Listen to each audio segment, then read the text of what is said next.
Welcome to Sleepy Love Tales, soothing romance for a restful night. If these stories help you unwind, be sure to subscribe. For now, close your eyes and let's begin tonight's story. The Avatar I Fell For. The city of Luminara floated without anchor, its crystalline towers catching perpetual twilight. Maya's avatar stood at the edge of the architect's terrace, adjusting the fall of her virtual coat. Midnight blue, perfectly tailored, nothing like the shapeless clothes she wore in her actual apartment 3,000 miles away. Here, her movements were fluid. Here, she designed impossible structures that defied physics and pleased the eye. Here, she was composed. "Excuse me." The voice arrived before the avatar, warm, slightly amused. "I've been watching you build for the past hour. That cantilever shouldn't work, mathematically speaking." Maya turned. The avatar before her was tall, dressed in practical exploration gear that somehow looked elegant, with details that suggested careful customization. The username floated above, Silas, Wayfinder. Maya turned. Her own username, Lavender, rose glowing softly above her head. The avatar before her was tall, dressed in practical exploration gear that somehow looked elegant, with details that suggested careful customization. The username floated above, Silas Wayfinder. "It works because I want it to," Maya said, surprised by how steady her voice emerged. "This world isn't bound by conventional physics." "No," Silas agreed, stepping closer to examine her structure. "But it is bound by aesthetic truth, and this is truthful." A pause. Beautiful, actually. Maya felt something shift in her chest. The real one. The one attached to her actual body, sitting in dim lamplight, drinking cold coffee at 2 a.m. She'd been designing in Luminara for 3 years. No one had ever called her work beautiful. "I'm actually recruiting for a quest. The Meridian Archives puzzle. But I got distracted watching you build," Silas said. "A quest?" she asked, deflecting from the compliment. "It's not about combat. It's a puzzle, a complex architectural mystery hidden in the deep archives. Most people find that boring." "I don't find puzzles boring." "Then perhaps we should talk." They talked for 6 hours that first night. Not about the quest initially, but about design philosophy, about the difference between beauty and prettiness, about why certain proportions please the human eye even in impossible spaces. Silas spoke about exploration not as conquest but as witnessing, about finding the hidden corners where the simulation's creators had left messages in pure mathematics. Maya didn't mention that she had a doctorate in structural engineering, or that she'd stopped practicing after a bridge design she'd consulted on developed stress fractures. She didn't mention the lawsuit, or the year she'd spent unable to enter her own office. Silas didn't mention anything about their offline life at all. When Maya finally logged off, sunlight was bleeding through her blinds. Her coffee had gone cold, her shoulders ached from stillness, and she felt more awake than she had in years. The Meridian. Quest took them 3 weeks of real time, meeting every evening after Maya's consulting work and whatever Silas did in those mysterious hours when they weren't online.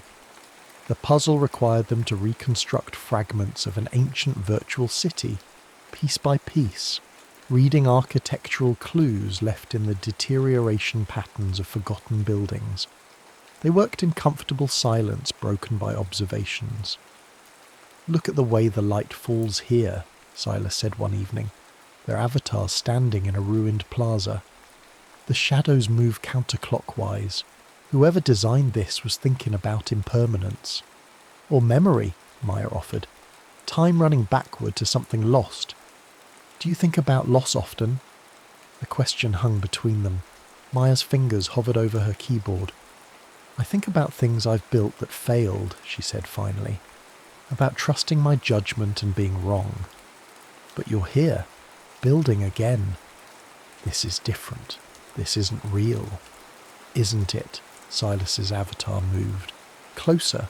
Not touching, but present. It feels real when I'm talking to you.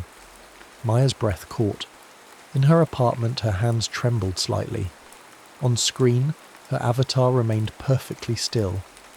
Tell me something true, Silas said quietly. Not facts, something true.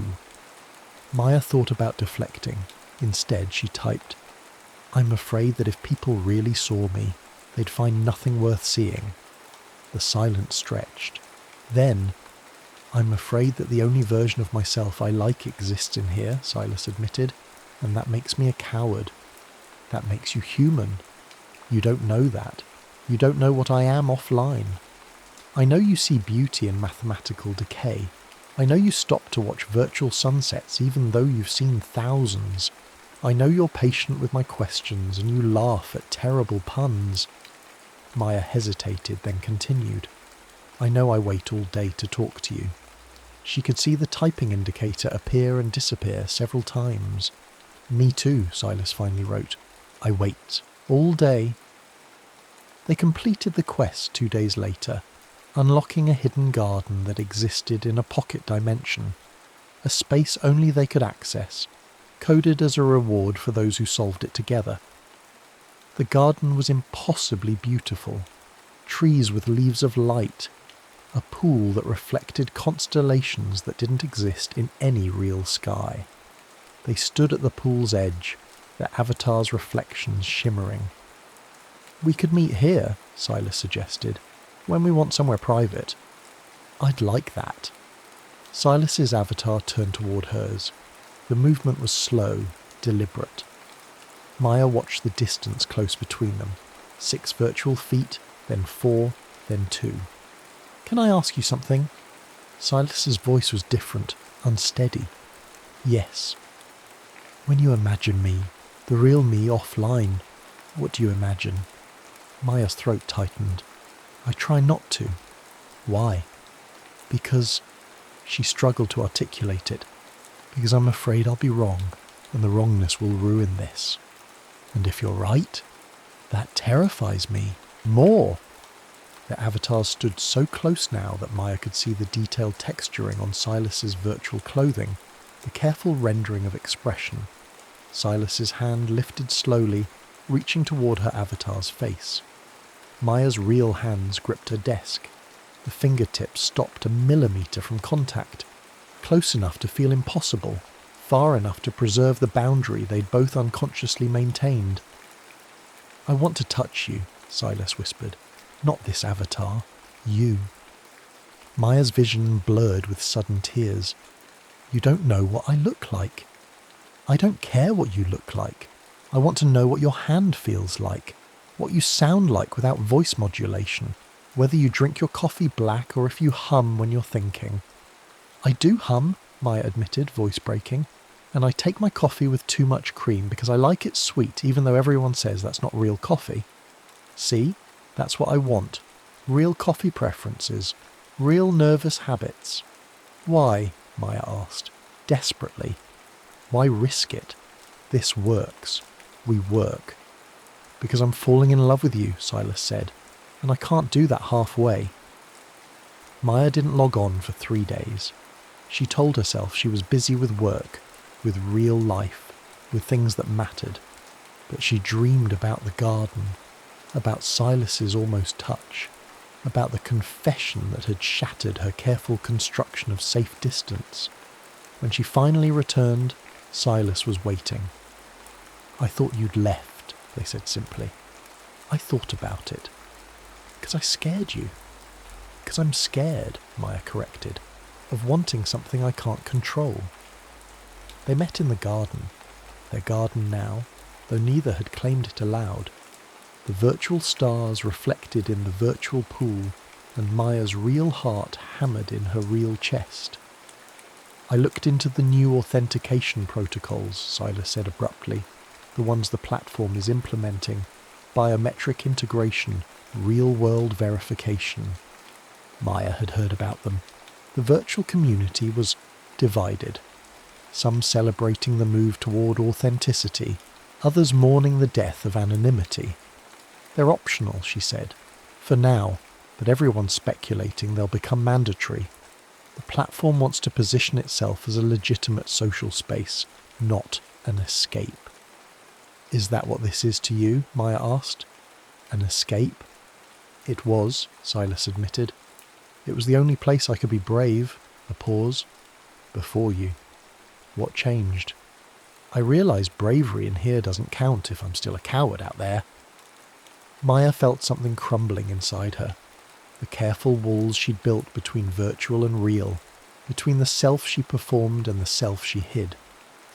I need to tell you something, she said, about why I'm here.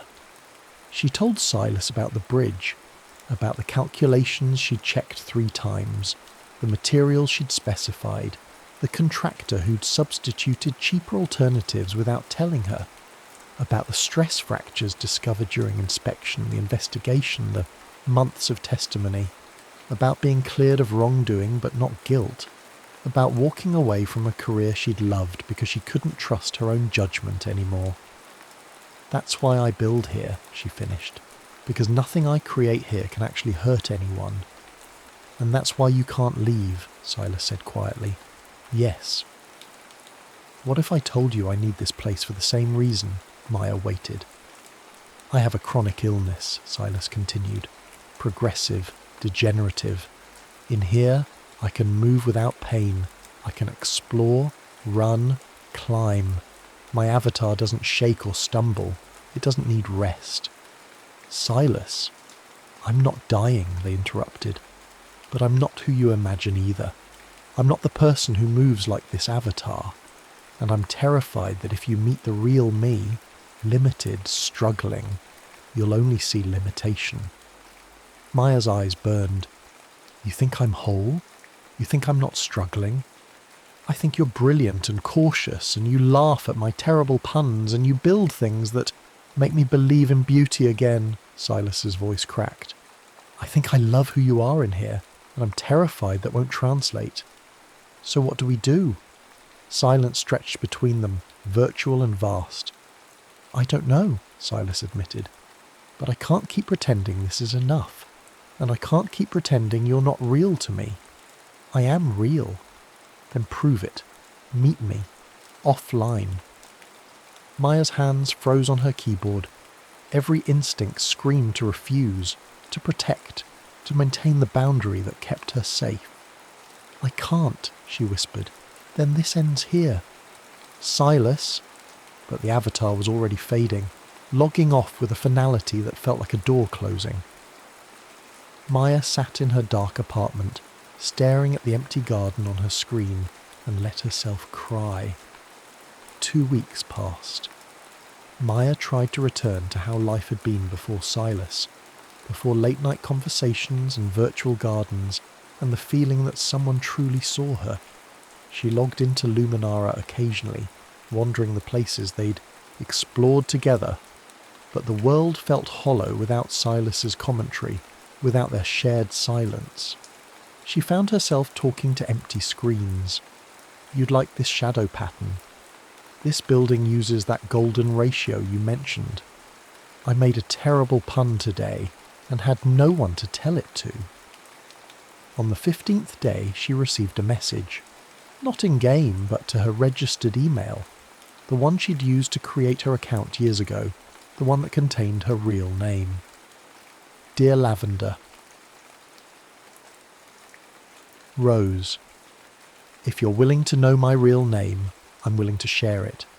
If you're willing to take the risk I'm asking you to take, I'll take it with you. I live in Seattle. I don't know where you are, but I'll travel anywhere you're willing to meet. Coffee shop, park bench, virtual conference room over video if you're not ready for physical proximity. I need you to know, I've thought about this every day since we stopped talking. I've rehearsed this message 100 times. I've hovered over the send button, more times than I can count. I'm sending it because I've realised something.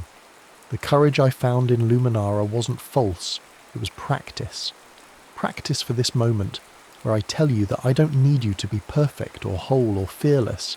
I need you to be real, and I'm hoping you need the same from me. My name is Elijah Moss. I'm 34 years old. I teach music theory online. I drink too much tea, I can't cook to save my life, and I'm terrified you'll read this and delete it. But I'm more terrified of never knowing what your laugh sounds like in person. If you're willing, my number is below. Text me, call me, or tell me to leave you alone and I will. Either way, thank you for reminding me what it feels like to want something enough to risk losing it. Elijah, Silas. Maya read the message 7 times. She looked up Seattle, 2,147 miles from her small apartment in North Carolina. She thought about excuses, about reasons to refuse, about all the ways this could go wrong. Then she picked up her phone and typed, "My name is Maya Sampson. I live in Charlotte. I'm scared out of my mind, but I'd like to hear your voice." The phone rang 30 seconds later. Maya?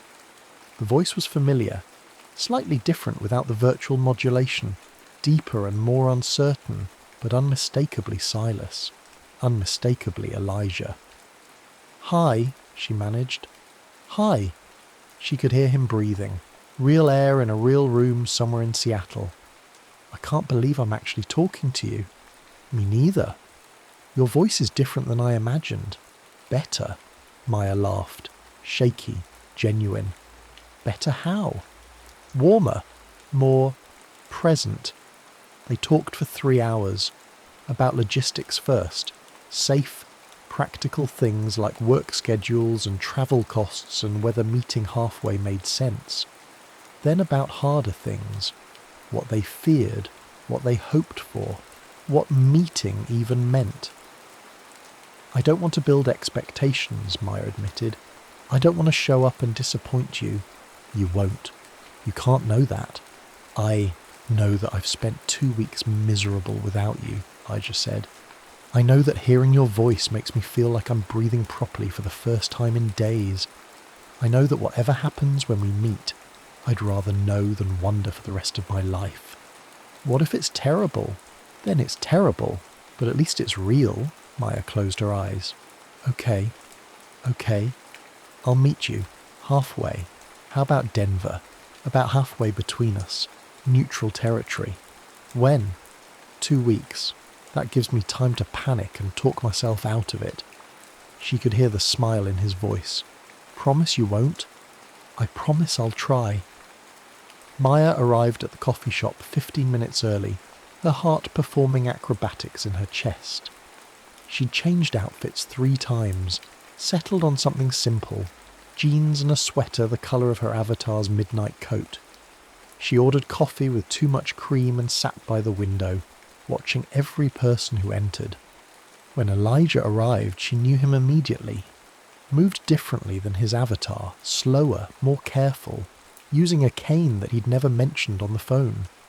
But the way he looked around the room, the slight uncertain smile, the careful observation of details, that was purely Silas. Their eyes met. His face transformed with recognition and relief. "Maya?" She stood, knocking over her coffee in the process. "I'm so sorry. God, yes, I'm Maya. I'm just nervous," he finished, reaching her table. Up close she could see the lines around his eyes, the silver threading his dark hair, the way his hand trembled slightly on his cane. Me too. Completely terrified, actually. "You don't look terrified. You don't look like someone who's built impossible architecture and survived engineering disasters." He gestured to the chair. "May I?" They sat. A barista brought napkins for the spilled coffee. Maya's hands wouldn't stay still. "I thought I'd know what to say," she admitted. "We've talked for hundreds of hours and now I'm blanking." "We could talk about the weather," Elijah offered. "Incredibly boring, no emotional stakes." "It's nice out, chilly but nice." "Perfectly average Colorado spring temperatures." Maya laughed and something in her chest unknotted. "This is absurd." "Completely." Elijah's smile was crooked, genuine. "But you're here. You're actually here." "So are you." She studied him, not comparing him to his avatar, just seeing him. "You have a nice face." That's the lowest bar for a compliment I've ever heard, and I'll take it.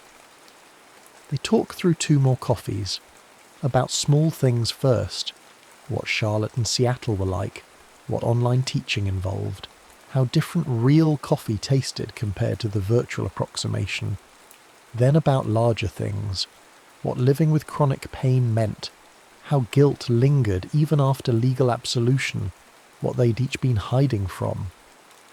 "I'm not whole," Elijah said at one point, his hand resting on his cane. "I know in Luminara I move like—" "Stop," Maya interrupted gently. "You move like you in there. This is also you. Both are real. You're not disappointed? Are you? That I'm this anxious person who spills coffee and can't seem to maintain eye contact?" "I love that you spilled coffee," Elijah said softly. "It means you're as nervous as I am." The afternoon stretched into evening. They moved from the coffee shop to a park, walking slowly along a path lined with early spring flowers.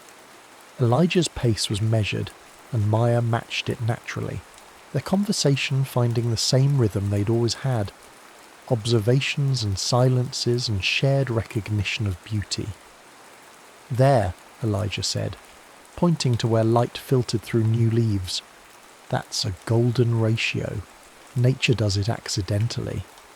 "Nothing about nature is accidental," Maya countered. "It's just mathematics we haven't discovered yet." "You sound like yourself, like how you talk in Luminara."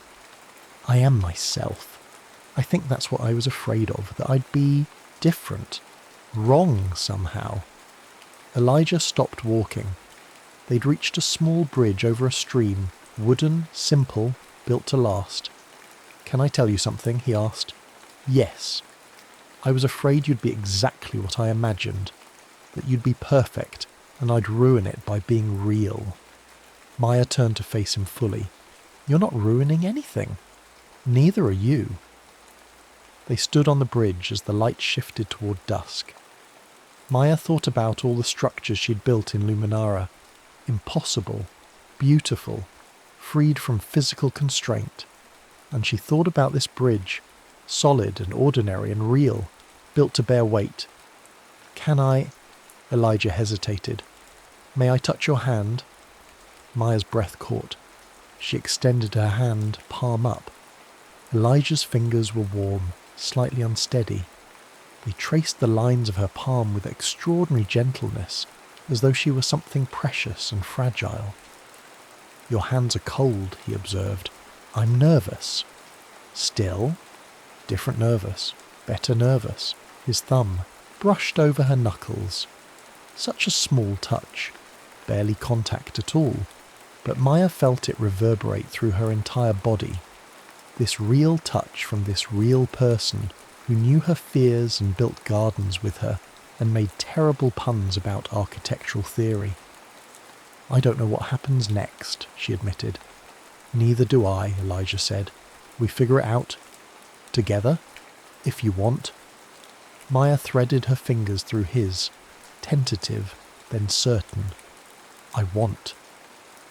They stayed on the bridge as stars began to appear, talking about logistics and hopes, and how 2 people separated by thousands of miles might build something that lasted.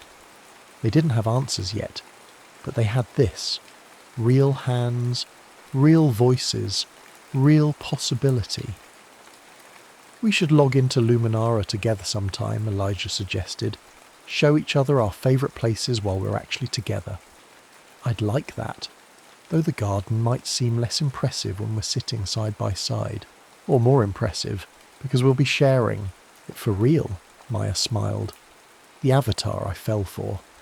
"The person I'm falling for," Elijah corrected gently. "Both versions. All versions." In the weeks that followed, they learned each other's geographies, the physical ones of distance and difference, and the intimate ones of habit and history. They video called daily, visited monthly, and met in Luminara weekly, where their avatars still explored impossible spaces while they sat in their separate apartments, talking through headsets about very real plans. 6 months later, when Maya stood in Elijah's Seattle apartment, small, carefully organised, filled with sheet music and tea varieties, she helped him design a virtual building in Luminara. They worked side by side, their real hands occasionally brushing as they reached for keyboards, their real laughter filling the real air between them. "What should we call it?" Elijah asked, studying the structure taking shape on screen, a bridge spanning an impossible distance, beautiful and functional, existing in both virtual and real space. Maya leaned her head against his shoulder. "Something true. How about Pixel Span Bridge?" "Perfect." They saved the file and logged off together. Outside the window, Seattle rain fell in steady rhythms. Inside, they made tea and argued about dinner, and existed in the ordinary, extraordinary reality of being together, imperfect, uncertain, and absolutely real.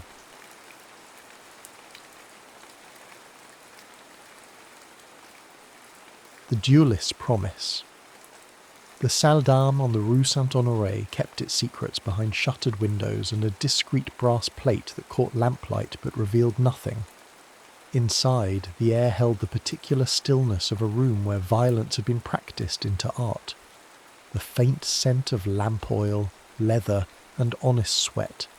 The scrape of boot leather on polished wood. Christophe Valmont arrived precisely at the 9th hour, as was his custom in all things. The November rain had followed him from the Palais Royal, darkening the shoulders of his coat, and he shook the water from his hat with the same measured economy he brought to every gesture.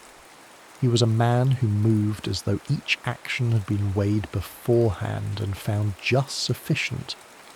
The foyer was empty save for a single candelabra and the distant whisper of steel meeting steel. Valmont removed his gloves finger by finger and waited. He had learned patience in harder schools than this.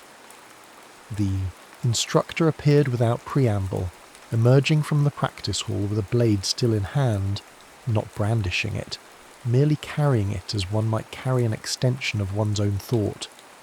The weapon found its place on the wall rack with a precision that spoke of ritual rather than habit. "Monsieur Valmont?" The voice was carefully modulated, neither high nor particularly low, the accent educated Parisian with something underneath it, not quite erased, not quite rural. "You are prompt. I do not waste the time of masters." A slight inclination of the head acknowledged the courtesy. The instructor was perhaps 30, slender in the manner of men who favour endurance over strength, dressed in the simple dark coat and breeches that served for teaching. Dark hair was clubbed back severely. The face was clean-shaven, fine-boned, unremarkable until one noticed the eyes, grey as winter rain, and watching with an attention that felt like being weighed on scales one could not see.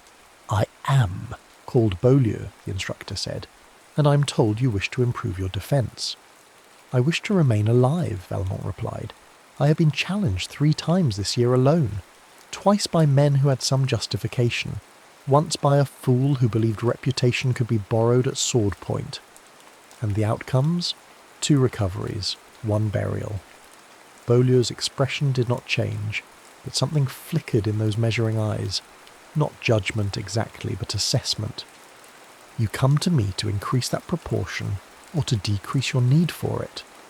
The latter, if possible, the former, if not. Honest, at least." Beaulieu moved to the weapons rack and selected 2 practice rapiers, testing each for balance before choosing one and extending it hilt first. "We begin." The first lesson was revelation. Valmont had studied with 2 previous masters, one who had taught him to kill efficiently, another who had taught him to make it appear beautiful. Beaulieu taught him that he had been fighting as though his body were an instrument to be commanded rather than a language to be spoken. "You think too much," Beaulieu said, after the 5th exchange had ended with Valmont's blade knocked aside almost contemptuously. "Your mind decides, then instructs your arm. By the time the message arrives, your opponent has already moved. Then how? Stop thinking with your head." The practice blade tapped once against Valmont's solar plexus. Not hard, but present. Impossible to ignore. "Think here, where breath lives. Your body knows things your mind is still debating." They worked for an hour, and Valmont found himself disassemble like a pocket watch, each component examined and found wanting, then slowly, carefully, put back together in a configuration that somehow made more sense than the original. When Beaulieu finally called halt, Valmont was breathing hard, his shirt clinging to his back beneath his waistcoat. "You have good instincts," Beaulieu said, wiping down the practice blade with a cloth. "They have been trained out of you by men who preferred system to sense. And you prefer sense to system? I prefer students who survive to students who die beautifully." Valmont found himself smiling, a rare expression and one that felt strange on his face. "Then we are well matched in our goals." Something passed between them then, a current of understanding that had nothing to do with swordplay. Beaulieu looked away first, busying hands with returning the weapons to their proper place. "Same time tomorrow, Monsieur Valmont, if you will have me." The words hung in the air a moment longer than strictly necessary. Then Beaulieu nodded, once, and disappeared back into the practice hall. Valmont walked home through rain-slick streets, and could not say why his pulse still beat faster than the walk demanded. The lessons became ritual, 3 times weekly, then 4, then 5. Valmont found excuses to appear on days when no lesson was scheduled. Question about footwork, a request to observe other students, a simple desire to verify that Beaulieu's other pupils received the same fierce attention he did. They did not. He watched from the shadows of the observation gallery as Beaulieu worked through the prescribed forms with wealthy merchants' sons and minor nobility. Patient, professional, competent. But there was none of the crackling intensity that characterized their own sessions, none of that peculiar current that made the air feel charged, electric. Valmont told himself this observation was professional interest. He was unconvincing even to himself. It was during the 7th week that things shifted. They had been working on deceptive distance, the art of appearing farther away than one truly was, when Beaulieu stepped in to adjust Valmont's stance. Hands on his hips, turning him incrementally, a light touch at the small of his back. "Here," Beaulieu said, and the voice was closer than it had ever been. Warm breath against Valmont's ear. Feel how the weight shifts, not leaning, centering. Valmont felt considerably more than the shift in his weight. He felt the heat of Beaulieu's body near enough to warm his shoulder blades. He felt his own pulse hammering against his throat. He felt the sudden, overwhelming awareness that they were alone in the practice hall, the afternoon light slanting through high windows, and that Beaulieu's hands had stilled on his hips but had not moved away. "Like this?" His own voice came out rougher than intended. A pause. Then Beaulieu stepped back cleanly, completely. Yes, exactly like that. They didn't speak of it, but Valmont noticed afterward how carefully they avoided contact. How Beaulieu demonstrated at a distance, using words where touch had served before. How they both pretended this was normal, expected, how it should be.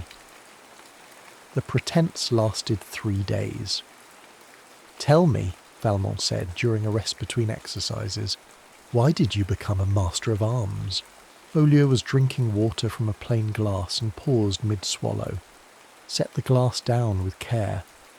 An unusual question. Is it? Men usually have reasons for their professions. "And what is yours, Monsieur Valmont? Why does a gentleman of obvious education and means make himself famous for duelling?" I asked first. A flicker of something that might have been amusement. "Very well. I learnt the blade because it was the one skill that could not be taken from me. A man with a sword and the knowledge to use it need never be powerless." "A man," Valmont repeated softly. The grey eyes met his, perfectly level, perfectly opaque. "Yes." The silence stretched. Valmont had built a career on reading men, on seeing through their masks to the fear or rage or desperation beneath. Beaulieu's face gave him nothing, and yet that very blankness spoke volumes, a wall raised with too much care. "I duel," Valmont said finally, "because I am very good at it, and because men mistake courtesy for weakness. I find it useful to remind them otherwise." "And do you enjoy it? The reminding?" "No." The word was honest, stripped of artifice. "I enjoy very little, Beaulieu. I do what I do well because it is what I know how to do." A sad epitaph, but an honest one. Beaulieu picked up the practice blade again, weighed it, set it down. Honesty is expensive. Everything worth having is. Their eyes met again, and this time neither looked away. The moment extended, fragile and weighted, until somewhere in the building a door banged shut and they both startled like conspirators caught in the act of plotting. "Again," Beaulieu said, and the professional mask was back in place, from the third guard. But Valmont noticed as they moved through the forms how Beaulieu's breathing had changed, how those careful hands trembled, almost imperceptibly, before finding their certainty again. He noticed, and he wondered what it meant that he had been watching closely enough to see. Winter settled over Paris with unusual ferocity. The Seine glazed with ice at its edges.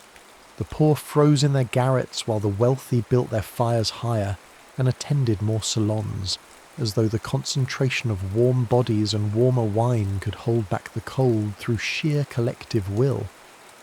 Valmont found himself attending fewer such gatherings. His evenings were occupied with thoughts he could not quite name, and his mornings with anticipation of the lessons that had become the fixed points around which his days revolved. They had developed a custom of extending their sessions beyond the prescribed hour. Sometimes Beaulieu would ask about Valmont's opponents, what tells they had displayed, how he had read their intentions. Sometimes Valmont would press for details about Beaulieu's philosophy of the blade. The conversations meandered, circled, approached intimacy without ever quite breaching it. It was during one such extension, with the December light already failing and the practice hall lit more by shadow than by candles, that Beaulieu said something unexpected. "You asked once why I chose this profession." Valmont looked up from the bench where he'd been catching his breath. "You answered, power, independence." I answered partially. Beaulieu was standing by the window, silhouetted against the last of the daylight, face unreadable. "The full truth is that I chose it because I had no choice, because the alternative was to be something I could not bear to be." And what was that? Powerless, dependent, confined to a life where every freedom must be begged for, every desire filtered through another's permission. The words hung in the cold air. Valmont rose slowly, drawn forward by something he could not name. "That is not the life of most men." "No," Beaulieu agreed quietly. "It is not." The understanding hit him like a blade slipping past his guard. Clean, sharp, irrevocable. The careful neutrality of clothing. The voice pitched just so, the way. Beaulieu never attended the social gatherings where students invited their masters to be seen, to make connections, to build reputation through association. The walls, Valmont thought. All those careful walls. "I see," he said. Beaulieu turned from the window, and for the first time since they'd met, that composed face showed something raw. "Do you?" "I think so." Valmont took a step closer, then another. "You live as you must, not as you were told you should. At considerable cost. All freedom has a price. And if the price is discovery, scandal, the loss of everything I have built."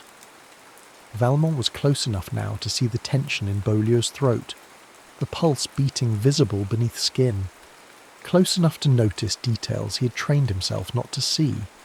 The curve of a lip, the delicacy of bone structure, the particular quality of fear mixing with something that might have been hope. "Then I would say," Valmont replied, and his voice had dropped to something barely above a whisper, "that you have built something remarkable enough to be worth defending. Beaulieu's breath caught audibly. "Why are you here, Valmont? Truly?" "I don't know." The admission cost him. "I came to learn the blade. I stayed because—" He stopped, started again. "I have spent my entire life learning to read people, to see through their presentations to the truth beneath. And you, I cannot read you. Every time I think I have found the pattern, you shift. It drives me to distraction. Is that what you want? To solve me like a puzzle?" "No." The word was immediate, certain. "I want to know you. The difference is considerable." The grey eyes searched his face, looking for the lie, the trap, the inevitable betrayal. Valmont held himself still and let himself be examined. He had nothing to hide that mattered. "If you knew me," Beaulieu said finally, "you might be disappointed." "I doubt that." "Or horrified." "I have killed 3 men, Beaulieu. I'm not easily horrified." A ghost of a smile touched those careful lips. "You killed men who were trying to kill you. That is different from what I am." "And what are you?" The question hung between them. Beaulieu looked away toward the darkening window, toward anything but Valmont's face. "I am someone who should send you away before this goes any further." "But you won't." "No." The word was quiet, defeated, strangely triumphant. "God help me, I won't." Valmont reached out, slowly, telegraphing the movement, giving Beaulieu every chance to step back, and touched fingertips to the back of a hand. The contact was electric. Beaulieu flinched but did not pull away. "What are we doing?" Beaulieu whispered. "I don't know, but I find I no longer wish to stop." They stood like that as the light failed completely, touching only at that single point of contact, breathing the same air, balanced on the edge of something neither of them had words for. Finally Beaulieu pulled back, but gently. "You should go. I have students in the morning." "And tomorrow?" "Our lesson?" "Tomorrow." A pause. "Yes, tomorrow." Valmont collected his coat and hat, moving through the familiar ritual of departure. At the door he turned back. Beaulieu was still standing by the window, a dark shape against darkness. "Thank you," Valmont said, "for your honesty. It may be the most foolish thing I have ever done, or the bravest." He left before Beaulieu could reply, but he carried the image with him through the frozen streets, that solitary figure, silhouetted and still, wrapped in shadows that were both armour and prison. The lessons continued, but something fundamental had shifted. They no longer avoided contact. When Beaulieu adjusted Valmont's grip, the touch lingered. When they worked close-quarter techniques, they stood nearer than strictly necessary, until Valmont could smell the faint scent of soap and steel, could see the fine texture of skin at Beaulieu's throat.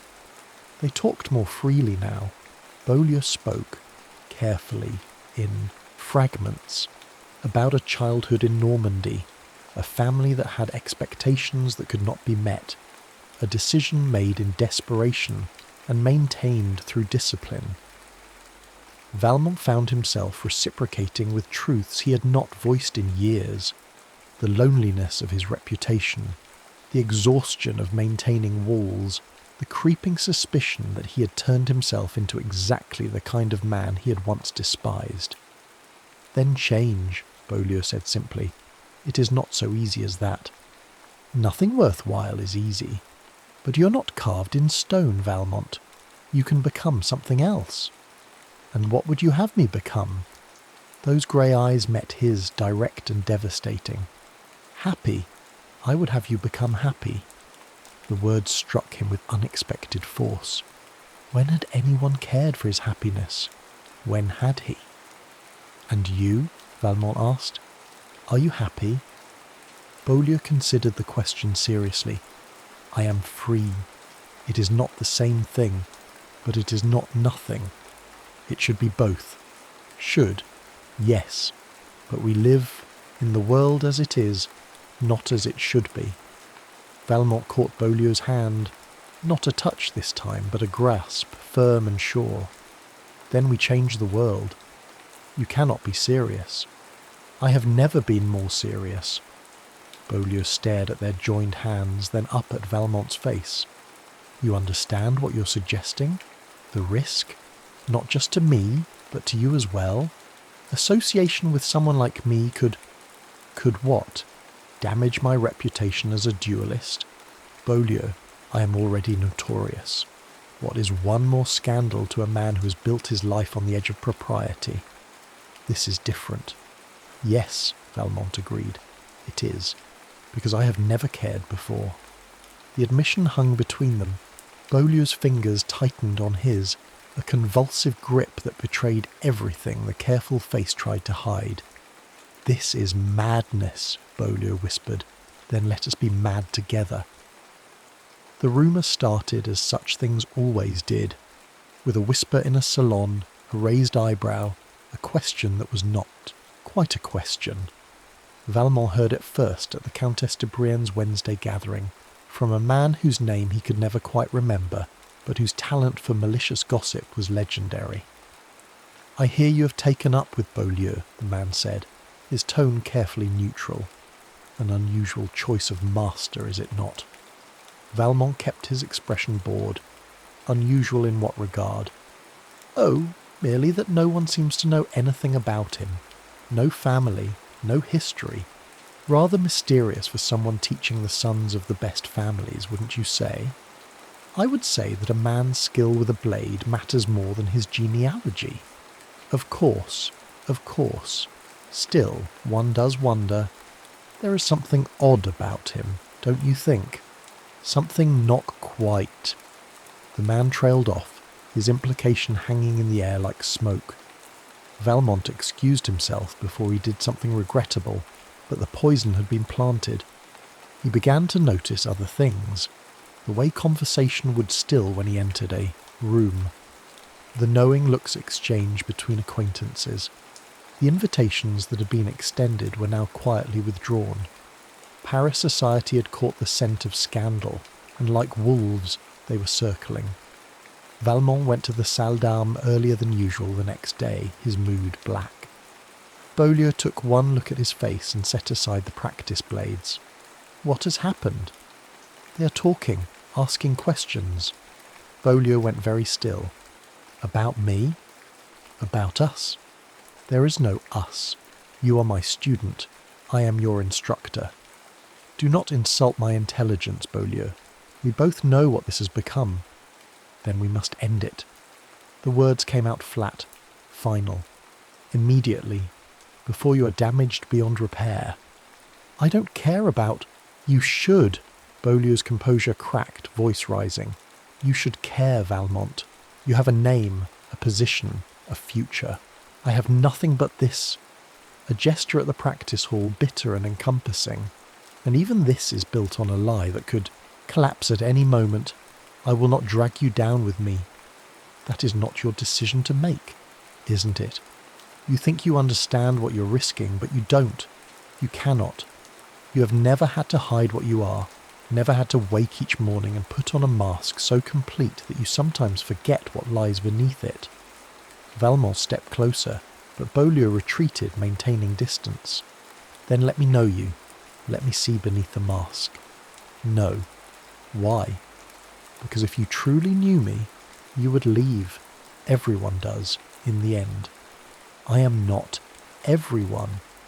You're exactly like everyone. The words were sharp, cruel, designed to wound. You see what you wish to see, some romantic notion of forbidden love, some adventure to relieve the tedium of your privileged existence. But when reality intrudes, when the scandal becomes real and the costs become clear, you will do what all men of your class do. You will protect yourself and sacrifice what is inconvenient. The accusation stung, precisely because Valmont could not entirely deny it. How many times had he done exactly that? How many people had he discarded when they became complicated, problematic, embarrassing? I am trying to be different, he said quietly. Trying is not enough. Not in this. Then what would be enough? Bolio looked at him with something that might have been grief. Nothing. There is nothing you can do, Valmont. The world is what it is. We are what we are. And some gaps cannot be bridged, no matter how much we might wish otherwise. I don't believe that. Then you are a fool. The word hung between them, and Valmont felt something in his chest constrict. If that is what you think of me, then perhaps you're right. Perhaps I should go. He turned toward the door, waiting, hoping for Bolio to call him back. But only silence followed him into the cold December morning. 3 weeks passed. Valmont did not return to the salle d'armes. He threw himself into his old life with savage determination, accepted every invitation, attended every gathering, made himself visible and sociable and utterly conventional. It did not help. The rumours persisted, growing more elaborate with each retelling. Valmont had been seen entering Bolio's establishment at odd hours. Valmont had cancelled social engagements to meet with his instructor. Valmont had been observed looking at Bolio with an expression that was decidedly unmasterly. And beneath the gossip, a darker current. Questions about Bolio's past, speculation about the instructor's origins, whispers that became more pointed, more dangerous. Valmont heard them and felt sick with complicity. By pulling away, by trying to protect his own reputation, he had only drawn more attention to the very thing he had hoped to shield. He had also, he realised with growing clarity, made the worst mistake of his life. On the 23rd day of his self-imposed exile, he received a note. The handwriting was unfamiliar, but the message was clear. You were right. Some gaps cannot be bridged, but perhaps they do not need to be. Perhaps we need only build a bridge strong enough to span them. Bolio post scriptum. I lied. I am not brave enough to do this alone. Valmont read the note 3 times. Then he pulled on his coat and went out into the snow. The salle d'armes was dark when he arrived, but the door was unlocked.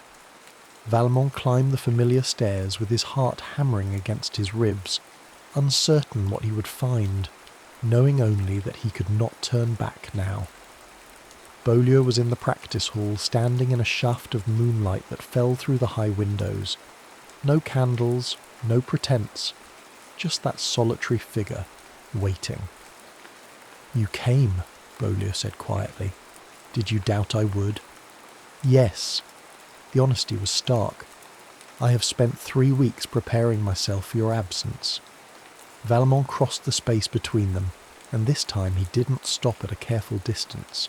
He came close enough to see the shadows beneath Bolio's eyes, the tension held in shoulders and jaw, the way hands clenched and unclenched at those sides. I owe you an apology, Valmont said. You were right. I didn't understand the risk. I didn't understand what I was asking of you. And now? Now I understand that I was wrong. Not about wanting to know you, that desire has not diminished, but about thinking it could be simple, or easy, or without consequence.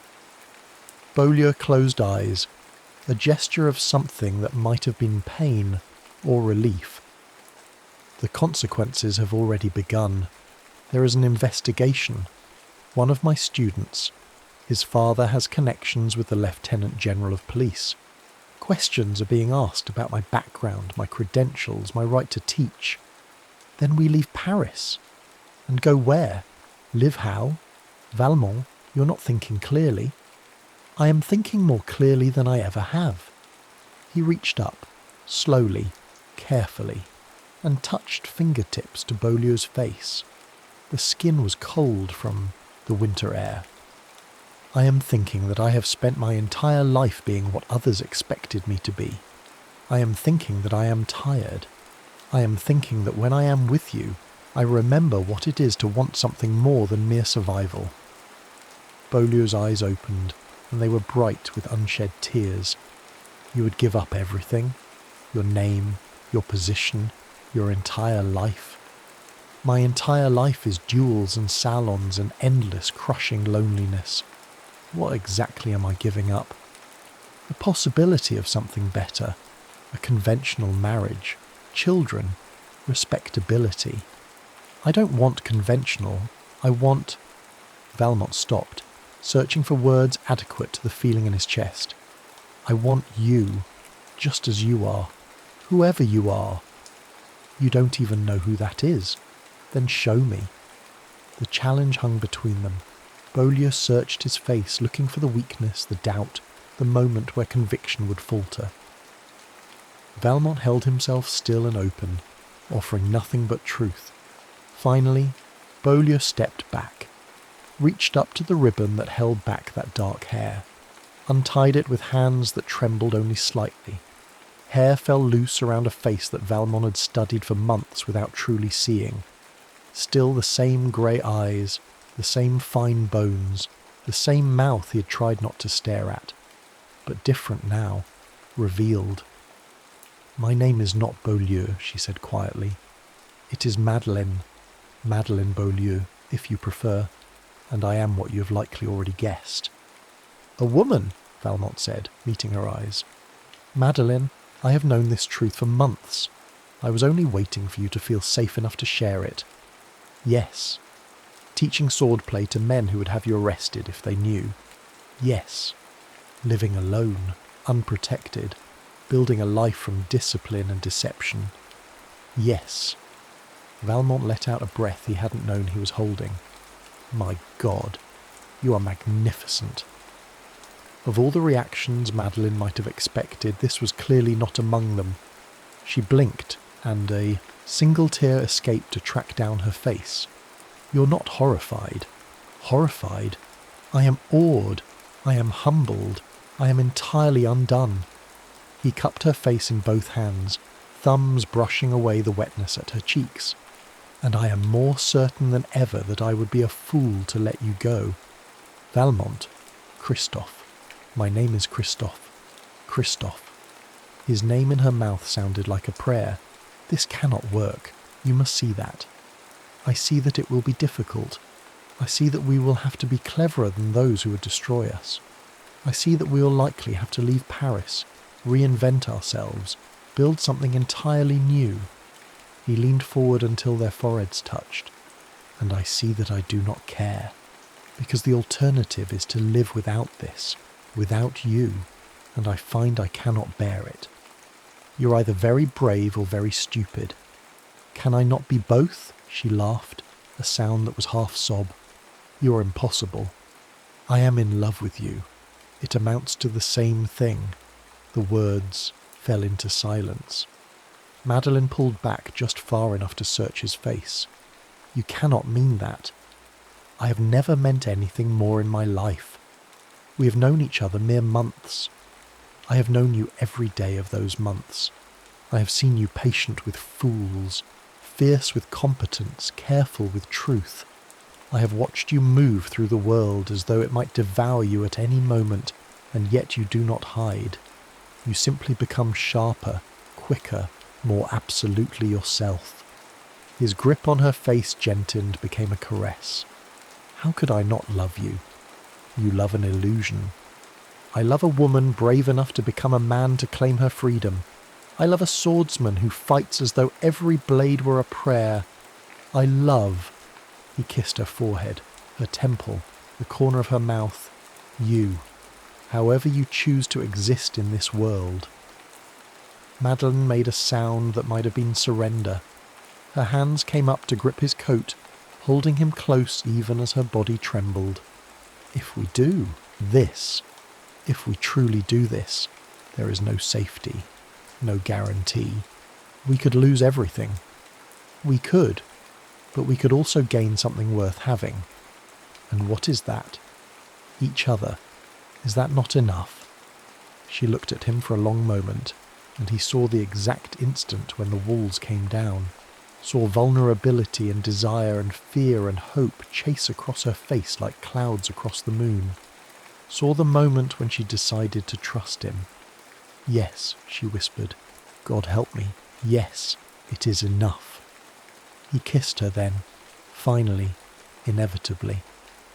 Her mouth was soft against his, tentative at first, then hungry. She tasted like winter and salt and something he could not name but would remember forever. They broke apart only to breathe, foreheads pressed together, hands tangled in each other's clothes. "What do we do?" Madeline asked against his mouth. "Now? Or in general?" "Both." Christoph pulled back just enough to meet her eyes. "In general, we plan. We find a way to disappear from Paris before the investigation finds what it is looking for. We go somewhere we can be what we need to be. Together. And now," he smiled, and it was not the careful expression he showed to Paris society. It was real and raw and entirely hers. "Now, we stop being careful." She must have seen the desire in his face because she coloured, even in the moonlight. But she did not pull away. "I have never," she started, then stopped. "That is, I have no experience with... Nor do I. Not like this." He touched her hair, learning the texture of it. "We will discover it together. Here? I have rooms nearby, but only if you wish it. I will not press you for anything you're not ready to give." Madeline looked around the practice hall, the space where she had built her life, maintained her disguise, held the world at bay through discipline and deception. Then she looked back at him. "I have spent 10 years being careful," she said quietly. "Perhaps it is time to be reckless." His rooms were spare, gentlemen's lodgings without pretension. Christoph lit candles with hands that shook slightly, aware of Madeline standing in the centre of his sitting room, still wearing the severe masculine clothing that had become her armour. "I should tell you," she said suddenly, "that I am afraid." He turned from the candles. "Of me? Of this? Of wanting it? Of what happens after? The after is uncertain, but the now..." He crossed to her, took her hands in his. "The now is ours, whatever we make of it." She nodded, and he saw her gathering her courage like a blade being raised to guard. Then she reached up and began to unwind the linen that bound her chest flat. "Let me," Christoph said gently. His fingers found the pins and clasps she had used to reshape herself, and one by one he removed them. The coat, the waistcoat, the careful binding beneath. Each layer revealed more of her, the shape she had disguised, the delicate skin that lived only in shadow. She stood before him finally in nothing but her shirt and breeches, and he could see the vulnerability in the way she held herself, prepared for rejection or disgust. "Beautiful," he said simply. "I am not. You are." He traced the line of her collarbone down to where her heart beat visibly beneath skin. "You are everything." She pulled him down into a kiss that was deeper than before, more urgent. Her hands found the buttons of his coat, his waistcoat, working them free with fingers made clever by years of precise movement. His own hands learned the map of her, the sharp edge of shoulder blade, the dip of spine, the unexpected softness of breast against his palm. They made it to his bedroom through mutual momentum, shedding clothes like unnecessary armour. The bed was cool linen and moonlight, and when they fell into it together, Christoph felt something in his chest unlock that he had not known was closed.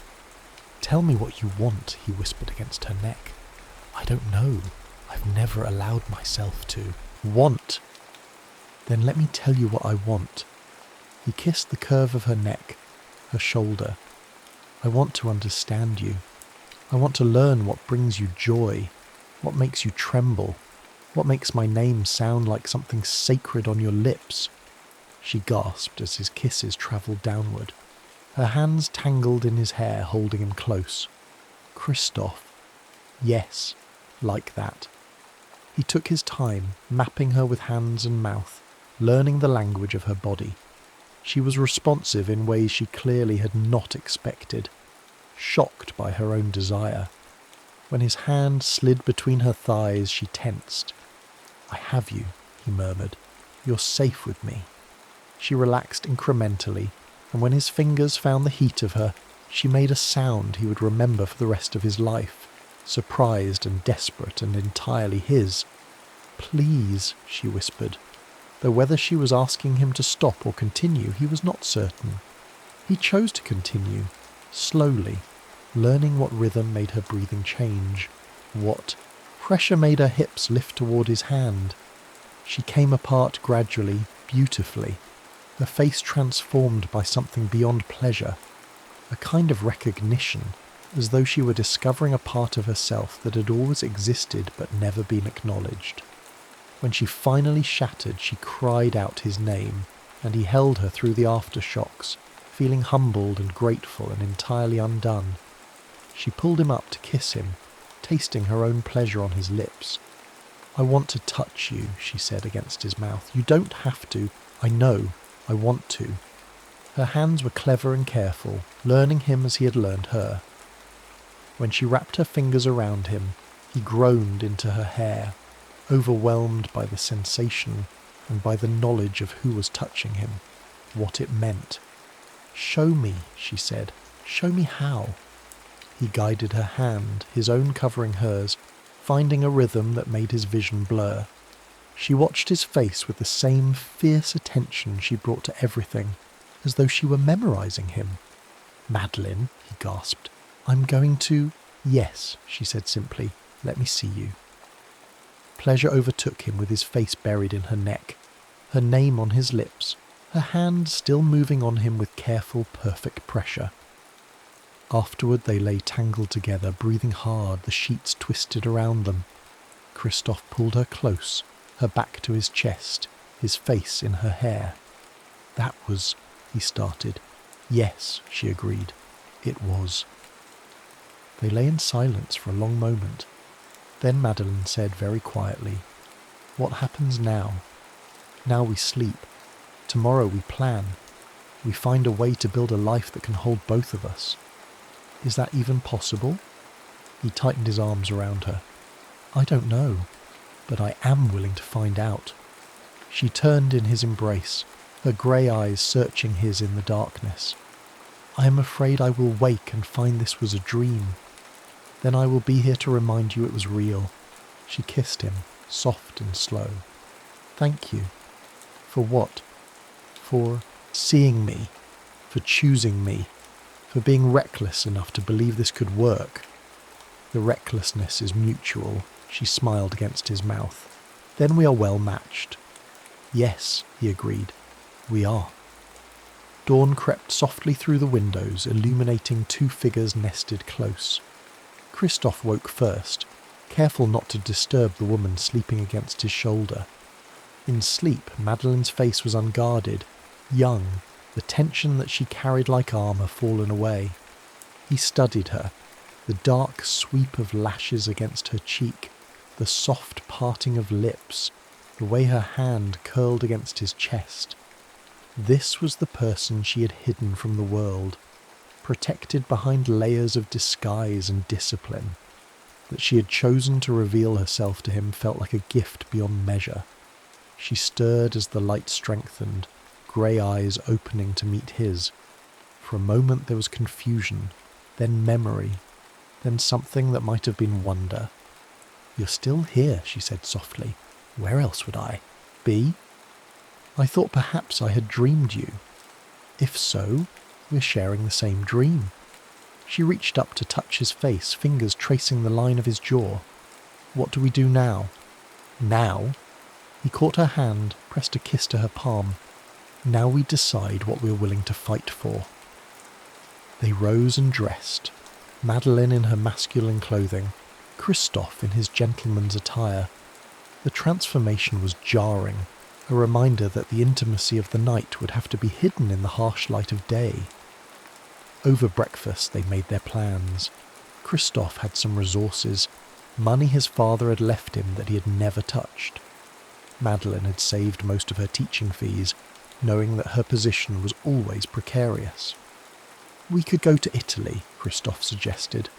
"I have cousins in Florence who have not seen me since I was a child. We could present ourselves as what? Man and wife, brother and sister, as what we are. Two people trying to build a life." Madeline set down her cup You understand that even if we leave Paris, even if we find some place more tolerant, I cannot simply become what you need me to be. I cannot wake up one morning and be comfortable in skirts in silence. I am not asking you to. Then what are you asking? Nothing.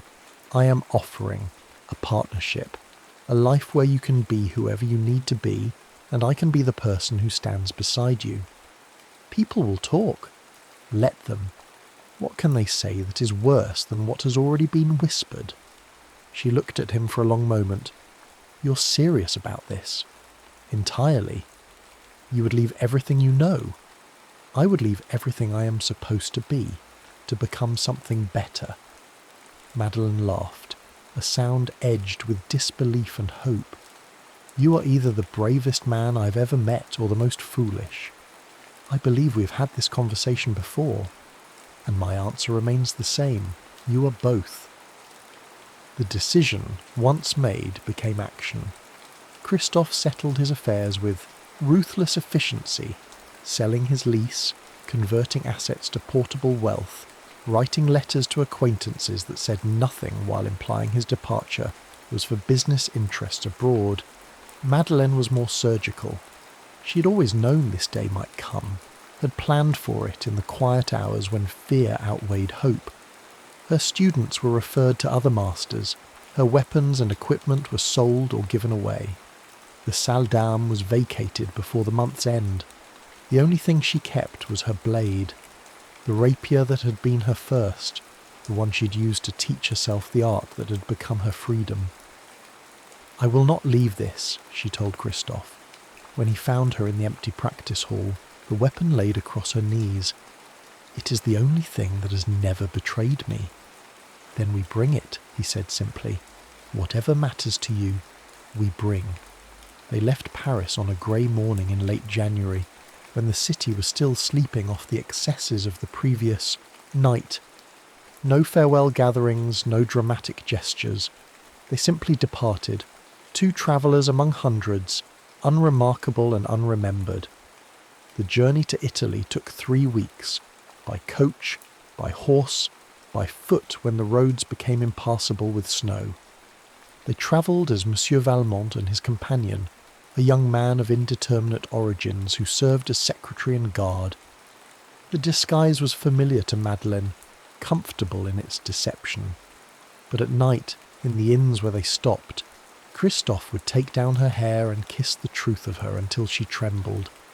They made love quietly, urgently, claiming each other over and over as though repetition could make the impossible real. Florence welcomed them with spring flowers and indifferent curiosity. Christophe's cousins were less concerned with his companion's gender than with the possibility that Christophe might want to borrow money. When assured that this was not the case, they offered the loan of a small house in the hills above the city and left them to their own devices. The house was old, vine-covered, with a courtyard that caught the morning sun. Madeleine stood in the centre of it and turned slowly, taking in the walls, the sky, the space that might, possibly, become safety. "What do you think?" Christophe asked. "I think it is a beginning." They spent the first weeks making the house livable, learning the rhythms of the city, figuring out how to exist as something other than teacher and student, gentleman and secret. It was not always easy. Madeleine struggled with the enforced intimacy of shared space, with being known so completely that disguise became impossible. Christophe struggled with his own uselessness, a gentleman trained for nothing practical, trying to build a life with no framework to guide him. They argued, they learned, they compromised, and slowly, carefully, they began to build something that resembled a life. Christophe found work tutoring the children of English expatriates, teaching them French and swordsmanship. The irony was not lost on him. He who had learned to teach from Madeleine, now passing on her wisdom to privileged children who would never know the source. Madeleine was more circumspect.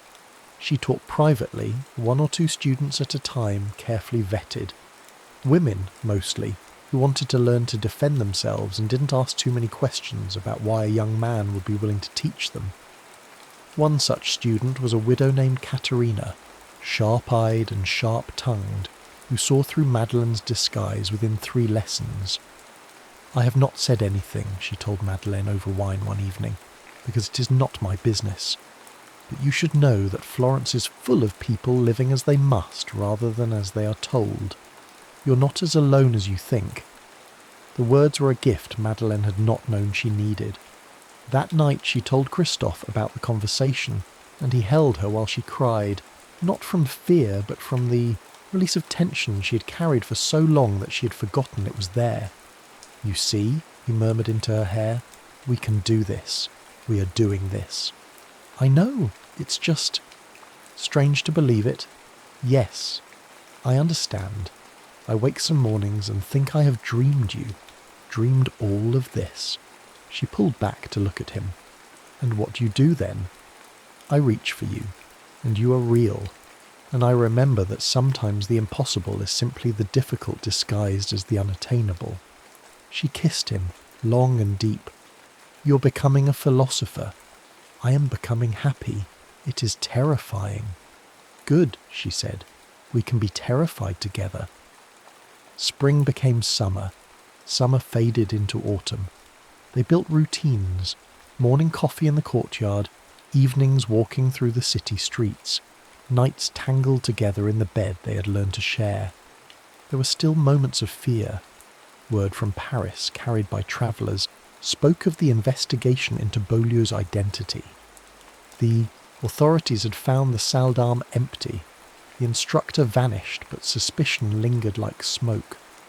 "Do you regret it?" Madeleine asked one night, after particularly disturbing news. "Leaving?" Christophe considered the question seriously. "I regret the necessity of it. I regret that the world is what it is. But choosing you, choosing this life, no, never. Even though we must still be careful.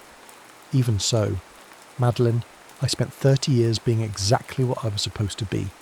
Perfect, presentable, empty. I am done with that.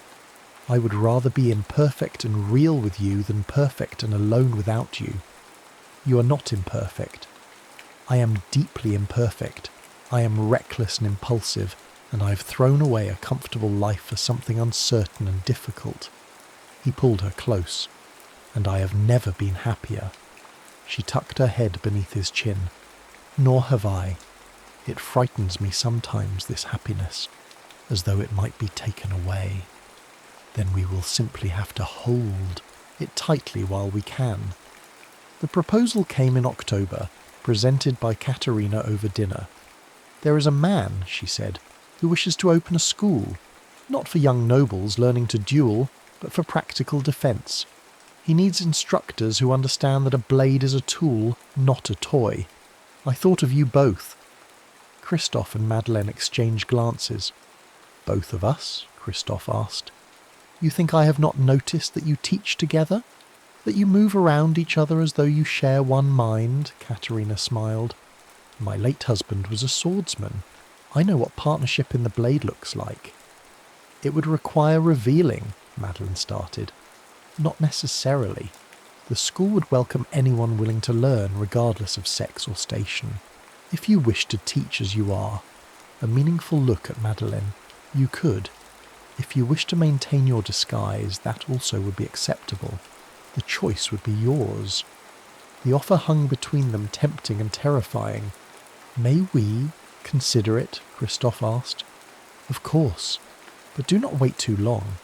The world may be slow to change, but it does change, and opportunities like this do not come often." They discussed it late into the night, weighing freedom against exposure, possibility against fear. "What do you want?" Christophe asked finally. Madeleine was quiet for a long time. "I want to stop hiding," she said at last. "I want to teach as myself, whoever that is. I want to wake in the morning and not spend the first hour constructing a mask." She looked at him. "But I will not risk you for my freedom." "Then risk us both for our shared freedom. Because I want the same things you do. I want a life where we can be ourselves together. without apology. It could all fall apart, it could, or it could work. We will not know unless we try. Madeleine took his hand. Then let us try. The school opened in the new year, in a converted warehouse near the Arno. The sign above the door read Accademia della Lama, Academy of the Blade, and below it, in smaller letters, instructors, Valmont and Beaulieu. They taught together, Christophe in his gentleman's attire, Madeleine in whatever clothing suited the day, sometimes masculine, sometimes feminine, sometimes something in between. Their students were a mix of men and women, young and old, wealthy and poor. Some left when they realised the truth. Most stayed. Word spread, as it always did. But in Florence, among the expatriates and artists, and those who had come to the city specifically because it asked fewer questions than other places, the scandal never quite caught fire. Instead, what spread was reputation. The academy became known for producing students who understood the blade not as a symbol of status but as an extension of will, who fought with precision and intelligence rather than brute force, who carried themselves with a confidence that came from competence rather than privilege, and at the centre of it the two instructors, who moved around each other like dancers, who finished each other's sentences, who demonstrated techniques with a partnership that went beyond mere skill. People speculated, naturally, but speculation without confirmation is just noise, and Christophe and Madeleine had learned to live in the space between truth and revelation. They did not flaunt their relationship, but neither did they hide it. They lived as they could, partners in work, partners in life, partners in the small domestic rituals that made a life worth living. On the anniversary of their first lesson, Christophe found Madeleine in the empty practice hall, running through forms in the early morning light. "May I join you?" he asked. She smiled and tossed him a practice blade. "Always." They moved through the familiar patterns, the dance they had been learning for over a year now, advance and retreat, attack and parry, the constant negotiation of space and distance and pressure. At the end, they stood facing each other, blades crossed at the guard, neither pressing for advantage. "To first blood?" Madeleine asked, eyes bright with challenge. "No," Christophe said. "To happiness, to freedom, to us." He lowered his blade in salute. She returned the gesture, and they stood like that in the morning light. Two people who had risked everything for the chance to be themselves together. "Was it worth it?" Madeleine asked quietly. Christophe looked at her. This woman who had taught him that courage was not the absence of fear, but the choice to be vulnerable anyway. Who had shown him that love was not possession, but recognition. Who had transformed his life from something he endured into something he chose, daily, with full knowledge of its costs and its gifts. "Every moment," he said, "every single one." She crossed the distance between them and kissed him, there in the space where they had first begun to see each other truly. The kiss tasted like salt and morning and promise. When they broke apart, she took his hand. "Come, we have students in an hour and I want breakfast first. Practical as always. Someone has to be." They walked out together into the Florentine morning, hand in hand, no longer hiding. Behind them the practice hall waited, empty now, but soon to be filled with the sound of steel on steel, the scrape of boots on wood, the patient instruction that turned fear into competence and strangers into students. It was a small life, perhaps, measured against the grand ambitions of Paris society, but it was theirs, built with intention and protected with love, and that they had learned was enough, more than enough. It was everything. In the quiet moments, when the day's work was done and they sat together watching the sun set over the Arno, Christophe would sometimes ask Madeleine what she was thinking. "That I am happy," she would reply, "and that I spent so long being afraid of exactly this." "Do you still fear it?" "Every day, but I have learned that fear is not a reason to stop. It is simply a companion on the journey. A wise philosophy. I learned it from someone who taught me that the blade is not the point. The point is what you choose to defend with it. And what do you defend? She would take his hand then, threading their fingers together. This, us, the life we have made from impossibility and stubbornness and love. A formidable defence, the only one worth maintaining. And in the gathering dark, with the city lights beginning to glow like earthbound stars, they would sit together. Two people who had learned that sometimes the bravest act is not to fight, but to choose vulnerability, to let down the armour and trust that what is revealed will be met with recognition rather than rejection, to love and be loved for exactly who you are. This was their promise, made once in darkness, renewed daily in light, and it held.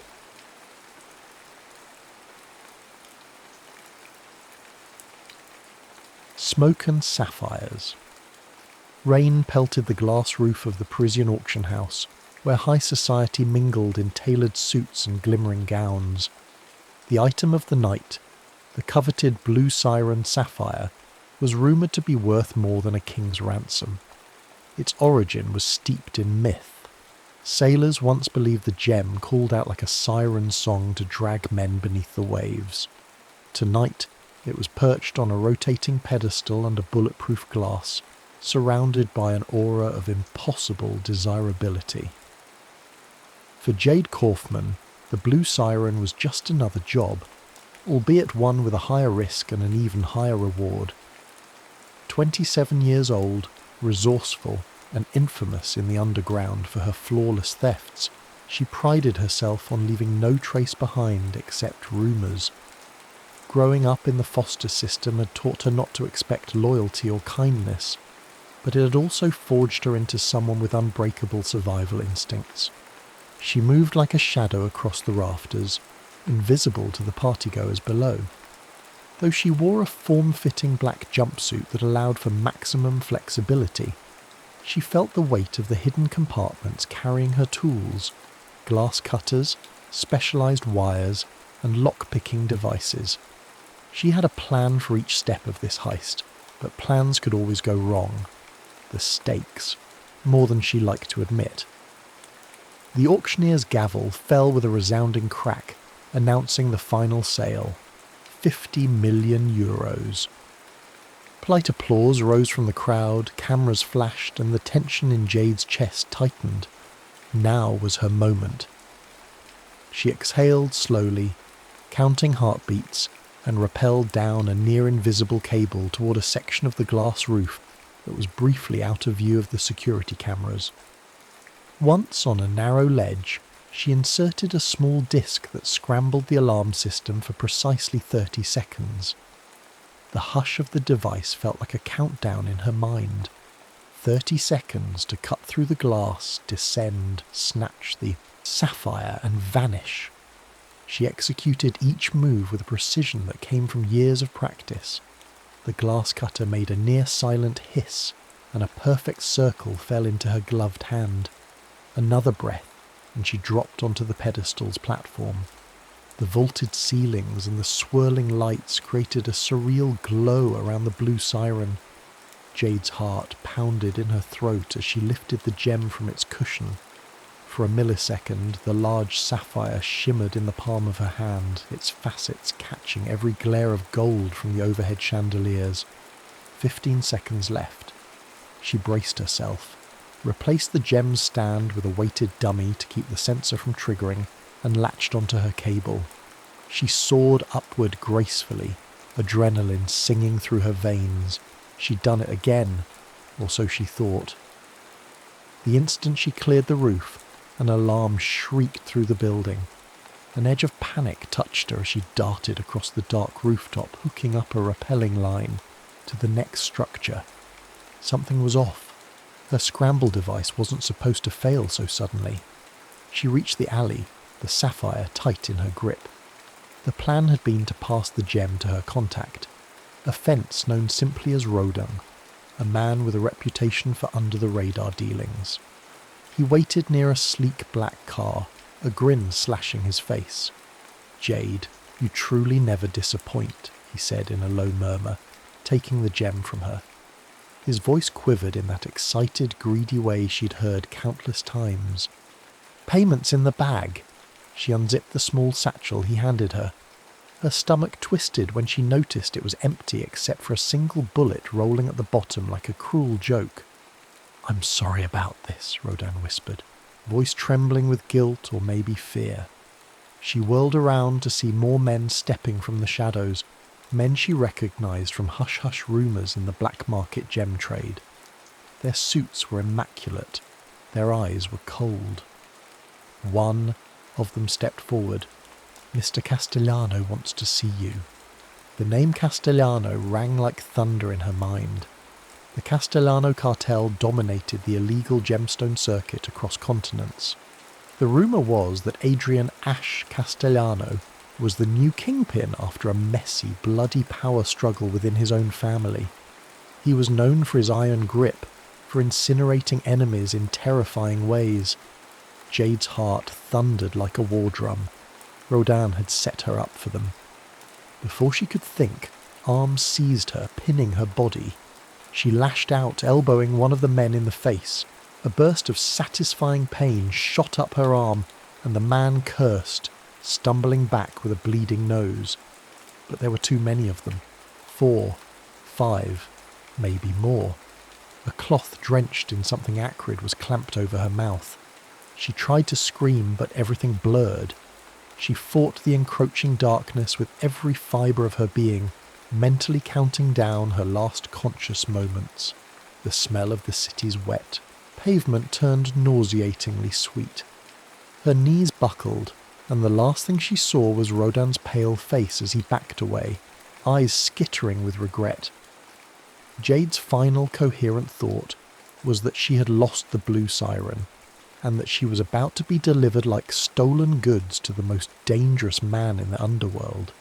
She drifted in and out of a fever dream, memories twisted with illusions, a soft mattress beneath her, the steady hum of an engine, possibly on a plane, then the bass thump of loud club music, felt rather than heard, a cold compress on her forehead that smelled faintly of citrus.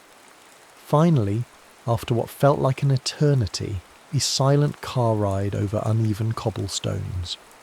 When she surfaced from the haze for real, she found herself in a room that screamed wealth.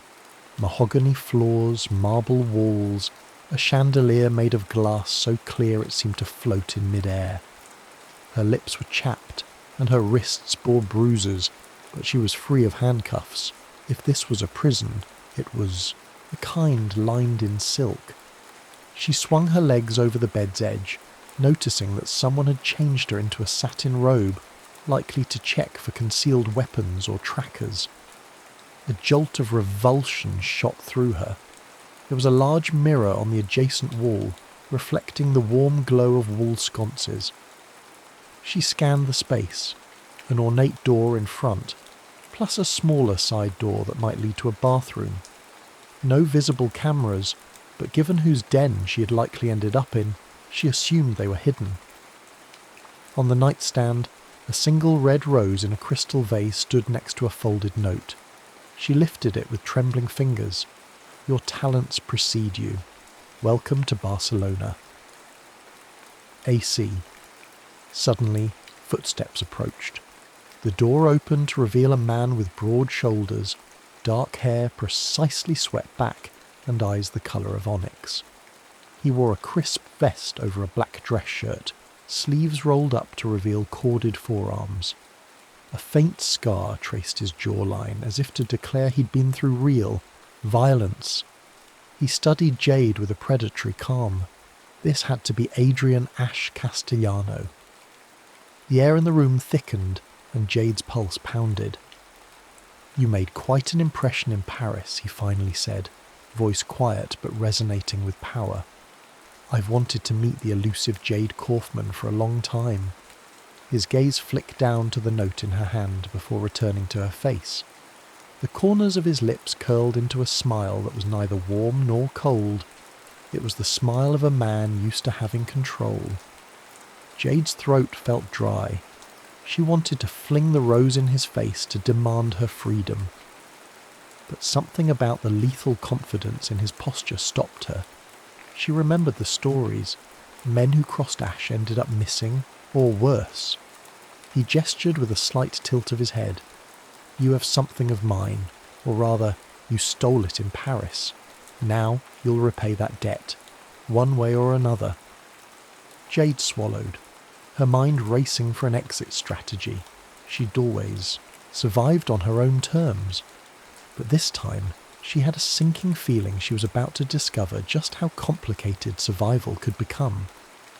Jade stood at the threshold of the lavish penthouse suite in Barcelona, her bare feet against the cool marble, a swirl of dread and defiance clashing in her chest. She had no illusions. She was a captive, just one with gilded shackles.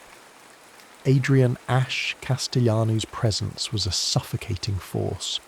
Though polite on the surface, he exuded that brand of quiet menace only the truly powerful possess. Every object in the penthouse, from the imported rugs to the antique paintings, declared wealth. Yet it felt sterile, as if no real life ever thrived there. Jade wondered if that reflected Ash himself. All shine, no warmth. He lounged on a leather chair near a panoramic window that overlooked the Barcelona skyline. Nightlights gleamed over the city like fallen stars.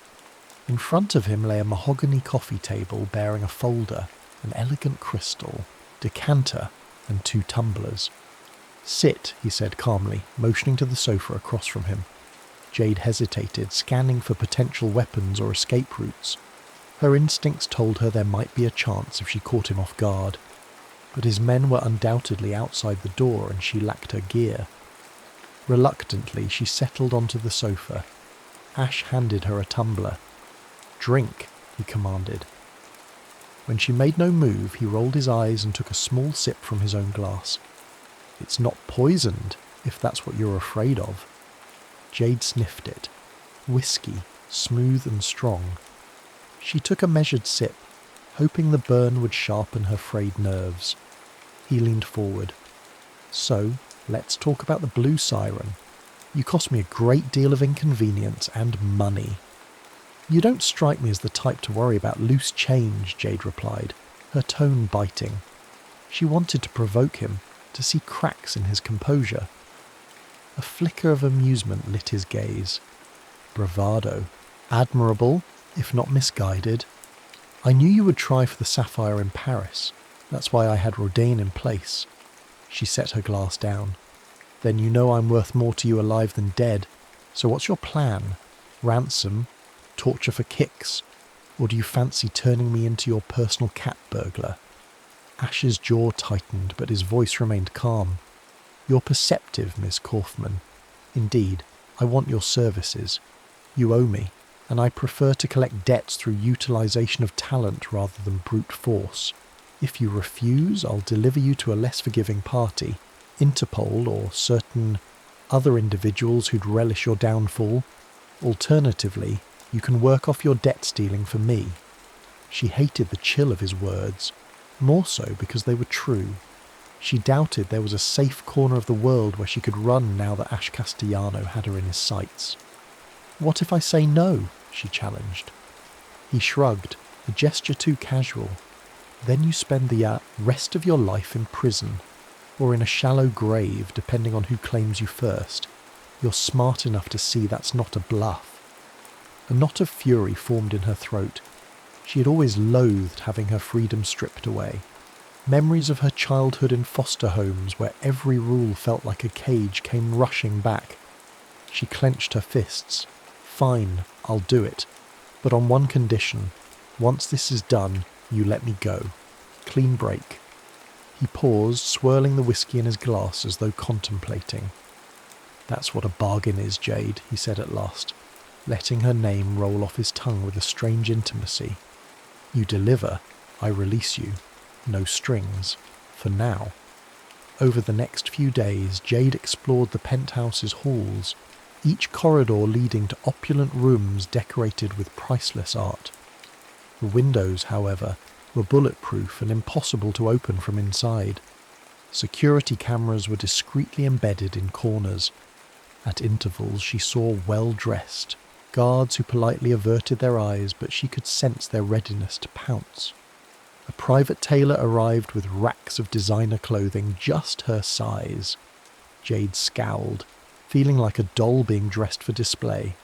She selected only practical items: black trousers, form-fitting tops, boots that wouldn't hinder her movement if she decided to make a run for it. She hadn't seen Ash much. Rumour had it he was dealing with fallout from a smuggling ring gone sour. But on the third day, he summoned her to a penthouse library. Jade stepped inside cautiously.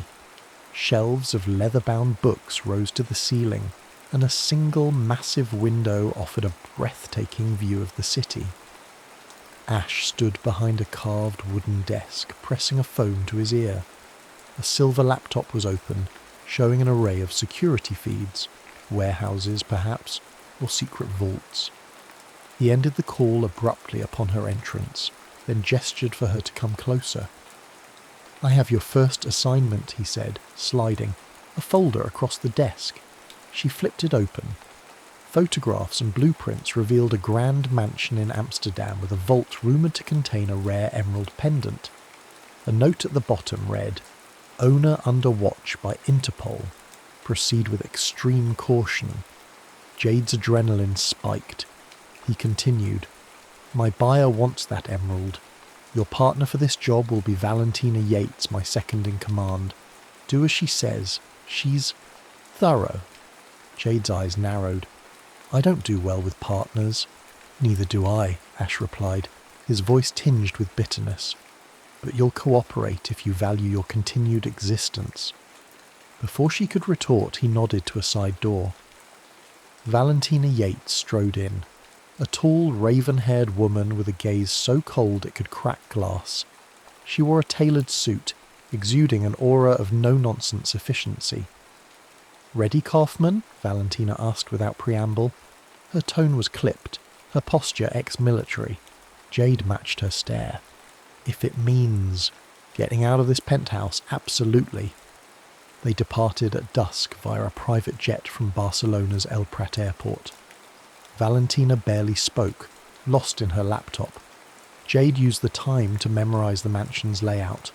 She noted security cameras, potential infiltration points, and an intricate plan to bypass motion detectors. The air hummed with an unspoken tension.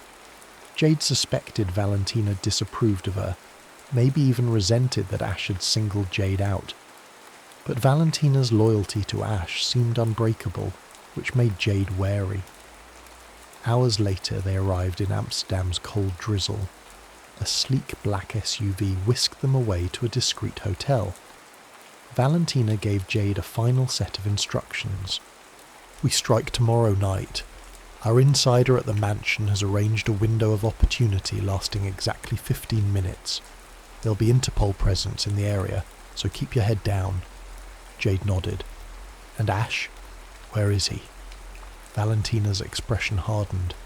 "He's got his own matters to handle. Don't worry yourself about him. Focus on the job." Under the cover of darkness they approached the mansion, a palatial estate with manicured lawns, stone fountains and patrolling guards. Jade wore a black bodysuit under a dark hooded cloak. Valentina coordinated from a vantage point near the gate, scanning security frequencies. Once Jade scaled the high fence, her muscle memory took over. She avoided the cameras by slinking along the estate's blind spots. The drizzle turned the grass slick, forcing her to dig her fingers into the soil for stability. Near the side entrance, she used a keypad scrambler to unlock the door, stepping inside with cat-like silence. Her heart pounded in her ears, but she kept her breath even. The mansion's interior was an opulent labyrinth. She crept to a hidden corridor leading to the vault. The informant had guaranteed no guards would patrol there for precisely 5 minutes. The vault's lock was a complicated puzzle of 3 rotating discs, but Jade's nimble fingers deciphered the mechanism swiftly. When the heavy door finally swung open, she saw it, an emerald pendant resting on a velvet cushion. It was mesmerizing, the gem reflecting a deep green glow in the dim light. Her earpiece crackled with Valentina's voice. "Move quickly, we have 2 minutes left." Jade slipped the pendant into a protective pouch. Just as she closed the vault door, footsteps echoed down the corridor. The insider's timing had failed, or perhaps Interpol had changed their pattern. She had no time to worry about whether it was a double cross or mere bad luck. She pressed herself against the wall, listening to the footsteps pass. After the guard disappeared around a corner, Jade sprinted back the way she'd come. She nearly collided with a second guard rounding a corridor, forcing her to slide behind a potted plant. He paused, scanning the area, but moved on. Heart hammering, Jade made it outside and scurried across the lawn toward the fence. Once over, she darted into the cluster of hedges where Valentina was waiting, disguised as a groundskeeper. Valentina slid a glance at the emerald pouch. "Got it?" Jade held it up, panting. "Good, let's get out of here." Back at the hotel, Valentina examined the emerald pendant under a small flashlight. She nodded, satisfied. Ash will be pleased.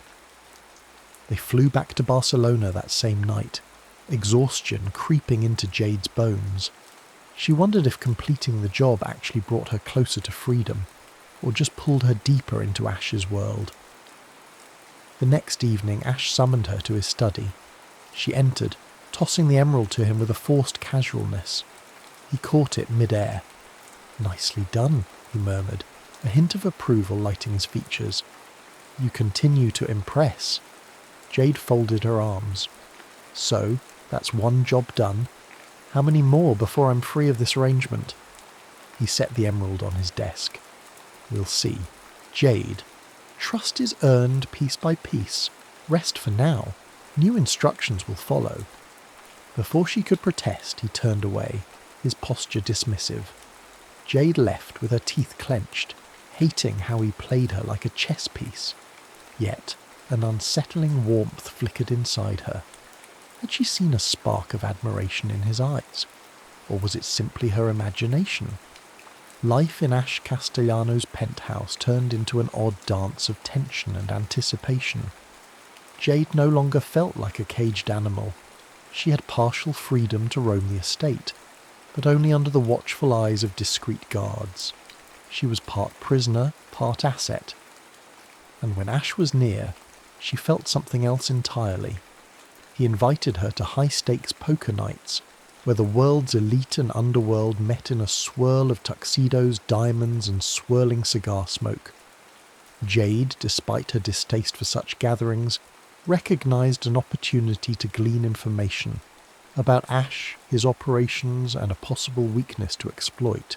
Yet, each time she studied him, she found his guard up, face unreadable except for fleeting moments of curiosity when their eyes met across the room.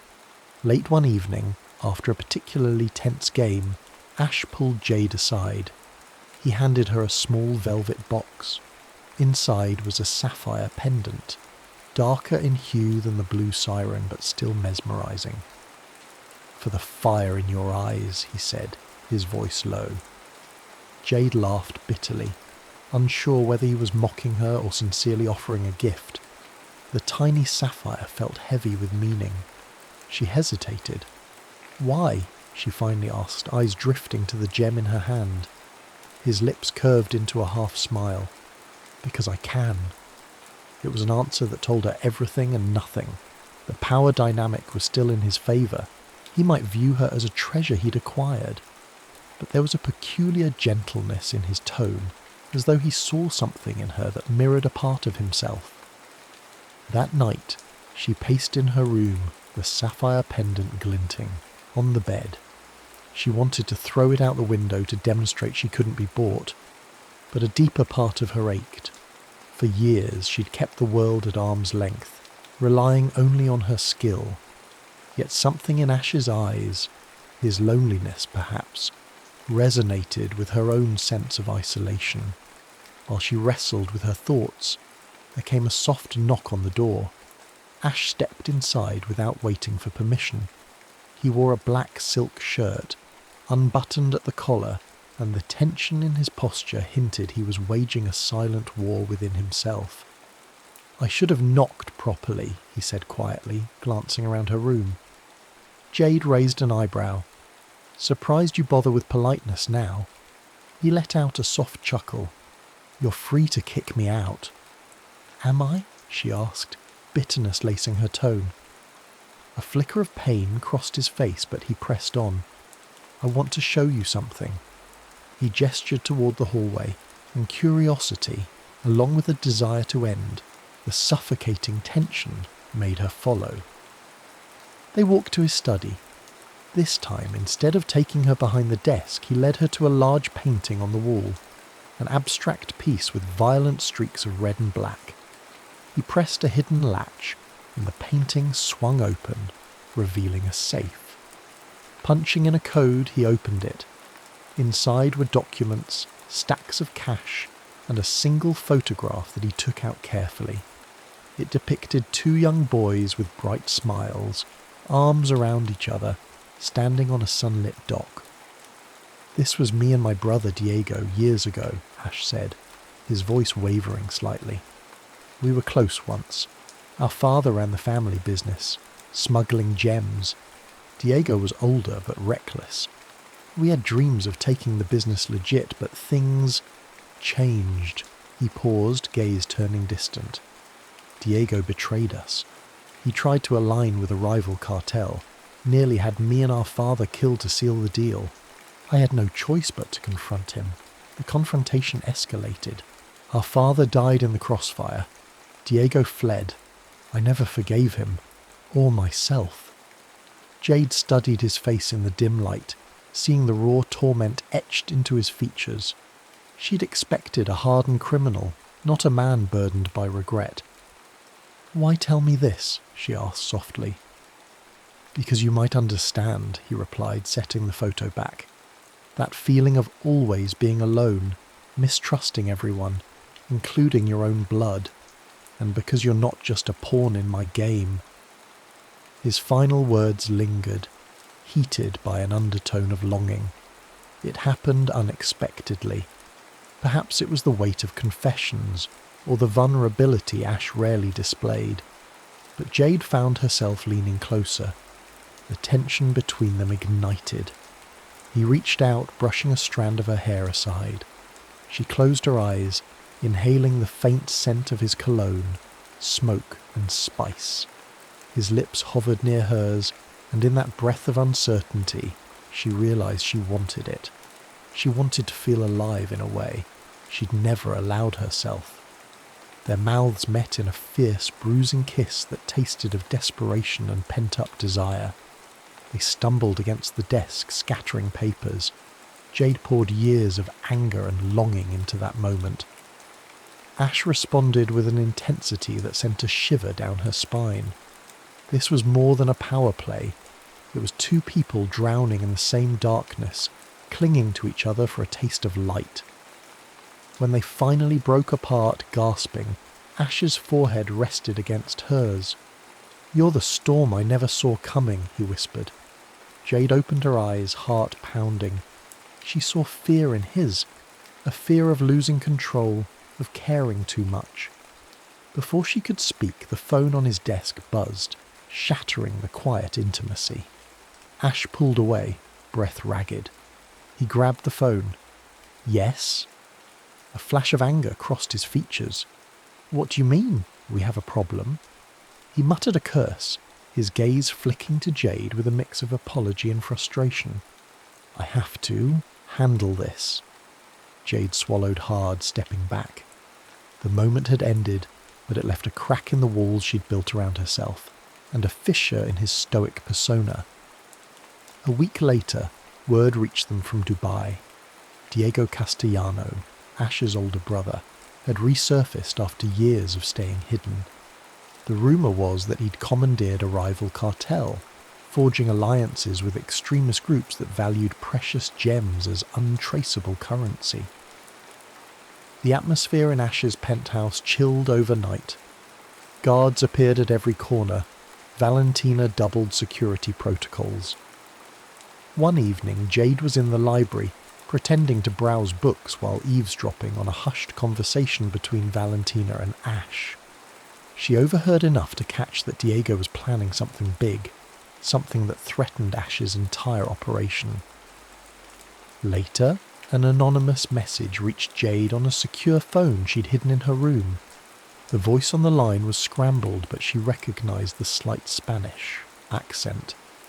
The caller's content was more startling than the voice itself. "Ash killed our father. He's lying to you. Everything he's told you is a facade. Don't let him make a fool of you." The line went dead before Jade could respond. She tried calling back. No luck. Was it Diego? If so, was he telling the truth? A knot formed in her stomach. Ash had said Diego's betrayal led to their father's death. But what if the blame wasn't so simple? As the days passed, Jade's thoughts turned restless. She was falling for Ash, or at least the tender illusions he allowed her to see. But if he'd lied about his father's death, what else might he have concealed? She couldn't openly ask him. That would raise suspicions. Instead, she spent nights in the penthouse's small office, hacking into restricted files.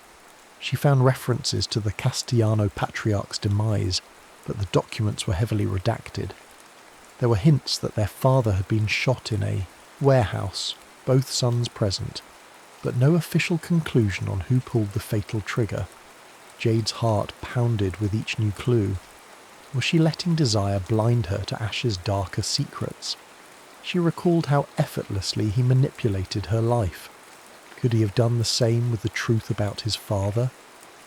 Valentina summoned Jade to a private lounge for a briefing. She laid out the next operation, a black opal heist in Italy that promised to fetch an obscene sum.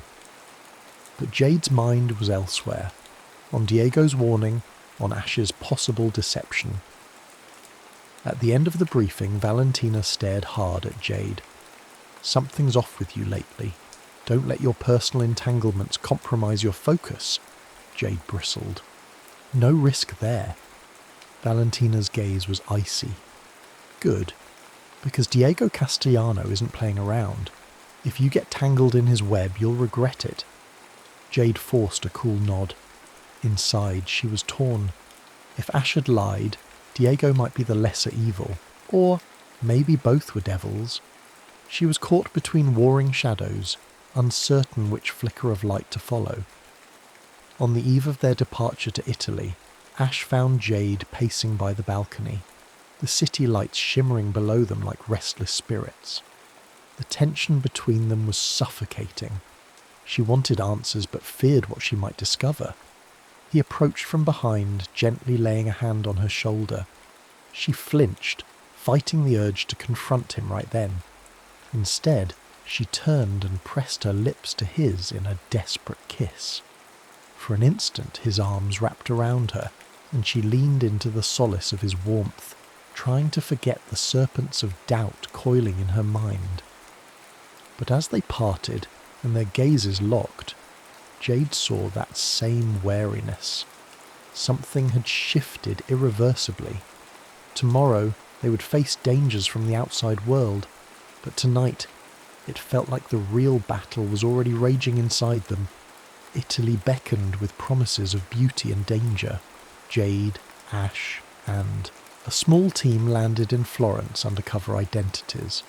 Their target was a secluded estate owned by a private collector, rumoured to harbour an exquisite black opal necklace worth millions on the black market. But Jade carried more weight than her infiltration gear. Diego's warning, "Ash killed our father," echoed in her mind. She had not confronted Ash yet.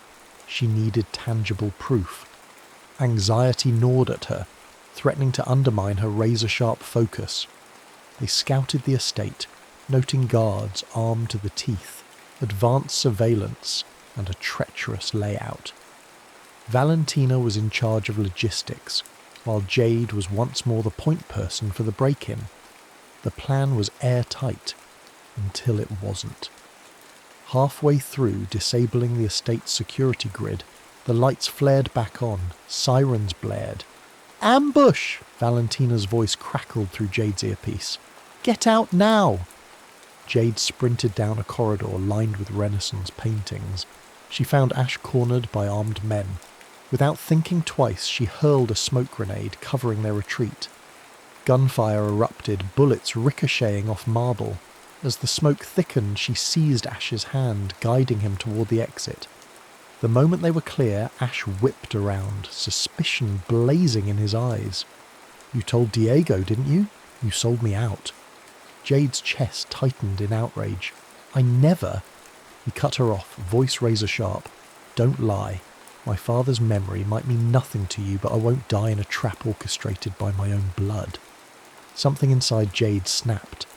"If you trusted me, you'd know I'd never do that. But you don't, do you?"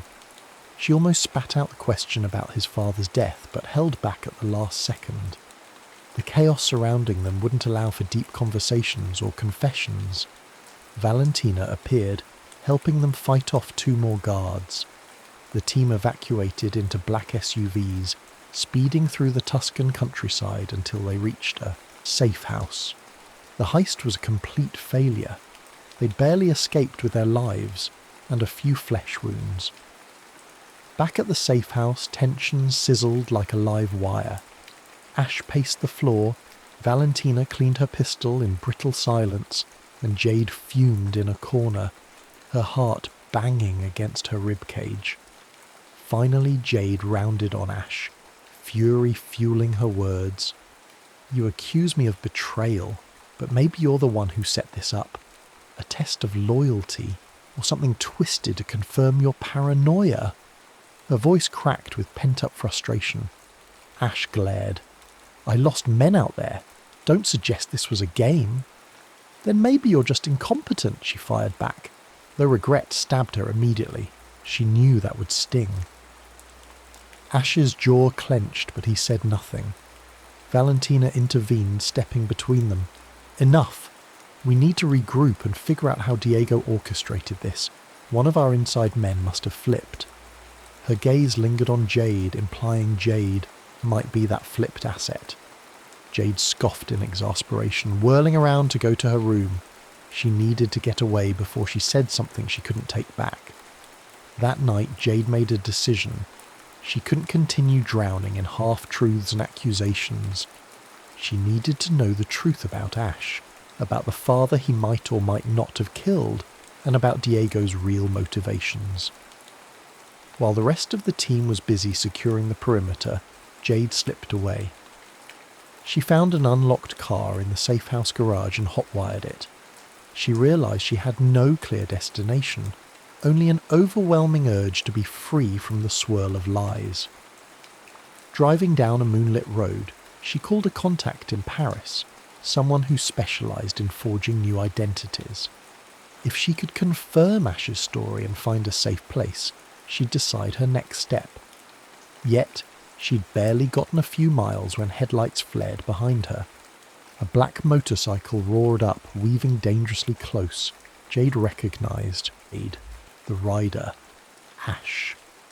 He pulled up beside her window, motioning for her to pull over. Fear and anger clawed at her.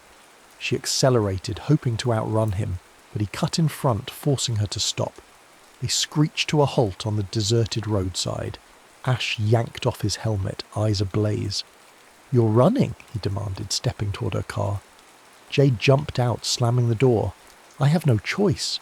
You won't tell me the truth. You don't trust me. You treat me like a thief in a gilded cage." He grabbed her arm. "You are a thief, and you've stolen more than you realize." She met his gaze, tears threatening to blur her vision. "Let go." His grip loosened, but he didn't release her.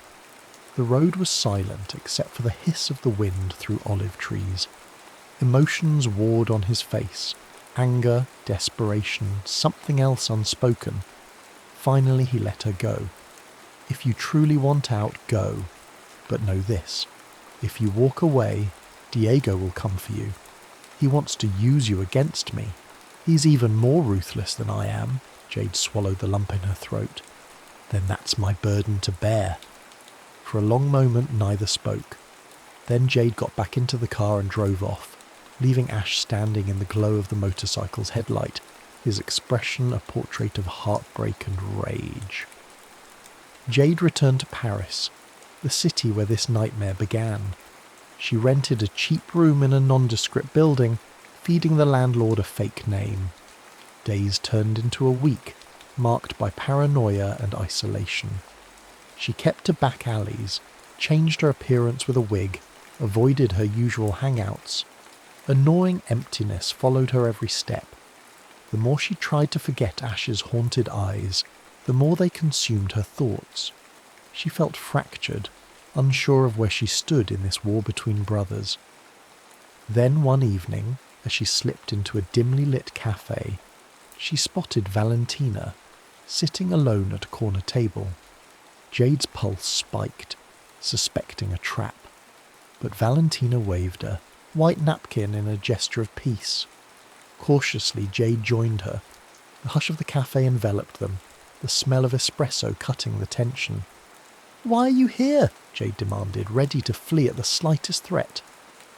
Valentina leaned forward, voice low. "Diego has mobilized a personal army. He's planning to assassinate Ash at a meeting in Istanbul. You might not care about the cartel, but I know you care about him." Jade's heart thumped. "Why should I believe you?" Valentina's eyes flashed. "Because I know Ash better than anyone. He made mistakes, yes, but he didn't kill his father. Diego's the one who set up the entire thing, possibly even pulled the trigger. Diego's men have been feeding you lies to turn you against Ash. I came because, despite everything, he still trusts you, and I don't want him dead." After Valentina left, Jade couldn't sleep. She roamed the Paris streets until dawn, mind roiling. If Valentina was telling the truth, Jade had been a pawn in Diego's revenge plot. The realization made her blood run cold. She pictured Ash, his guarded smiles, the vulnerability he'd shown, the way he'd risked everything to build an empire after losing his father and brother. A sharp pang of longing and regret speared through her. She might be the only one who could warn him in time, but returning to him meant trusting again, an act that felt alien and perilous. Yet, something stronger than fear pulsed in her veins. She wanted to protect the only man who'd ever dared to see through her hardened exterior. Whatever twisted form their connection took, it was real to her. As dusk fell the next day, Jade packed her gear. She made some calls, calling in old favours for travel documents. By midnight she was on a cargo plane bound for Istanbul, determined to reach Ash before Diego struck. All the while, she clung to the memory of that shared kiss in the study, the raw honesty in his eyes. If she was risking her life, it might as well be for the one person who made her feel alive. Istanbul's Grand Bazaar pulsed with life, a chaotic blend of colours and scents. Beneath its vibrant exterior, an underworld deal was about to happen.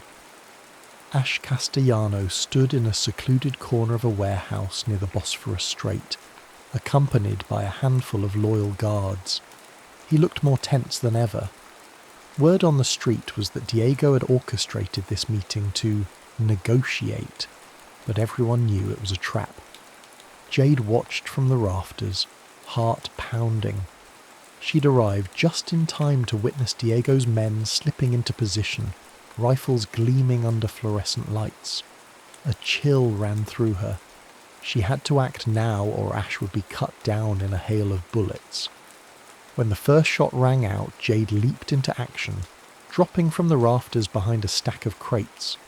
She lobbed a flash grenade that disoriented Diego's men, then darted forward to where Ash took cover behind a steel pillar. He started to aim, his gun, until recognition flickered in his eyes. "Jade?" She gave a nod, breath ragged. "I'm sorry. I didn't know. Diego, he lied to me. I'm here to help." Emotions cascaded across his face. Shock, relief, anger, maybe even a hint of gratitude. But there was no time to talk. Diego himself strode into view, flanked by bodyguards. The older brother's face wore a triumphant sneer. "This ends now, Ash," he spat, levelling a pistol. "And this time I won't miss." Gunfire erupted from every direction. Jade and Ash fought back to back, covering each other in a deadly dance of bullets and cunning. At one point, Jade rolled across the concrete floor to grab a fallen weapon, taking out 2 of Diego's men. She realised she was fighting not just for survival, but for a chance at redemption, for both her and Ash. Valentina arrived with reinforcements, pushing Diego's men into retreat, but Diego himself remained, determined to kill his brother. He cornered Ash. Behind a shipping container, pistol aimed at Ash's chest. Jade, hidden behind a nearby crate, took a shot that grazed Diego's arm. He howled in pain, pivoting the gun toward her. Ash seized the moment. He lunged, wrenching the weapon from Diego's grasp. A scuffle broke out, brutal and personal. In the end, Ash pinned his brother to the ground, chest heaving, gun pressed to Diego's temple.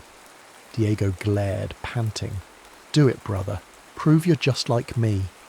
Jade felt her heart spike. Would Ash pull the trigger? The seconds stretched like wire about to snap. Finally, with a growl of rage, Ash hurled the gun aside. "No," he said, voice shaking. "I'm not you." Valentina's men secured Diego, who spat curses as they dragged him away. Jade knelt next to Ash, heart in her throat. He had a bleeding gash on his arm, but it seemed superficial. Cradling his face in her hands, Jade looked into his eyes, tears wetting her lashes. "I'm sorry I doubted you." Ash exhaled, a shuddering breath. "You saved my life. Twice now." They helped each other up, battered but alive. The city lights of Istanbul glittered outside like 1,000 possibilities. For the first time, Jade believed in something more than just survival. A gentle ocean breeze caressed Jade's skin as she stood on the sun-drenched balcony of a secluded island villa. The horizon was a tapestry of turquoise waves and golden sunlight. She sipped from a cup of spiced tea, letting the salty air soothe her. Behind her, Ash emerged, dressed casually in linen pants and a half-button shirt, a faint scar visible on his forearm, one of the many they'd both acquired. After the showdown in Istanbul, rumours spread that Adrian Ash Castellano and his infamous jewel thief accomplice had vanished, presumed dead or in hiding. The truth was more nuanced.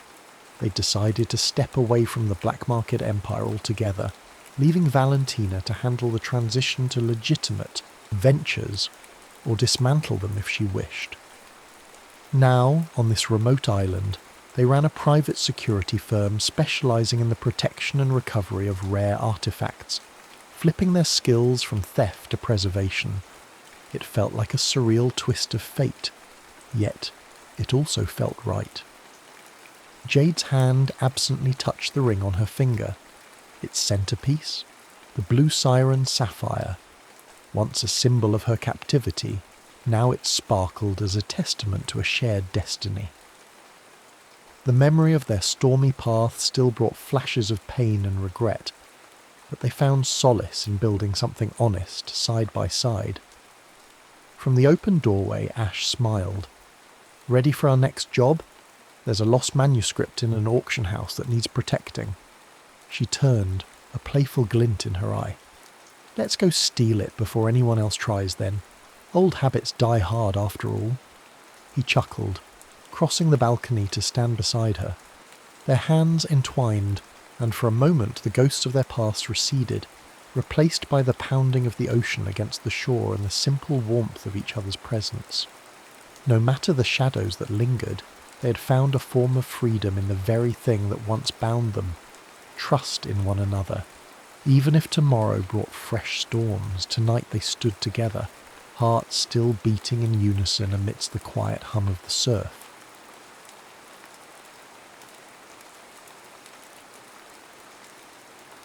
That one summer kiss. The Richards family motorhome rumbled down I-25 toward Denver, its once pristine white exterior now bearing the dust of 17 states. Inside, 11-year-old Tyler Richards sprawled across the dinette booth, methodically arranging his growing collection of stadium ticket stubs. "Dad, how many more to go after the Rockies?" he called toward the driver's seat where Jim Richards navigated the behemoth vehicle with the casual confidence of a man who'd logged over 8,000 miles that summer. "4 more stadiums, buddy. Then we've hit all 30, Jim answered, his eyes flicking to the rearview mirror where he could see his wife Catherine reviewing tomorrow's itinerary. Elitch Gardens amusement park in the morning, Coors Field in the afternoon. In the back bedroom, 9-year-old Britt sat cross-legged on her bunk, carefully applying pine tar to her baseball glove, a ritual she'd adopted after watching her father do the same. Unlike many girls her age, Britt's summer heroes weren't pop stars or movie actresses. They were sluggers, pitchers, and especially Bryce Harper, whose jersey she wore so often that her mother had to practically peel it off her for washing. "Britt, we're stopping for gas. Last chance for snacks before Denver," Catherine called back. The Richards' Great American Baseball Tour had been Jim's dream. Visit every major league stadium in a single summer, catch at least one game in each, and hit the country's top roller coasters along the way. What had seemed like an impossible logistical challenge had become their reality, fueled by Catherine's meticulous planning, a calendar gridded with game times, and a motorhome that had become more home than motor over the past 3 months. August 18th dawned clear and bright in Denver. The Richards family arrived at Coors Field 3 hours before first pitch, Jim's rule for exploring each stadium properly.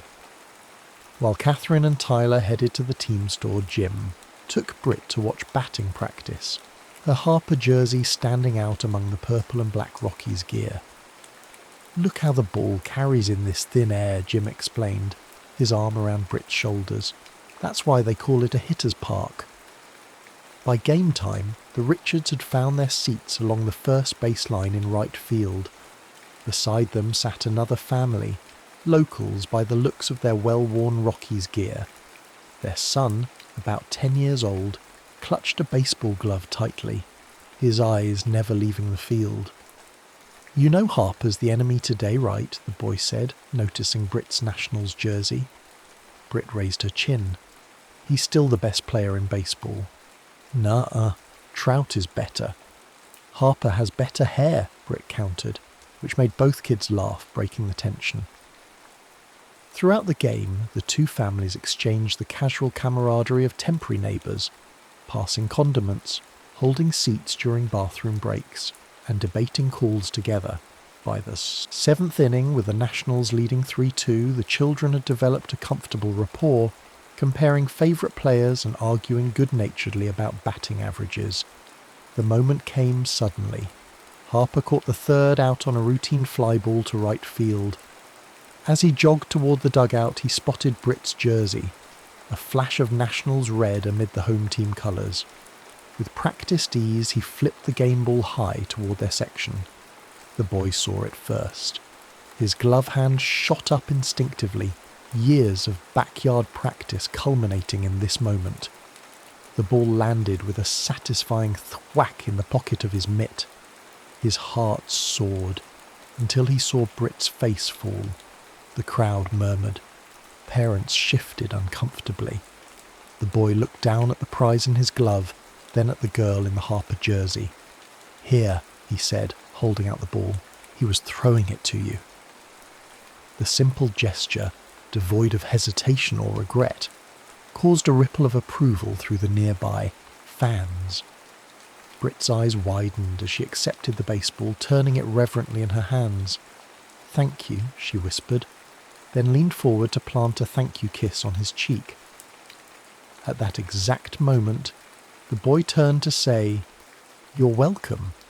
Their lips met in an innocent, accidental brush that lasted less than a second. Both children jerked back, faces flaming. The crowd, witnessing this unscripted moment of childhood awkwardness, erupted in good-natured laughter and applause. Seconds later, the stadium camera operator, always hunting for between-innings entertainment, broadcast the entire sequence on the massive centre field screen. Summer Kiss Cam flashed across the Jumbotron as 40,000 fans watched the replay. The catch, the generous gift, the innocent kiss. The stadium announcer chuckled warmly through the speakers.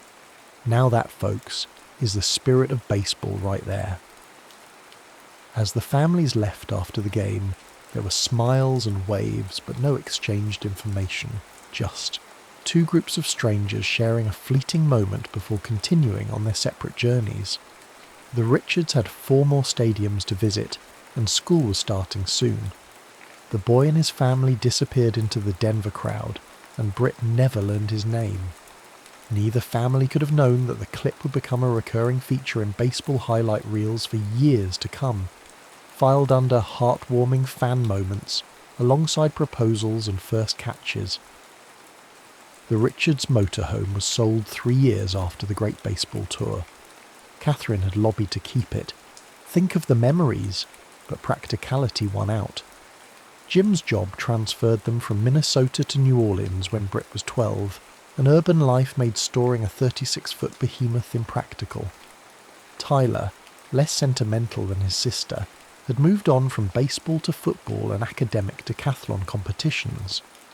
Britt, however, never abandoned her love of the game, even as she discovered her own athletic calling on the track.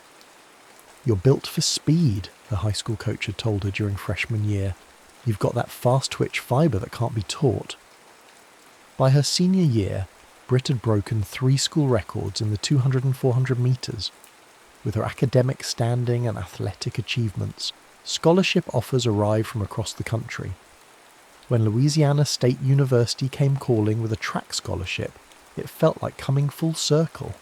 A chance to return to her baseball roots at a school with a powerhouse program. Her first semester had been a whirlwind of adjustments, living away from home, balancing rigorous training with academics, and navigating the complex social ecosystem of college. By spring semester, she'd found her rhythm and her people, a tight-knit group of fellow athletes who understood the discipline required to compete at their level. The embarrassing baseball kiss had become a family legend, occasionally resurfacing when Jim stumbled across the clip, online. Britt had mostly made peace with her moment of viral fame, though she still cringed whenever it appeared in MLB Valentine's Day montages. The boy's face had blurred in her memory, just another fleeting connection in a summer filled with new stadiums and experiences. Britt and her friends collapsed onto the bleachers at Alex Box Stadium, having come directly from track practice. Her legs ached pleasantly from interval training and the familiar sounds of a baseball game. The crack of bats, the pop of balls hitting mitts, provided a soothing backdrop. "You smell like determination and sweat," teased her roommate Missy, a high jumper from Baton Rouge. "Shower break between practice and games isn't in your vocabulary, is it?" "It's baseball," Britt replied, pulling her damp hair into a ponytail. "Nobody smells good at baseball games. That's part of the tradition." As LSU took the field against Vanderbilt, Missy nudged Britt with her elbow. Question: "Why don't you have a boyfriend?" "You've been here almost a full year now," Britt shrugged. "Just haven't clicked with anyone. Besides, when would I fit that in? Between track, classes and sleep." "Sleep is overrated," Missy interrupted. "Seriously though, there has to be someone you've noticed." Britt's eyes drifted across the field, landing on the centre fielder, number 27. She'd noticed him in her Biology 101 lecture. Always punctual, always prepared, rarely speaking unless called on, but offering thoughtful insights when he did. "Maybe him," she admitted, pointing discreetly. "We have biology together. He seems different from most of the baseball guys. Quieter, more substantial." Missy followed her gaze. "Number 27? That's Cole Nightingale. Jackson knows him through some conservation club. He's from Colorado." "Colorado?" Britt laughed. "That explains the silent intensity. Probably communes with elk in his spare time." Want me to see if Jackson can introduce you? God, no, Britt replied quickly. I'm just saying, objectively speaking, Centerfield is nice to look at. That's all. But Missy's matchmaking wheels were already turning. It's not a date, Missy insisted a week later as she rummaged through Britt's closet. It's a casual group thing that happens to include Cole. Britt sat on her bed, arms crossed. You told me we were grabbing coffee with you and Jackson. Now you're telling me Cole's coming, and magically you and Jackson just remembered an assignment due tomorrow? What a coincidence, Missy replied with zero attempt at sincerity. Wear the green top. It makes your eyes pop. My eyes are brown. Even more reason to wear green. Contrast. The campus coffee shop buzzed with end-of-semester energy when Britt arrived. She spotted Cole immediately, sitting alone at a corner table, his posture relaxed but alert. No baseball cap today, revealing dark hair with a slight natural wave. He glanced up, recognition crossing his face. Not surprise, Britt noted. Missy had clearly informed Jackson, who had informed Cole. Everyone knew this was a setup except her. Hi, she said, sliding into the seat across from him. I'm guessing you also got the last-minute text about a forgotten assignment. Cole's mouth curved into a half smile. Jackson's not subtle. I figured it out when he spent 15 minutes describing you yesterday. Unless there are multiple track stars named Britt in our biology class. His directness caught her off guard. At least 3. We're having a convention later. He laughed, a genuine sound that transformed his serious face. I've seen you run. At the LSU Invitational last month, the 400 metres. You were at the Invitational? This surprised her. Baseball players rarely attended track meets. I'm interested in biomechanics. Professor Simmons suggested I observe elite runners for a research project. So I was a science experiment? Britt raised an eyebrow. You were the most impressive subject, he countered. Your form is almost mathematically perfect. The conversation flowed from there, moving from classes to childhood influences, discovering shared interests in the outdoors and similar tastes in music. Cole described growing up in Colorado, hiking 14ers with his father. Britt spoke of her family's baseball odyssey, carefully omitting the embarrassing kiss incident. Wait, Cole interrupted. Your family visited all 30 MLB stadiums in one summer? That's incredible. It was the summer before 6th grade. My dad mapped the entire thing on this giant wall calendar, coordinating game schedules with driving distances. I can't imagine seeing that much baseball in one summer. It was magical, Britt admitted, though I probably didn't appreciate it enough at the time. What was supposed to be a quick coffee stretched into dinner at a nearby noodle shop, then a walk around the campus lake as twilight descended. Cole proved to be an attentive listener, drawing Britt out with thoughtful questions, rather than steering conversations toward himself. When he walked her back to her dorm, there was a moment, a pause at the entrance where possibility hung in the air. But Cole simply smiled and said, I enjoyed this. Maybe we could do it again. Britt nodded, surprised by how much she wanted that. I'd like that. 3 dates followed over the next 2 weeks, each revealing new layers to Cole. He was methodical but not rigid, ambitious but not cutthroat, and beneath his reserve lay a subtle humour that emerged more frequently as they grew comfortable together. After their 4th date, a Saturday afternoon picnic by the lake, Cole suggested exchanging social media accounts. Not that I post much, he admitted, but it seems like the normal progression. That night, as Britt studied for finals, her phone buzzed with a notification. Cole Nightingale has followed you on Instagram. Minutes later, another notification. Cole Nightingale mentioned you in a comment. Curious, she opened the app to find Cole had commented on a post from 5 years earlier, a throwback Thursday where she'd shared the famous Jumbotron clip. She'd captioned it, TBT to that time I accidentally became a baseball meme. Summer kiss Cam, first kiss fail, thanks Bryce Harper. Cole's comment simply read, "Is this really you?" Britt stared at her phone, momentarily confused by Cole's comment. Why was he so interested in her embarrassing childhood moment? She quickly typed back, "Unfortunately, yes. Most embarrassing moment of my childhood immortalised for eternity. Why?" Her phone rang almost immediately. Cole's name flashed on the screen. "Hey," she answered. "Everything okay?" "More than okay," Cole said, his voice filled with an excitement she hadn't heard before. "That video from Coors Field, the boy who caught the ball and gave it to you. What about him?" Britt asked, a strange feeling beginning to stir in her stomach. "Britt, that was me." The world seemed to tilt sideways. "What? No way. That's impossible." August 18th, 2015. Nationals versus Rockies. 7th inning. Bryce Harper caught the third out and tossed you the ball, but I caught it instead. "Cole, if you're messing with me—" "I'm not," he assured her. "I still have the newspaper clipping somewhere. My family drove up from Colorado Springs for the weekend. It was right before my birthday." Britt sank onto her bed, mind reeling. "Oh my God, this is insane. What are the odds?" "Astronomically against," Cole replied. "One moment in one stadium a decade ago, and somehow we both end up here, in the same biology class, dating." "We kissed," Britt said suddenly. "I mean, technically we've already kissed." Cole laughed.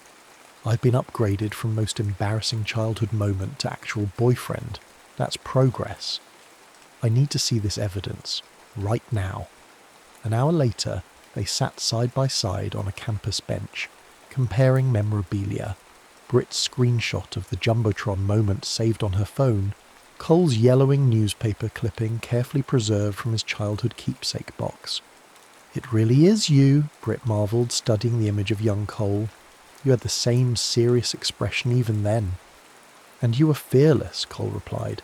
"Just walked up and planted one on me." "On your cheek. It was supposed to be your cheek." Fate had other plans. They fell silent, the weight of coincidence settling around them. The same stadium, the same moment, captured forever. And now, 10 years later, they'd found each other again without even realising what they'd lost.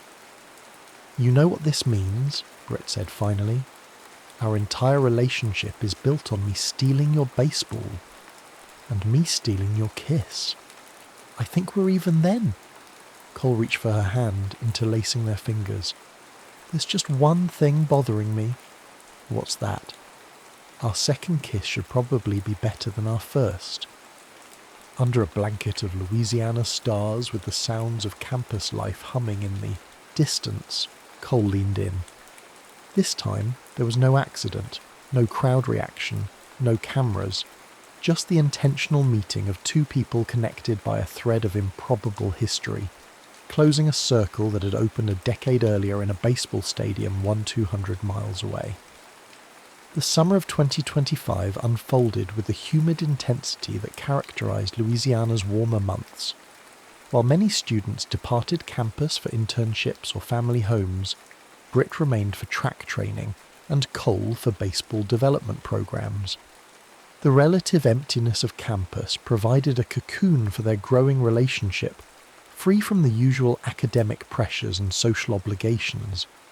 On a particularly sweltering July evening, they sat on the balcony of Cole's off-campus apartment, box fans creating the only breeze. Cole scrolled through his phone while Britt lay with her head in his lap, reading a novel for her fall literature course. "My parents want to meet you," Cole said casually, fingers absently stroking her hair. Britt lowered her book. "Mine too. My mum keeps asking for pictures. We could drive up to New Orleans next weekend. It's only an hour." "What would you tell them?" Britt asked. "About how we met. The whole baseball kiss backstory seems like a lot for a first meeting." Cole considered this. "We could start with biology class and work our way back." "Probably wise," Britt agreed. "Though my dad will lose his mind when he finds out you're that boy. He references that clip at least once a year." Cole's phone buzzed with a notification. He glanced down, then let out a startled laugh. You're not going to believe this. He turned the screen toward Brit. An MLB social media account had posted a Throwback Thursday compilation of famous fan moments. The caption read, "Summer Love Through the Years, baseball's most heartwarming fan moments." The thumbnail image showed a young Brit in her Harper jersey, milliseconds before the accidental kiss. "They're never going to let us forget," Brit groaned, covering her face. "Wait," Cole said, sitting up straighter. "Read the comments." Brit took the phone, scrolling through responses. Most were generic. Heart emojis, memories of seeing the clips live. But one comment caught her attention. "OMG, that's Brit Richards, LSU track, and Cole Nightingale, LSU baseball. They're dating now. Full circle, baseball love." "How?" Brit began. "Missy," they said in unison. "She must have made the connection and shared it," Cole reasoned. "She does follow all the MLB accounts." The post was rapidly gaining traction, with more comments confirming the unlikely reunion story. By morning, several sports websites had picked up the tale, framing it as a baseball fairy tale, the children from the famous kiss cams serendipitously reuniting in college, unaware of their shared history. Brit's phone rang early the next day. Her father, calling with an uncharacteristic urgency in his voice. "Brittany Ann Richards," he said when she answered, using her full name in a way that signalled his excitement rather than disapproval. "Is it true? The boy from the kiss cam is your boyfriend? The one you've been telling us about?" Brit sighed, shooting Cole a resigned look as he entered the room with coffee. "Yes, Dad, it's true." Jim's whoop of delight was loud enough that Cole could hear it across the room. "Your mother won't believe this. Actually, everyone needs to hear this story. Thanksgiving. You're bringing him for Thanksgiving, right? Both families. We need both families there." "Dad, it's July, and we haven't even met each other's parents yet." "Details. Mere details. This is baseball destiny, honey." After assuring her father that yes, they would discuss holiday plans, and no, ESPN could not have an exclusive interview, Brit ended the call and collapsed dramatically onto Cole's couch. "My father is already planning our baseball-themed wedding," she informed him. "Hope you're ready to say vows over home plate." Cole laughed, sitting beside her. "My mum texted earlier. She found our box of memorabilia from that game. Apparently she kept the ticket stubs." The media attention faded as quickly as it had flared, their story becoming just another heartwarming internet moment before being replaced by the next viral sensation. But privately, something had shifted between them. What had been a strange coincidence had become part of their shared mythology. The story they would tell for years to come, the unlikely thread that had connected them long before they understood its significance. 2 weeks later, they drove to New Orleans to meet the Richards family.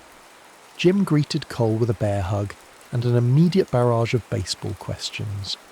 Catherine was more restrained but equally welcoming, showing Cole the meticulous scrapbook she'd created from their great baseball tour, including a page dedicated to the famous kiss. "We should have gotten your autograph back then," Jim joked over dinner. "Could have sold it for college tuition by now." "Jim," Catherine chided gently, then turned to Cole, "we're just happy Brit found someone who shares her love of the game. That's rare."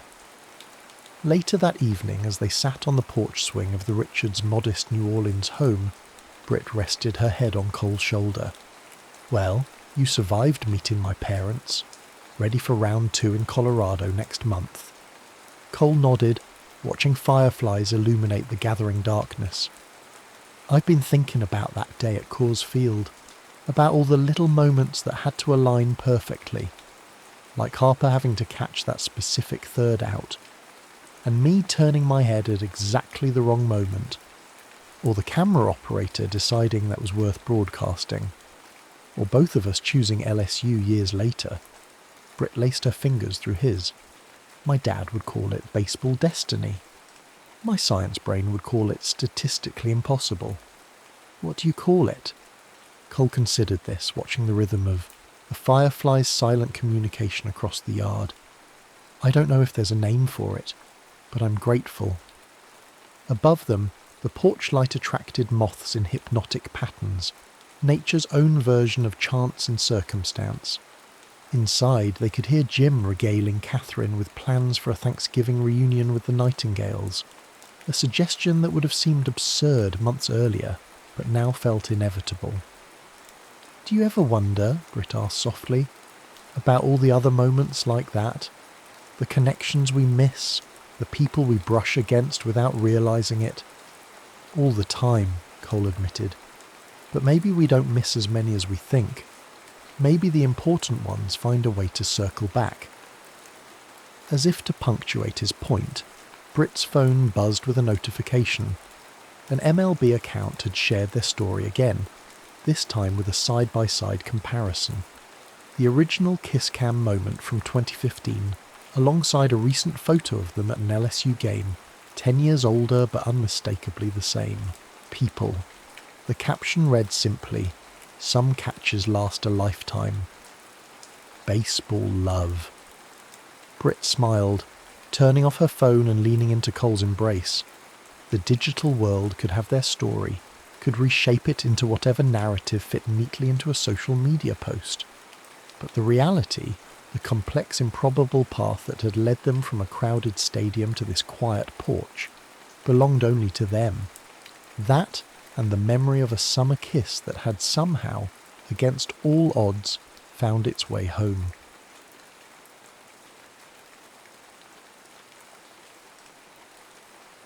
Bitter moon, bright star. Harvey Davenport squinted against the low autumn sun as he guided his dun-gelding down Silver Creek's main thoroughfare. The small Montana settlement had the distinct smell of a town caught between civilization and wilderness, sawdust and manure, whiskey and wood smoke. His back ached from 3 days in the saddle, tracking a man who'd ultimately proven not worth the trouble. The bounty for Carl Weber had barely covered expenses. 15 years of hunting men had taught Harvey one immutable truth. The price on a man's head rarely matched the cost of bringing him in. Mayor Julian Collier's telegram had been cryptic but promising. Urgent matter requiring discretion and experience. Compensation generous. Harvey had learned to read between the lines of such messages, usually a wealthy man wanting revenge without legal entanglements. The mayor's office occupied the upper floor of the general store, announced by a weather-worn sign. Harvey secured his horse and climbed the exterior staircase, boots leaving imprints in a thin layer of dust. "Davenport," Collier greeted him, rising from behind a desk cluttered with papers. The mayor was a slight man with spectacles and thinning hair, the kind who'd never skinned a knuckle in a fight. "Grateful you came so quickly." Harvey removed his hat but remained standing. "Your telegram mentioned generous compensation." "Indeed. $500 for 3 months' work." Harvey raised an eyebrow. "That's steep for a small town. Who needs killing?" The mayor blanched. "Good heavens, no.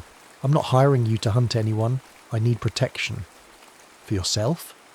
"For our new school teacher, Miss Florence Hart." Harvey stared at the man, certain he'd misheard. A school teacher? She arrived last week from Boston. Brilliant young woman, educated at Mount Holyoke Female Seminary. The mayor paused, looking uncomfortable. Silver Creek has been under William Tate's thumb for too long. His gang controls everything from cattle to mining claims. Miss Hart represents something Tate can't abide.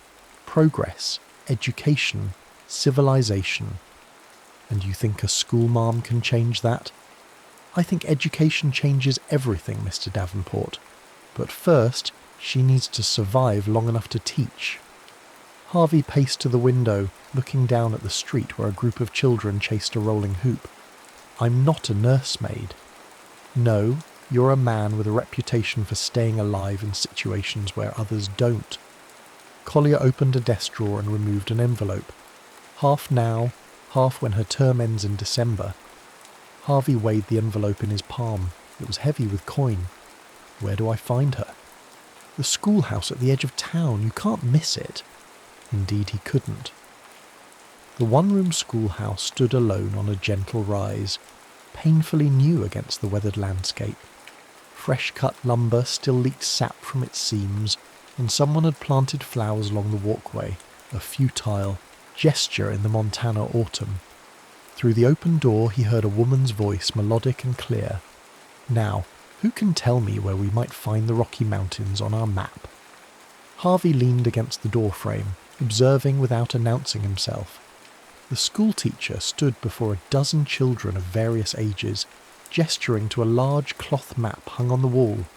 She wore a practical blue dress. Her honey-brown hair swept into a loose knot at her nape. "They're right here," piped a small boy. "Excellent, Thomas." She beamed as if the child had solved complex mathematics instead of identifying the most obvious geographical feature in their territory. Harvey cleared his throat, and 26 eyes swiveled toward him. 12 pairs belonging to children, one to the teacher, and the last his own reflection in the small mirror by the door. "May I help you, sir?" Her smile remained, but caution entered her eyes. "Harvey Davenport. Mayor Collier hired me." Understanding dawned on her face. She turned to her students. "Children, please practice your letters while I speak with Mr. Davenport." She approached with an extended hand. "Florence Hart, I've been expecting you, though I did express to the mayor that this arrangement seems unnecessary."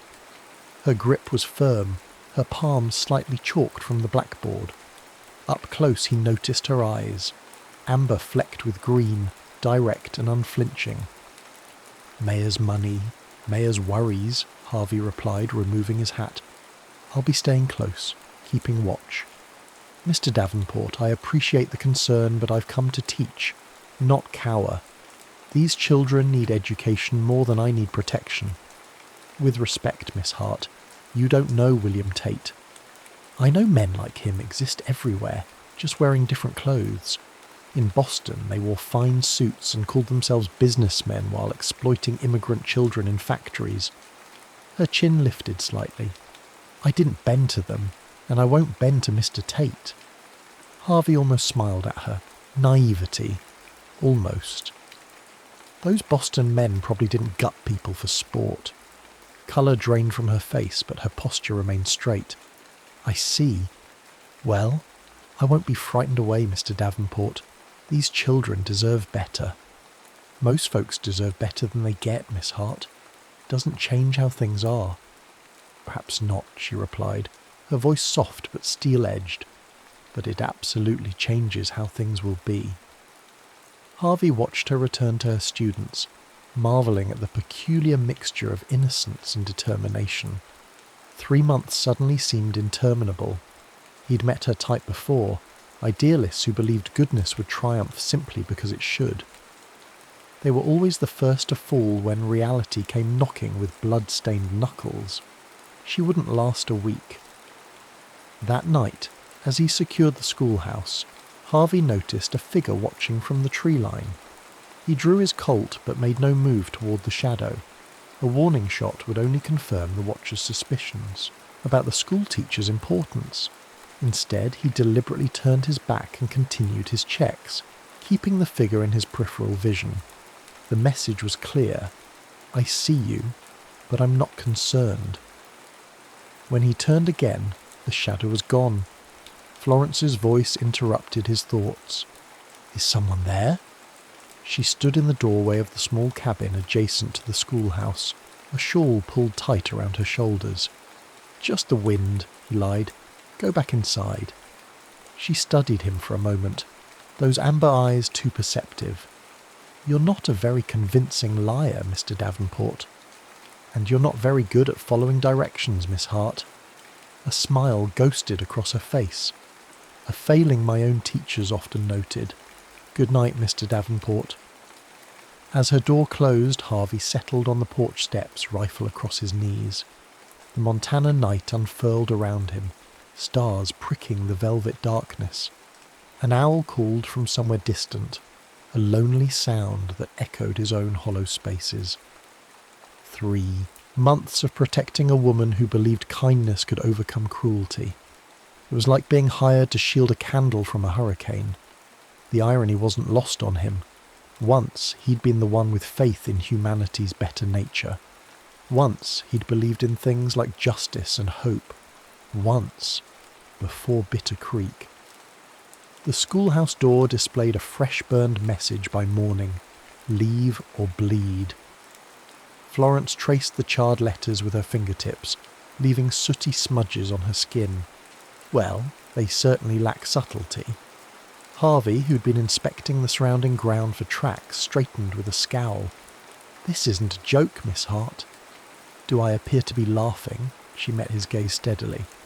"Intimidation tactics are the weapons of small men, Mr. Davenport. I won't dignify them with fear." With that, she retrieved a bucket of whitewash from the supply shed and began coating the damaged door. Her methodical brushstrokes revealed nothing of her thoughts, but Harvey noticed the slight tremor in her hands. "You should consider returning to Boston," he said, leaning against the schoolhouse wall. Florence continued painting, not sparing him a glance. "I should consider many things, Mr. Davenport. The migration patterns of monarch butterflies, the mathematical principles behind cathedral architecture, the proper preservation of wild berries for winter consumption." She paused, finally looking at him. Abandoning these children isn't among those considerations. The arrival of her students ended their conversation. Harvey watched as Florence transformed, her apprehension tucked away behind genuine warmth as she greeted each child by name. He positioned himself by the window, scanning the tree line while the lesson progressed inside. "Mr. Davenport?" A small voice interrupted his surveillance.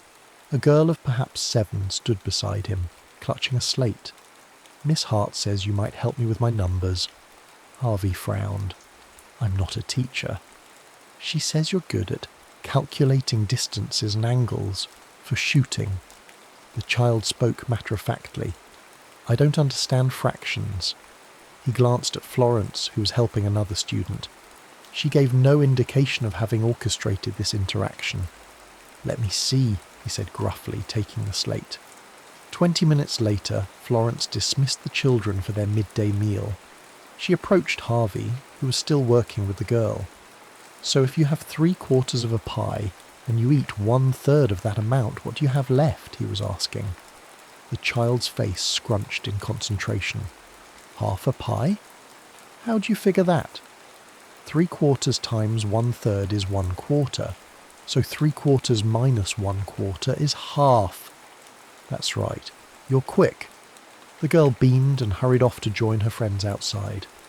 "Sarah struggles with arithmetic," Florence said, sitting beside him on the bench. "Her father's a trapper, rarely home. She helps her mother manage their supplies, so fractions are essential for her." Harvey grunted, uncomfortable with her approving gaze. "Shooting requires math. Nothing special about it." Florence gathered papers from a nearby desk. "You know, Mr. Davenport, for a man so determined to appear heartless, you have remarkable patience with children." "Children are different," he said after a moment. "They haven't had time to become monsters yet." "And adults have?" "Most." He stood, eager to escape her scrutiny. "I'm going to patrol the perimeter." Over the following weeks, an uneasy routine developed. Harvey kept watch while Florence taught. Occasionally, despite his resistance, he found himself drawn into lessons, explaining tracking methods for geography, demonstrating how to calculate a horse's travel distance for mathematics. The children, initially wary of his scarred face and taciturn manner, gradually began greeting him each morning. One boy even presented him with a whittled wooden horse crudely carved but recognizable. "Mr. Davenport, might I ask a favour?" Florence approached him one afternoon as the children departed. "Depends on the favour." "I need to visit Miller's Crossing tomorrow. There's a shipment of books arriving by stage, and supplies I ordered for our harvest celebration." Harvey frowned. "Miller's Crossing is 15 miles. "Indeed, which is why I've arranged to borrow Mr. Peterson's wagon. We could depart after breakfast and return before dark." "We? Unless you plan to abandon your duties for the day," she challenged. a hint of mischief in her eyes. The journey began in awkward silence. Florence attempted conversation several times, only to receive grunts or one-word answers from Harvey. After an hour, she sighed dramatically. "This will be a tedious journey if you're determined to remain mute, Mr. Davenport." "Not much worth saying." "I disagree. For instance, you might tell me how a man with your education, and don't deny it. I've seen you correct grammar in the children's work when you thought I wasn't looking, became a bounty hunter." He glanced at her, surprised by her observation. "Life happens." A profoundly uninformative answer. She adjusted her bonnet against the strengthening wind. "Very well, I'll begin. I'm the youngest of 4 sisters. My father was a professor of literature who believed women deserved education equal to men's. My mother died when I was 12. I taught in Boston for 3 years before answering the advertisement for Silver Creek."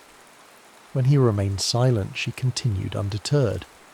"I came west because I was suffocating in Boston drawing rooms, expected to marry a banker's son who thought women should discuss nothing more substantial than fabric patterns and menu planning." Her voice softened.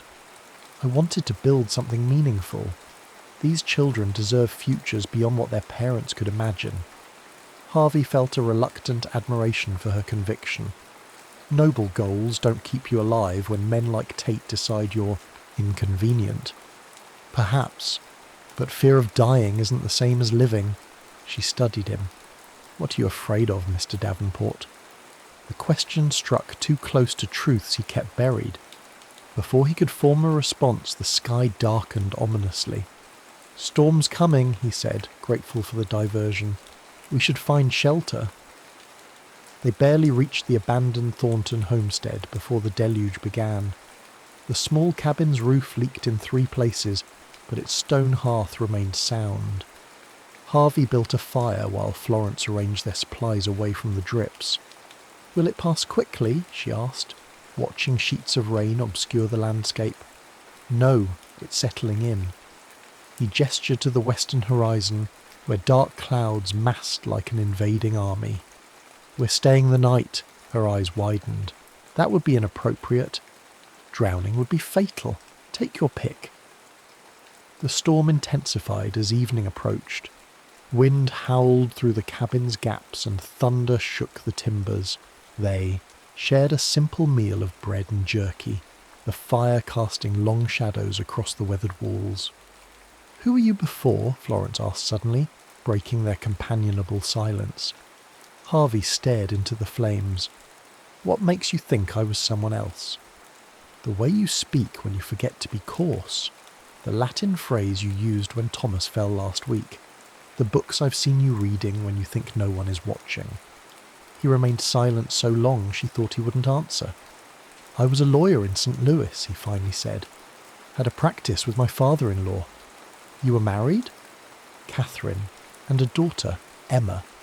His voice roughened. "They died at Bitter Creek. Stagecoach robbery." Florence's hand moved involuntarily toward him but stopped short of touching. "I'm so sorry." 8 years ago, last spring, he prodded the fire, sending sparks upward. "I tracked the men responsible. That's how I started bounty hunting." "Did you find them?" "Eventually." The word hung between them, heavy with unspoken violence. "And did it help?" she asked softly. "Did vengeance ease your grief?" Harvey met her gaze, his eyes reflecting firelight and old pain. "No, but it gave me somewhere to put the rage. And now I exist. It's enough." He stood abruptly. "You should sleep. I'll keep watch." "There's room enough for both of us to rest," she offered, gesturing to the cabin's small space. "I don't sleep much anyway." Florence studied him for a long moment. "Do you even believe in anything anymore?" The question wasn't accusatory, but genuinely curious, which somehow made it harder to deflect. "I believe people show their true nature when tested," he answered finally. "I believe comfort breeds illusion, and suffering strips it away. That's a lonely philosophy. It's a realistic one." She shook her head. Grief doesn't have to define you, Harvey. It can transform you, certainly, but the direction of that transformation remains your choice. It was the first time she'd used his given name, and the intimacy of it disturbed him more than her words. Get some sleep, Miss Hart. Outside, the storm continued its assault, mirroring the turbulence he felt within. Florence's presence was becoming dangerous, not because she needed his protection, but because she made him question the walls he'd built around himself. The rain didn't let up until dawn, and they returned to Silver Creek by mid-afternoon. News of their overnight absence had preceded them, generating knowing looks from townspeople as they passed. Reputation is a luxury I can't afford to lose, Florence murmured as they approached the schoolhouse. The children's parents must trust me. I'll speak to Reverend Kane, Harvey offered. He can quell the gossip. She smiled gratefully. Thank you. As she unlocked the schoolhouse door, Harvey noticed a folded paper nailed to the frame. He snatched it before she could see. The teacher or the children? Your choice. The threat was clear. Tate was escalating. Harvey crumpled the note, his decision immediate. It was time to confront Tate directly. Florence Hart might be willing to risk herself for her principles, but he wouldn't let her risk the children. Some lessons came at too high a price. The Silver Creek saloon reeked of unwashed bodies and spilled whiskey. Harvey entered at dusk, scanning the crowded room for his target. William Tate held court at a corner table, a mountain of a man with a beard like iron filings and eyes that calculated profit from others' misfortune. Harvey approached without preamble, stopping just beyond arm's reach. Tate. Conversation died as heads turned. Tate looked up lazily, a reptilian smile spreading beneath his moustache. The schoolmarm's watchdog, he drawled. Come to beg for scraps. Come to deliver a message, Harvey's voice carried in the sudden silence. The teacher and the children are off limits. Tate leaned back, amusement dancing in his cold eyes. Is that so? And what exactly are you offering in exchange for my generosity? Nothing. I'm telling you how it's going to be. A dangerous stillness settled over Tate. Nobody tells me anything, bounty hunter. Then consider it friendly advice. The schoolhouse isn't worth the trouble I'll bring you. Tate's men shifted, hands hovering near weapons. Harvey remained motionless, his calm exterior belying the calculated awareness of every potential threat in the room. You know, Tate said conversationally, I heard an interesting rumour about that pretty teacher. Seems she spent a night alone with you at the old Thornton place. He smirked. Perhaps she's not as virtuous as she pretends. Harvey's expression revealed nothing, but his voice dropped to a dangerous register. Choose your next words with extreme care. Tate stood, towering over most men in the room. Or what? You'll shoot me? In front of witnesses? He gestured expansively. Every man here works for me. You'd be dead before you cleared leather. Probably, Harvey agreed, but you'd still die first. Something in Harvey's eyes, the absolute certainty of a man who'd already calculated the cost and found it acceptable, gave Tate pause.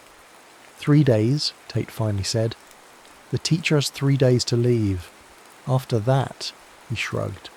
Well, schoolhouses burn easily, children too. Harvey's hand moved faster than perception could track. Suddenly his knife pressed against Tate's jugular, drawing a bead of blood. Listen carefully, Harvey whispered, his mouth close to Tate's ear. I've killed men in 23 territories. I've hunted human beings like animals and ended them without losing sleep. If anything happens to Miss Hart or those children, anything at all, I will dedicate whatever remains of my life to finding new ways to make you suffer. He stepped back, sheathing his knife with fluid grace. Sleep well, Tate. The saloon remained silent as he departed, the batwing doors swinging in his wake. Outside, Harvey exhaled slowly, adrenaline ebbing. He'd bought time, but also accelerated the inevitable confrontation. Tate wouldn't tolerate such a public challenge. The only question was whether he'd come for Harvey first, or strike at Florence to prove his dominance. Harvey found her still at the schoolhouse, arranging books on newly built shelves. "You should go home," he said from the doorway. "It's late." Florence looked up, a smudge of dust on her cheek. "There's so much to organise before tomorrow's lesson." "Tomorrow might not come if you exhaust yourself tonight," she smiled. "A surprisingly philosophical observation, Mr. Davenport." He didn't return her smile. "I spoke with Tate." The book in her hands faltered. "I see. Was it productive?" "No." She placed the book carefully on its shelf. "What happens now?" "You leave. Tonight, preferably. Return to Boston." "That's not happening." Harvey crossed the room in 3 strides, frustration breaking through his composure. "This isn't a negotiation, Florence. Tate threatened the children explicitly." "All the more reason I can't abandon them," colour rose in her cheeks. "If I leave, Tate wins. He'll ensure no teacher ever comes again. These children will grow up under his shadow. Believing might make us right." "They'll grow up," Harvey emphasised. "Alive." "Existing isn't living." She echoed his words from the cabin. "You taught me that." He turned away, struggling against emotions he'd thought long buried. "I can't protect everyone all the time." "I'm not asking you to," her voice softened. "But I can't run from this, Harvey. I won't." The use of his given name again, deliberate this time. He faced her, finding her closer than expected. The lamplight gilded her features, revealing determination alongside fear she wasn't bothering to hide. "You're the most stubborn woman I've ever met," he said, the accusation lacking heat. "Consider my teacher." Her smile was tentative. "You're rather obstinate yourself." Something shifted between them, a recognition, a possibility. Her eyes dropped to his mouth, then back to his eyes, a question in them that stirred embers he'd thought long cold.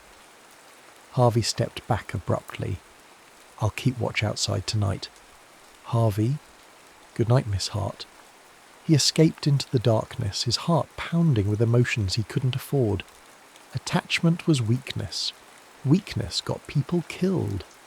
The night passed without incident, but Harvey's vigilance didn't waver. By morning, exhaustion dragged at him, yet he escorted Florence to school as usual. Children arrived, lessons proceeded. Florence taught with her characteristic enthusiasm, though Harvey noted the frequent glances she cast toward the windows. Shortly after noon, a commotion outside drew their attention. Mayor Collier hurried up the path, his face ashen. "Thomas Jenkins is missing," he announced, breathing heavily. "His mother says he never arrived at school this morning." Florence paled. "But I marked him absent. I assumed he was ill." "His mother sent him with his lunch pail at 8 o'clock. Collier's eyes shifted to Harvey. "She found this nailed to their door an hour ago." The note contained a single sentence. "Education has its price." "Tate," Harvey growled. Florence pressed a hand to her mouth. "This is because of me." "No," Harvey countered firmly. "This is because Tate is a monster who uses children as pawns. Gather the other students and take them to the church. Stay with Reverend Kane until I return." "Where are you going?" Collier asked. "To find Thomas." Florence caught his arm. "Harvey, Tate wants you to come after him. It's a trap." "I know." He gently removed her hand. "But Thomas is still alive. Tate wants leverage, not a body." "Let me come with you," she pleaded. "I'm the one he wants to intimidate." "Absolutely not." His tone brooked no argument. "Your job is to protect the other children. Mine is to bring Thomas back." Her amber eyes shimmered with unshed tears. "Promise me you'll be careful." "I'm always careful." The lie came easily. Harvey tracked Tate's men to an abandoned silver mine 3 miles outside town. The entrance was poorly guarded, an intentional invitation. He dispatched the sentries silently, using the hilt of his knife rather than the blade. This wasn't about killing. It was about the boy. The mineshaft descended into darkness, the air growing damp and cold as he ventured deeper. Voices echoed from a side chamber, including a child's frightened sob. Harvey assessed his options. 5 men based on the voices. 1 terrified boy. A confined space with limited visibility. The odds were poor, but he'd faced worse. He removed his boots, setting them aside to enable silent movement on the rocky floor. Then he drew his revolver, checked the loads, and slipped into the shadows. The first man fell to a blow to the base of his skull. The second turned at the sound of his companion collapsing and received Harvey's fist to his throat. Both would live, but neither would participate further. 3 remaining. In the chamber ahead, lantern light spilled across a macabre tableau. Thomas sat bound to a chair, tears streaking his dirty face. Tate himself lounged nearby, watching as one of his men played with a knife, deliberately frightening the boy. "Thought you'd come alone," Tate called out, not bothering to look toward the entrance where Harvey stood. "Predictable. Let the boy go, Tate. Your quarrel's with me." "My quarrel's with anyone who challenges my authority in Silver Creek." Tate finally turned, his eyes glinting in the lantern light. The schoolteacher refuses to leave. Perhaps seeing what happened to her favourite pupil will change her mind. Thomas whimpered as the knife-wielding man drew the blade across the boy's cheek, not cutting, but threatening. "Last chance," Harvey warned, his gun trained on Tate. "You won't risk hitting the boy," Tate smirked. "And my men have clear shots at you," Harvey smiled, thinly. "Who said anything about shooting?" He kicked the lantern, plunging the chamber into darkness. Gunfire erupted immediately, bullets striking stone as Harvey dropped to the ground. He crawled forward, guided by Thomas's terrified cries, and reached the boy's chair. "It's Mr. Davenport," he whispered, cutting the ropes. "Stay down." A bullet grazed his shoulder as he shielded the child with his body. Harvey returned fire, aiming at the muzzle flashes. A scream confirmed at least 1 hit. "Can't hide forever, Davenport," Tate's voice echoed. "Don't need forever." Harvey guided Thomas toward the entrance. Just long enough. Another shot rang out. Pain exploded in Harvey's side as the bullet found flesh. He staggered but remained upright, pushing Thomas ahead of him. "Run," he commanded, turning back to cover their retreat. Harvey fired 3 rapid shots, forcing Tate and his remaining man into cover. Then he backed away, following Thomas up the shaft toward daylight. They nearly reached the entrance when Harvey stumbled, the blood loss taking its toll. He fell to one knee, vision swimming. "Mr. Davenport," Thomas cried, turning back. "Keep going," Harvey gasped. "Get help." The boy hesitated, then bolted for the entrance. Footsteps approached from behind. Tate, coming to finish what he'd started. Harvey summoned his remaining strength and turned, gun raised. Tate emerged from the shadows, his own weapon levelled. "Should have minded your own business, bounty hunter." "The children are my business now," Harvey replied, his finger tightening on the trigger. 2 shots thundered in the narrow passage. Harvey felt the impact like a mule kick to his chest. He slumped against the wall, watching with detached fascination as Tate collapsed, a crimson stain spreading across his shirt. Darkness crept into the edges of Harvey's vision. His last conscious thought was of Florence, her amber eyes, her stubborn hope, her belief that even the most bitter soul could find redemption. He hoped she was right. Harvey dreamed of Bitter Creek, not the blood and gunfire that haunted his usual nightmares, but the moments before. Catherine's laugh as she tucked a flower behind Emma's ear, his daughter's gap-toothed smile when she spotted him waiting by the stagecoach. "They're beautiful," a voice said, not from the dream but somewhere beyond it. Harvey struggled toward consciousness, fighting through layers of pain. He opened his eyes to find Florence beside his bed, her fingers gently intertwined with his. "Catherine and Emma," he rasped, his throat desert dry. "You were in my dream." She reached for a water glass. You spoke their names. Supporting his head, she helped him drink. Dr. Whitman wasn't sure you'd wake up. Memory returned in jagged pieces. The mine, gunfire, Tate. Thomas? Safe. Her smile trembled. You saved him, Harvey. He hasn't stopped telling everyone how you fought off 100 outlaws in the dark. Harvey tried to sit up and immediately regretted it. Pain lanced through his chest and side, stealing his breath. Don't, Florence pressed him back gently. The bullet missed your heart by less than an inch. You've been unconscious for 3 days. Tate, dead. Her expression held no joy in the news, only tired relief. His remaining men fled Silver Creek afterward. The town is organising a proper sheriff's office now that his shadow's lifted.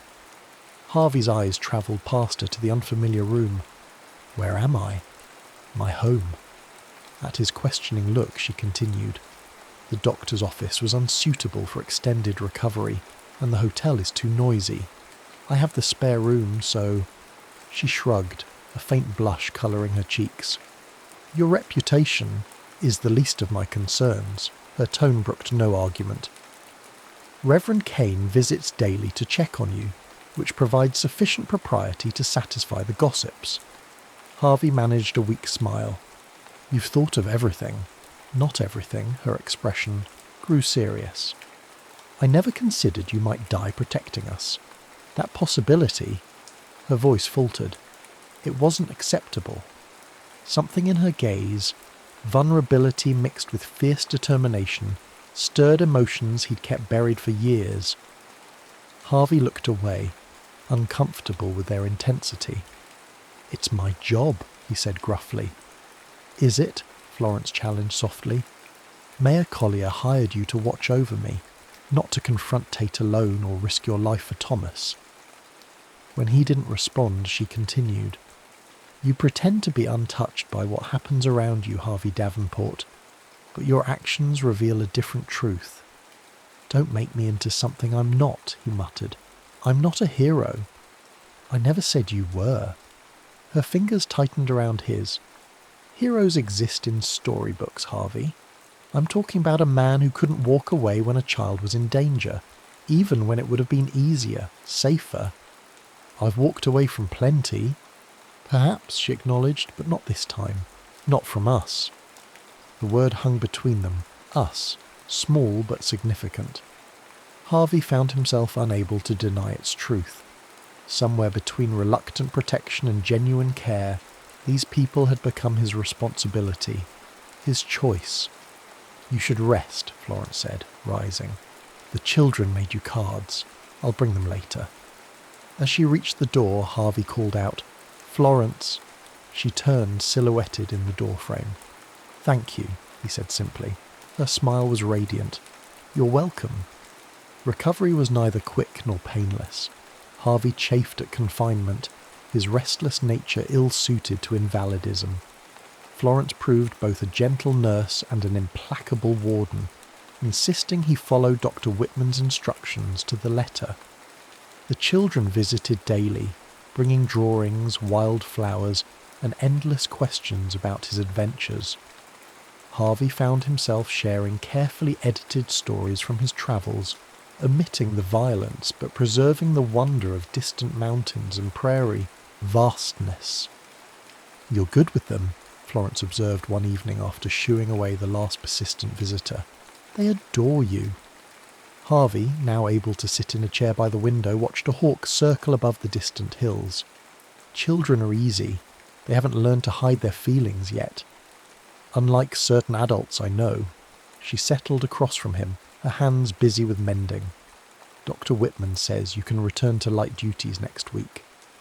Something twisted in Harvey's chest that had nothing to do with his healing wound. I suppose Mayor Collier will be reducing my wages, given the threats eliminated. Florence's needle paused mid-stitch. Actually, the town council voted to maintain your position through winter. The security for the school. That seems unnecessary now. Perhaps. She resumed sewing, not meeting his eyes. Or perhaps they recognise the value of your presence beyond mere protection. And you? The question escaped before he could reconsider. What do you think? Now she looked up, her expression unguarded. I think you belong here, Harvey. I think you've been wandering long enough. He turned back to the window, unwilling to let her see how deeply her words affected him. I'm not suited for settled life. Aren't you? Her voice held gentle challenge. These past weeks, despite your injuries, you've seemed more at peace than when you arrived. Pain has a clarifying effect, he deflected. So does purpose. She set aside her sewing and moved to stand beside him at the window. You've been running from happiness because losing it once nearly destroyed you. Her insight was too accurate, too raw. Florence. I know about loss, Harvey. Her voice softened. Not like yours, but enough to understand that grief changes us. It doesn't have to diminish us. And if I can't be what you need... The question revealed more than he intended. I'm not asking you to be anything other than who you are, she touched his shoulder lightly, but I am asking you to stop pretending you don't care. Their gazes held, the moment stretching between them like a tightrope. Harvey found himself leaning toward her, drawn by something he'd thought long dead within him. A knock at the door shattered the moment. Florence stepped back, colour rising in her cheeks. That will be Reverend Kane for his evening visit. As she went to answer the door, Harvey remained at the window, his heart pounding with emotions both familiar and terrifying. What Florence offered wasn't just connection, but possibility. A future he'd convinced himself was forever closed to him.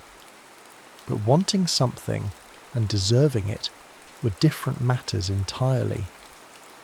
By the following week, Harvey had moved back to his room at the hotel, though he took his meals with Florence most evenings. The school thrived, with 3 new families enrolling children now that Tate's shadow no longer loomed over the town. One crisp October afternoon, Harvey sat on the schoolhouse steps whittling a small wooden bird while waiting for Florence to finish organising her classroom. The scent of approaching snow hung in the air, a promise of winter's imminent arrival.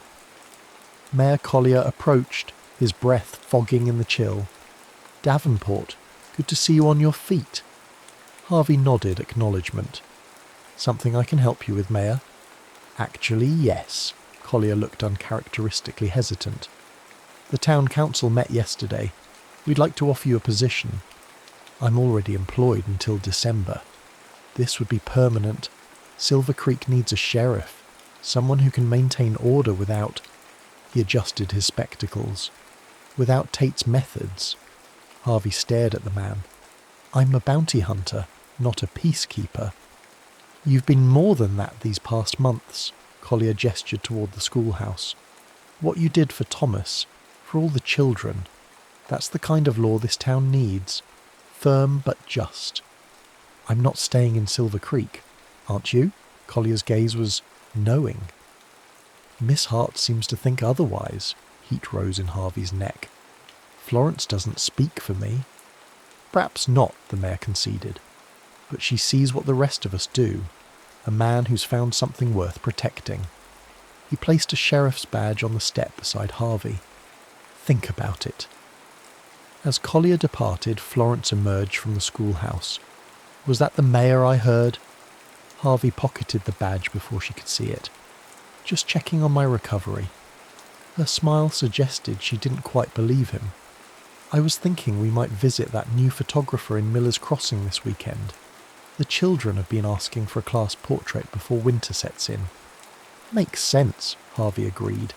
His mind still caught on Collier's offer. Sheriff of Silver Creek. The idea was simultaneously absurd and compelling. You seem distracted, Florence observed, sitting beside him. Just thinking about winter, he half lied. Stage routes get unpredictable once the snow falls. Understanding dawned in her eyes. You're considering leaving. My work here is finished. The words felt hollow even as he spoke them. Is it? Her voice remained steady, but he caught the slight tremble in her hands as she adjusted her shawl. Tate may be gone, but Silver Creek still needs good men. I'm not. If you say you're not a good man one more time, Harvey Davenport, I may be forced to take drastic measures. Despite her light tone, her eyes held intensity. I've watched you with the children. I've seen how this town responds to you now, with respect, not fear. Don't tell me who you think you are. I know who you've shown yourself to be. Her conviction staggered him. In her eyes he glimpsed not the man he'd been, but the man he could become, if he had the courage to claim that future. I've been alone a long time, Florence, he said finally.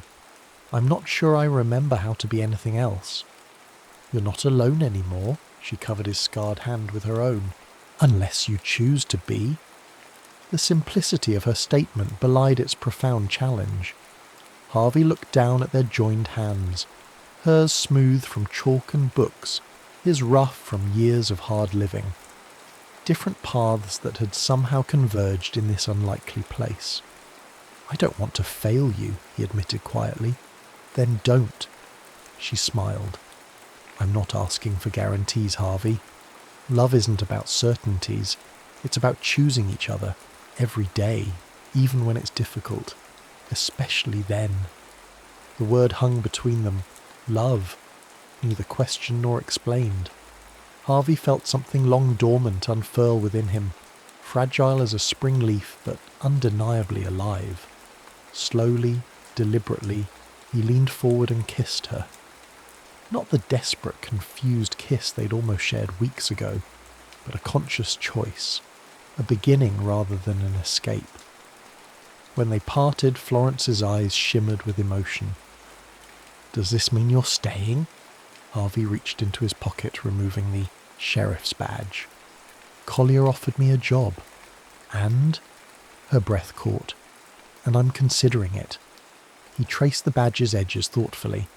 If I took it, I'd be committed to Silver Creek, to building something here. With me? The vulnerability in her question pierced him. Only with you, he confirmed, the last of his defences crumbling. I can't promise I'll be good at it, at any of it, but I want to try.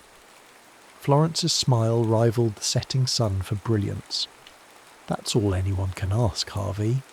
She leaned against him, her head finding the hollow of his shoulder as if it belonged there. That's all I'm asking.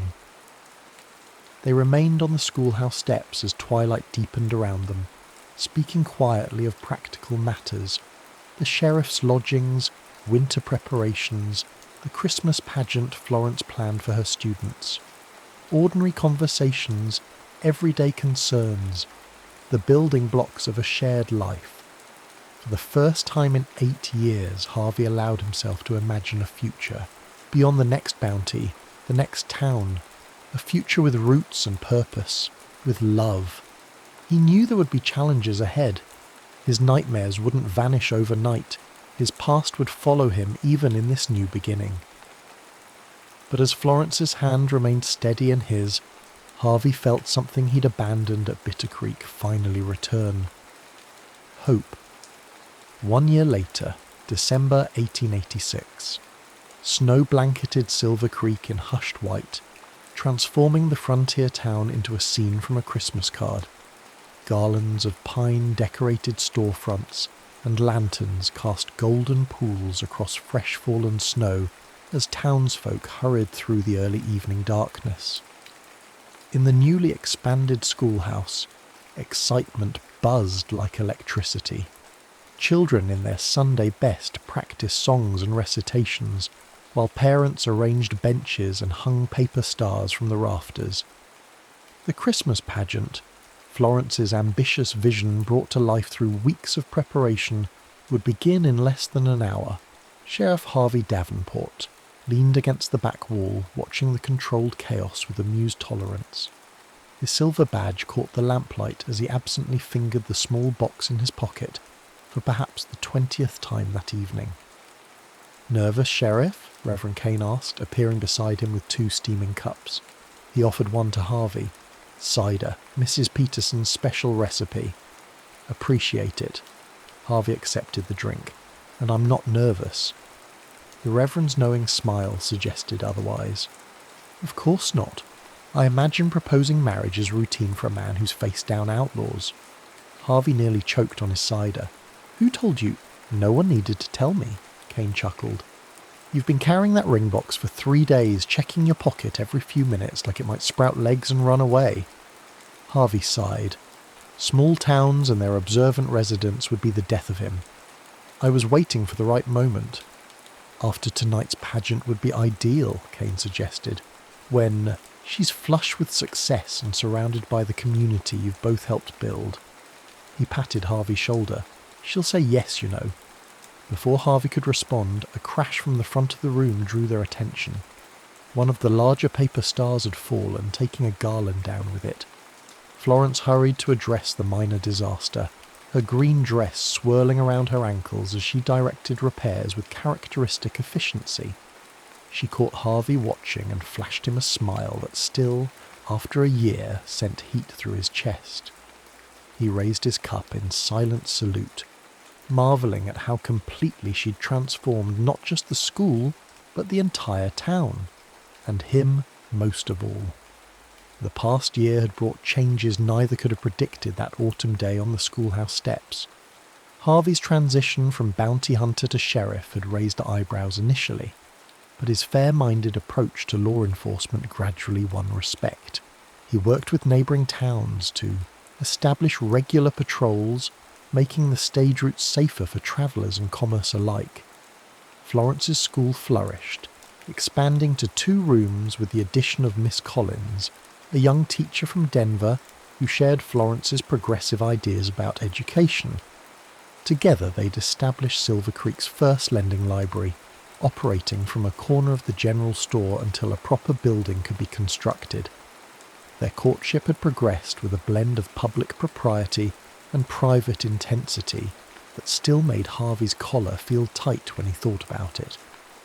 Florence, to his continual amazement, loved him, not despite his scars, both visible and hidden, but as an integral part of who he was. She never flinched from his darkest memories, never pretended his past hadn't shaped him. In return, he supported her ambitions without reservation, even when they challenged convention. When she proposed evening classes for adults who wished to improve their reading, Harvey was the first to volunteer his time. When she advocated for women's suffrage at a town meeting, he stood beside her, silently daring anyone to object. They balanced each other, her optimism tempering his pragmatism, his caution anchoring her idealism. They argued, certainly. Florence remained stubbornly idealistic about human nature, while Harvey's ingrained suspicions sometimes proved difficult to overcome. But they always found their way back to common ground, stronger for the journey. Sheriff? Thomas Jenkins, now 11 and sporting his first proper suit, interrupted Harvey's reflections. Miss Hart says we need more chairs. There's folks coming from Peterson's Ridge and Miller's Crossing. I'll handle it, Harvey assured him, handing his empty cup to Reverend Kane. Tell Miss Hart not to worry. As he organised a group of men to bring additional seating from the church, Harvey marvelled at the change in Thomas. The terrified boy from the mine had grown into a confident young man who excelled in mathematics and talked of becoming an engineer. Harvey had begun teaching him to track and shoot, skills still necessary in Montana territory, but Thomas's true passion was for building and design. He'd sketched plans for the schoolhouse expansion that had impressed even the professional carpenter brought in from Helena. Florence predicted Thomas would design bridges or buildings in Chicago someday, and Harvey didn't doubt it. The boy had a future limited only by opportunity, not circumstance. Exactly what Florence had envisioned for her students. By the time the pageant began, the schoolhouse overflowed with attendees. Harvey stood at the back, preferring to maintain a view of both the performance and the crowd. Old habits died hard, even in times of celebration. Florence took centre stage, her smile radiant as she welcomed families from 3 communities. Tonight, we celebrate not just the Christmas season, but the power of education to unite us across differences and distances. As she spoke, Harvey surveyed the audience. Ranchers sat alongside shopkeepers. A Chinese family who'd opened Silver Creek's laundry occupied front row seats, their daughter playing Mary in the nativity scene. Former adversaries who'd stood on opposite sides during Tate's reign now exchanged friendly nods. The community Florence had envisioned was taking shape, imperfect but striving, diverse but finding common purpose. The performances proceeded with the charming imperfection of children's pageants everywhere. Lines were forgotten, songs occasionally veered off key, and the cardboard Star of Bethlehem briefly caught fire from a nearby candle before Harvey swiftly extinguished it. Throughout it all, Florence beamed with pride at her students, meeting Harvey's gaze occasionally with looks that spoke volumes. This moment, this place, these people was what they'd built together. After the final carol, as families mingled and enjoyed refreshments, Florence made her way to Harvey's side.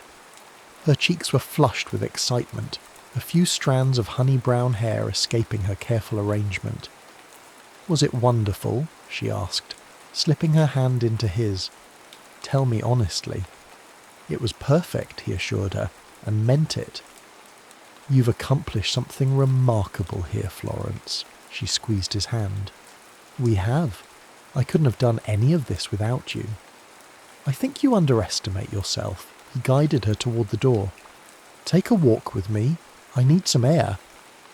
Outside, the night had turned crisp and clear, stars pricking the velvet darkness above freshly fallen snow. Their breath formed clouds in the still air as they followed the path toward the small gazebo the town had built in the square that summer. "You're awfully quiet," Florence observed as they reached the shelter. "Is something troubling you?" Harvey shook his head, gathering his thoughts.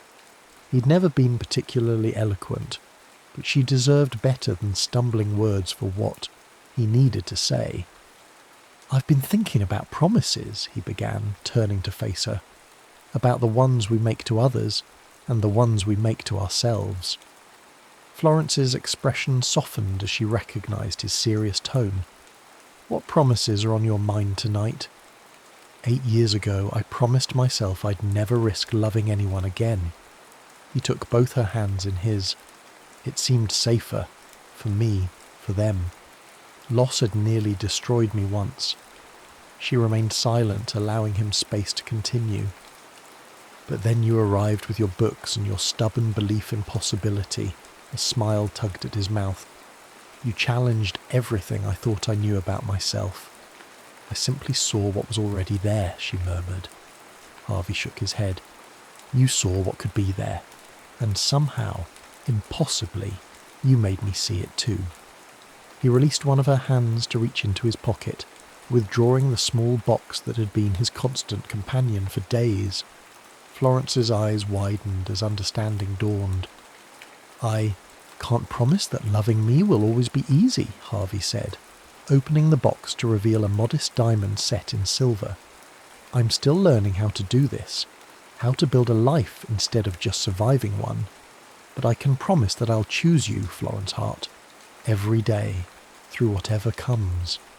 Tears spilled onto her cheeks, catching the starlight. "Harvey Davenport, are you asking me to marry you?" "I believe I am," he confirmed, sudden nervousness making his voice rougher than intended. "Though apparently I'm making a mess of it." "No," she whispered, touching his face with gentle fingers. "You're doing it perfectly." "Is that a yes?" Her laugh was like music in the winter stillness. "Yes, absolutely, unreservedly yes." Harvey slipped the ring onto her finger, his hand steadier than he'd expected. Then he drew her close, sealing their promise with a kiss that spoke of journeys ended and journeys yet to begin. When they parted, Florence's eyes reflected both joy and mischief. "I suppose this means I'll have to become respectable Mrs. Davenport, the sheriff's wife." "Heaven forbid," Harvey replied with mock horror. "I fell in love with Florence Hart, the woman who stands her ground against any challenge. I expect her to continue causing the occasional uproar." "Only occasional," She raised an eyebrow. I have plans for a women's literary society that will positively scandalise Mrs. Peterson. Harvey laughed, the sound startling a nearby crow from its perch. I wouldn't have it any other way. They walked back toward the schoolhouse, arm in arm beneath the winter stars. Behind them, their footprints marked a shared path across the snow. Two trails converged into one, stretching toward the future they would build together. In the distance, Silver Creek's lights welcomed them home. Not the home Harvey had lost, but the one he'd found when he least expected it. Not the life he'd planned, but the one that had found him anyway. As they reached the schoolhouse, steps, Florence paused, looking up at him with quiet wonder. Are you happy, Harvey? Truly? He considered the question with the honesty they'd always shared. The grief of Bitter Creek would never fully leave him. Catherine and Emma would remain in his heart, cherished memories rather than open wounds. But alongside that old sorrow now lived joy, purpose and love, a fullness he'd thought forever beyond his reach. Yes, he said simply, I am. And in that moment, beneath a bright winter moon that no longer seemed bitter at all, Harvey Davenport knew it was the truest thing he'd ever said.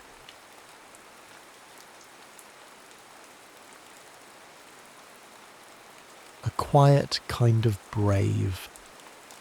The storm arrived 3 weeks early, as if winter had forgotten its own schedule.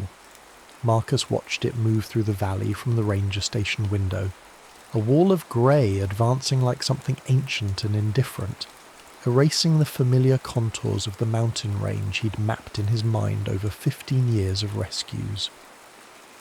The radio crackled intermittently, weather reports punctuated by static that sounded like the mountain itself clearing its throat. Single hiker, dispatch said. Last check-in was the Devil's Thumb trailhead, 6 hours ago. Phone's going straight to voicemail. Marcus folded the map with practiced efficiency, creasing it along lines worn soft from repetition. He didn't ask unnecessary questions. The other volunteers were already gearing up, headlamps tested, rope coiled, first aid kits inventoried with the kind of attention that kept people alive. They moved with the synchronized precision of a ritual, each gesture honed by repetition and consequence. The snow was falling sideways when they reached the trailhead, small and vicious, the kind that found every gap in your clothing. Marcus led because he always led, because 15 years had taught him to read the mountain's moods, to sense where a disoriented hiker might seek shelter or lose the trail entirely. He didn't think about courage anymore. Courage was just the name people gave to momentum, to moving forward when sitting still meant freezing. They found her 2 miles up, in a shallow cave formed by an overhang of granite. Not huddled, not injured, not panicked. She was sitting with her back against stone, knees drawn up, staring at the curtain of snow with an expression that wasn't fear so much as weary contemplation. Her emergency blanket was folded neatly beside her, unused. I have plenty of daylight left, she said when Marcus appeared at the cave's mouth. No gratitude, no relief, just a simple statement of fact. I wasn't lost. He studied her in the grey light. Mid-30s probably. Dark hair escaped from beneath a wool hat, framing a face that was pale but composed. Her gear was good quality, properly packed. She wore the kind of boots that meant she knew what she was doing. The storm's getting worse, Marcus said. We need to move now if we're going to beat the worst of it. She looked at him for a long moment, and he had the unsettling sense of being evaluated, weighed against some private metric he couldn't name. Then she stood, shouldered her pack with practiced efficiency, and followed him out into the wind. They descended in near silence, punctuated only by necessary communication. Watch the ice here, step left, and the howl of wind through pine. But there was something in the silence that wasn't empty, an awareness. He could feel her presence behind him with unusual clarity, as if the storm had stripped away the normal buffer of courtesy and pretense. When he offered his hand to help her navigate a steep section of trail, her fingers were steady in his, and neither of them let go quite as quickly as the terrain required. At the trailhead, the other volunteers were warming up the vehicles, exhaust plumes vanishing into snow.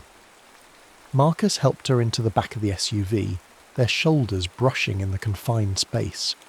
She smelled like pine and cold air and something else. Lavender, maybe, or sage. Something that didn't belong to the mountain but carried its own kind of wilderness. Anna Reeves, she said, extending her hand with sudden formality, as if only now remembering the conventions of introduction. Marcus Webb. Her hand was smaller than his, but not delicate. There were calluses along the base of her fingers. You hike these trails often? First time. She smiled, and it transformed her face entirely. A warmth that seemed to surprise even her. I'm visiting, or hiding. I haven't decided which. The admission hung between them, more intimate than the handshake. Marcus nodded, not trusting himself to respond, and turned his attention to the road.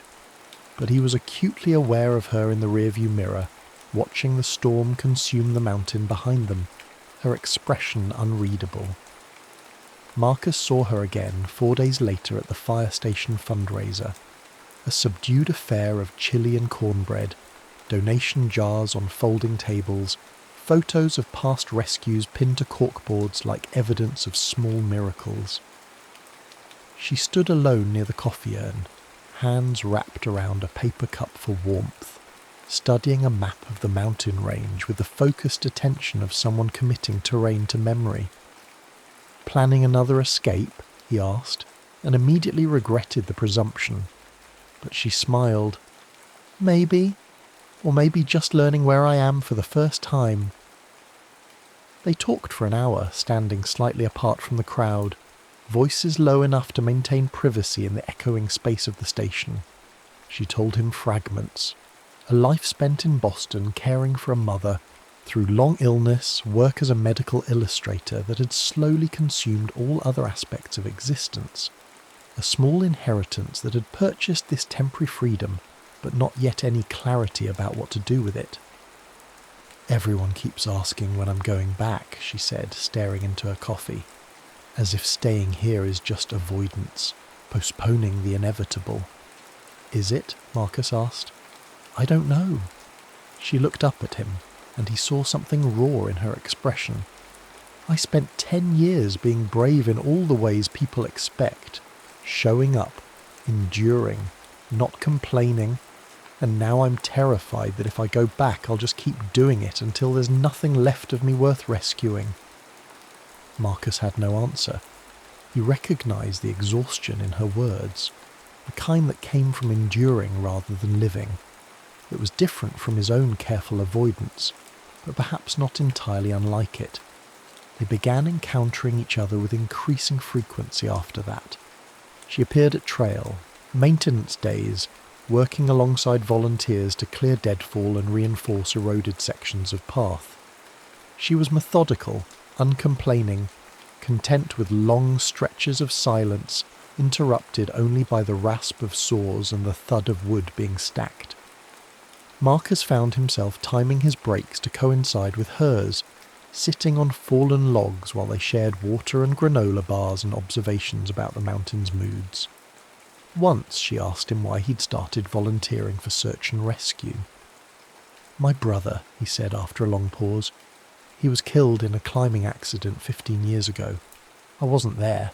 I was supposed to be, but I took a shift at work instead. He stared at his hands, scarred and capable.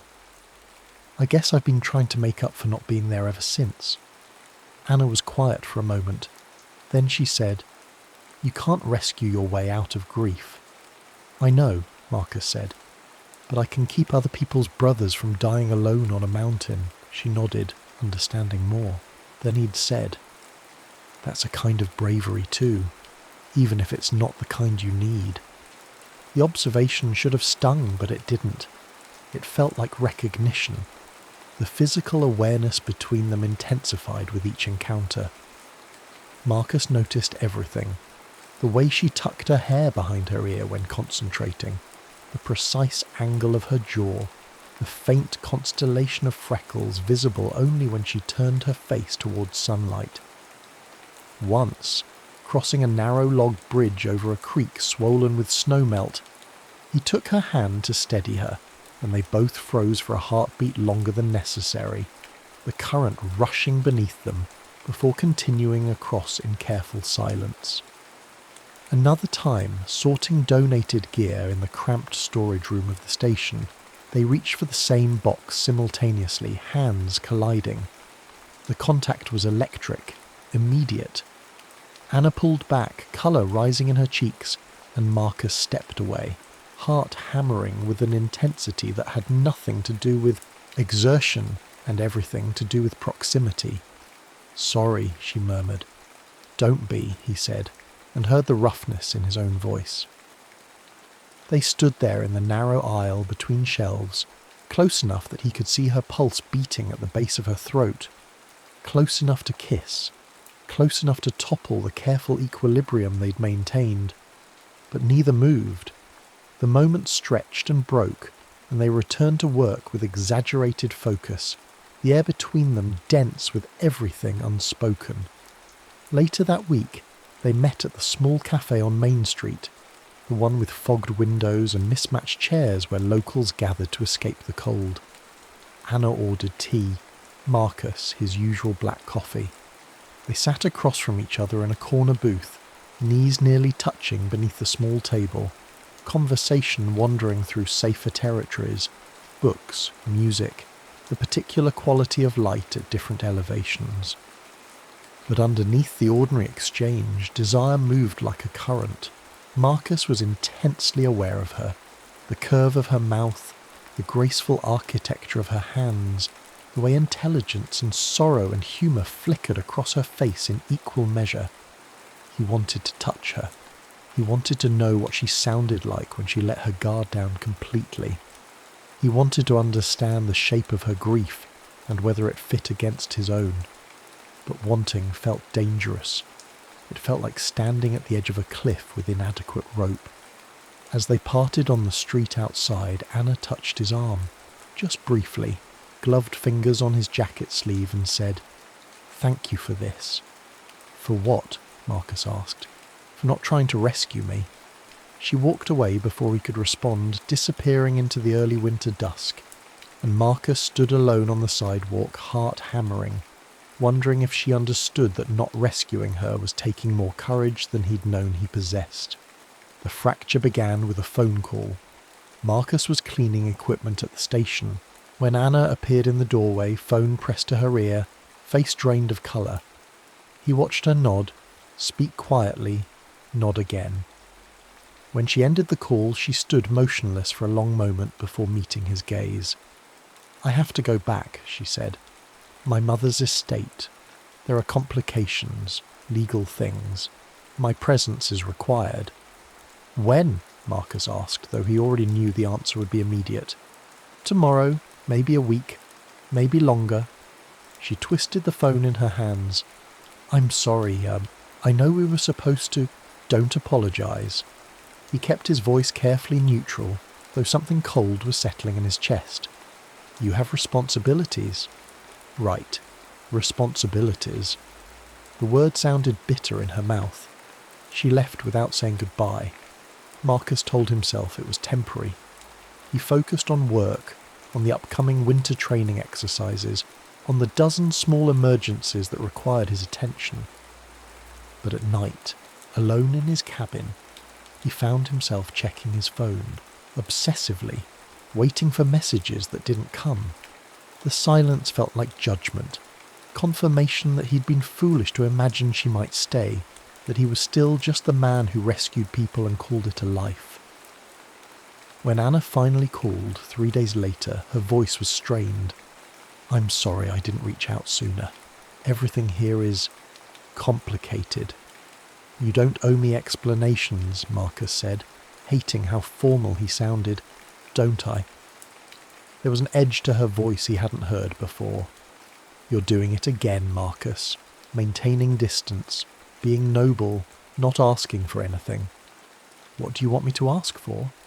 Silence stretched between them, miles of it. I don't know, Anna said finally. Maybe I want you to need something from me besides gratitude. Anna, I have to go. There's a meeting with the lawyers. She paused. I'll call you. But she didn't call. Days accumulated into a week, then 2. Marcus threw himself into work with renewed intensity, volunteering for every training exercise, every equipment check, every educational outreach. His team noticed but said nothing. They knew the signs of someone running from something they couldn't outpace. The breaking point came during a high-risk rescue in early December. A teenager had ignored weather warnings and gotten stranded on an exposed ridge. Conditions were borderline, winds gusting to 50 miles per hour, visibility near zero, temperature plummeting. The incident commander wanted to wait for conditions to improve. Marcus insisted they move immediately. That kid's alone and scared, he said, jaw tight. Every minute we wait is a minute we use to assess whether we can reach him safely, the commander interrupted. I know you want to help him, Marcus, but I won't risk the team on a marginal call. They waited. The winds eased just enough. The rescue succeeded. But afterward, Marcus overheard 2 volunteers talking in low voices about his judgment, about whether his decision-making was sound, about whether he was too invested, too reckless, too willing to risk himself and others for the sake of not leaving someone alone on the mountain. That night, Marcus drove to the overlook above town and sat in his truck, staring at the dark shape of the mountain range against the sky. He thought about his brother, about Anna, about the teenager they'd brought down safely, and the dozen other people he'd helped save over the years. He thought about what Anna had said. You can't rescue your way out of grief. Maybe she was right. Maybe he'd been trying to prove his own worth through other people's survival, keeping himself in perpetual motion so he never has to face the stillness where all his failures waited. Maybe that was why he'd held back with Anna, not out of respect but out of fear. Fear that if he asked her to stay, if he admitted he needed her, he'd be choosing himself over duty, choosing desire over the version of himself he'd built so carefully over 15 years, and maybe she'd sensed that hesitation and mistaken it for indifference. He pulled out his phone, typed a message. I'm sorry I never asked you to stay. I was afraid that needing you would make me selfish. He stared at the words for a long time, then he deleted them and drove home in silence. Anna returned in late December unannounced. Marcus learned she was back when he saw her truck parked outside the cafe, covered in road salt and snow. He sat in his own vehicle for 10 minutes, heart hammering, before finally going inside. She was in the same corner booth they'd shared before, hands wrapped around a mug of tea, staring out the window at the snow-covered street. She looked thinner, tired, but her expression was determined rather than defeated. I thought you weren't coming back, Marcus said, sliding into the seat across from her without invitation. I thought so too. She met his gaze directly. But it turns out I'm terrible at running away. I kept thinking about what you said, about your brother, about why you do this work. And I realise we're both doing the same thing. You rescue people because you couldn't save him. I ran because I was afraid that staying anywhere, choosing anything, would trap me the way caregiving trapped me for so long. Anna, let me finish. Her voice was steady but urgent. I thought you saw me as another person to save, someone broken who needed fixing, and maybe at first I needed that. But then I realised you were pulling away, maintaining distance, and I thought it was because I wasn't worth staying for. Marcus felt something crack open in his chest. That's not... Anna, I pulled away because I was terrified. Terrified that wanting you meant abandoning the only version of myself I know how to be. The one who shows up, who helps, who doesn't need anything from anyone. But that's not bravery, Anna said softly. That's just another kind of hiding. The truth of it hit him like cold water. She was right. He'd been calling it service, calling it duty, but really he'd been avoiding the far more frightening vulnerability of being wanted for himself rather than for what he could do. I don't know how to do this, he admitted. I don't know how to need someone. Neither do I. Anna reached across the table, took his hand in both of hers. But maybe we could figure it out together. They sat there in the warm cafe, hands joined across scarred wood, while snow fell outside and the mountain waited in its perpetual silence. Later they drove separately to Marcus's cabin on the edge of the national forest, a small austere structure that suited him, all clean lines and practical furniture and windows facing the peaks. Inside they shed layers methodically, coats, boots, the armour of ordinary courtesy. The cabin was cold. Marcus built a fire while Anna stood at the window, watching darkness settle over the valley. When he turned from the hearth, she was watching him with an expression he couldn't quite read. Vulnerable, but not uncertain. Open in a way that made his breath catch. "I need to know," she said, "that you see me. Not the person who needed rescuing. Not someone to be saved or fixed or helped. Just me, Anna, complicated and scared and trying to figure out how to choose a life instead of just enduring one." "I see you," Marcus said, and crossed the space between them. "I see how brave you are. How you're trying to build something new even though you don't know what shape it will take. I see how you're afraid of staying but doing it anyway. That's the kind of courage I've never had." "You have it now," Anna said, and kissed him. The kiss was gentle at first, almost tentative, a question rather than a claim. But when Marcus's hands came up to cup her face, when Anna's fingers tangled in his hair, gentleness transformed into urgency. They kissed like people who'd been holding back too long, like the breaking of a dam, like the answer to a question neither had known how to ask. Marcus pulled back just enough to whisper, "Is this... you sure?" "I'm sure," Anna said. "I'm choosing this. I'm choosing you. Not because I need rescuing, but because I want you. All of you. The parts that are brave and the parts that are scared and the parts that don't know how to be needed." He kissed her again, slower this time, reverent. They moved to his bedroom, spare, functional, a quilt his grandmother had made covering the bed, and in the near dark, with only firelight filtering through the doorway, they undressed each other with deliberate care. No urgency now, just attention. Marcus traced the architecture of her body with his hands, learning the map of her, the curve of her hip, the hollow at the base of her throat, the surprising softness of her inner wrist. Anna explored him with equal focus, fingers finding scars and muscle and the places where tension lived. When they finally came together, it felt less like passion and more like recognition. Two people who'd been lost in their separate wildernesses finding each other in the clearing. Marcus moved slowly, watching Anna's face, learning what made her gasp and arch and clutch at his shoulders. She was fully present, eyes open, meeting his gaze with an intimacy more profound than the physical joining of their bodies. "Stay with me," he whispered against her temple, and he wasn't sure if he meant now or tomorrow or all the days after.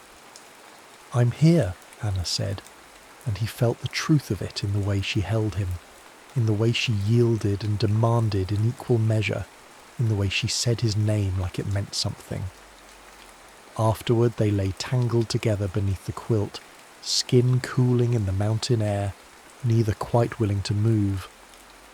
Marcus pressed his face into the curve of Anna's shoulder, breathing her in, feeling more vulnerable than he'd ever felt on any rescue, and somehow more whole. "I don't know what happens next," he admitted. "Neither do I," Anna said. "But I'm staying. Not because I have to, but because I want to. I'm choosing this town, this mountain, this life. I'm choosing you." That's terrifying, Marcus said. Yes, Anna agreed, but maybe the good kind of terrifying, the kind that means you're actually alive. They fell asleep as snow began to fall again. Two people who'd been brave in all the wrong ways finally learning what it meant to be brave enough to stay.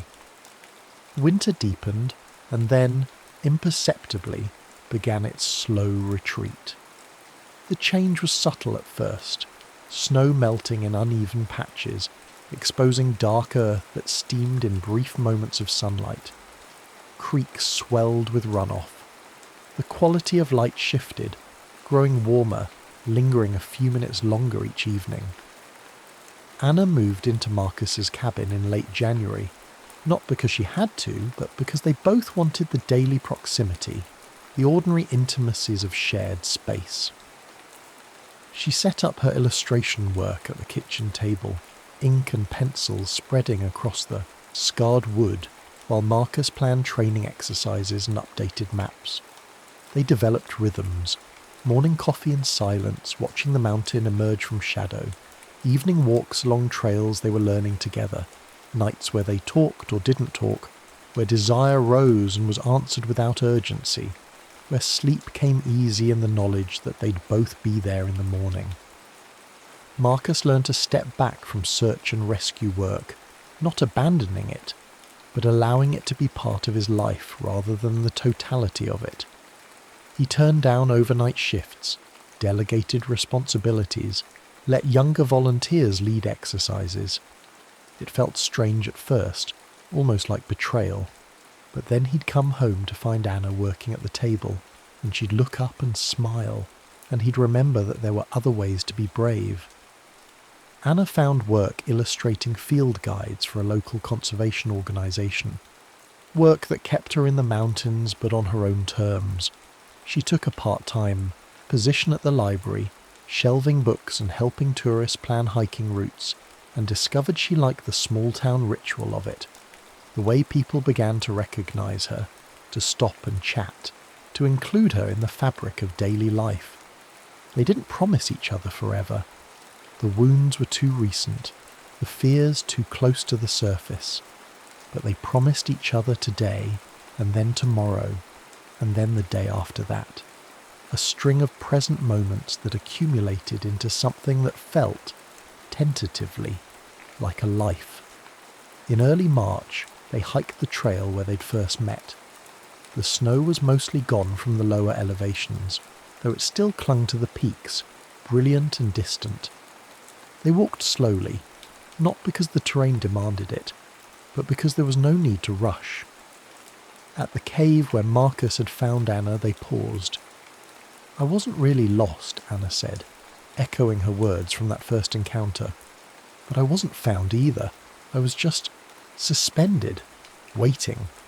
"For what?" Marcus asked. "For permission to want something."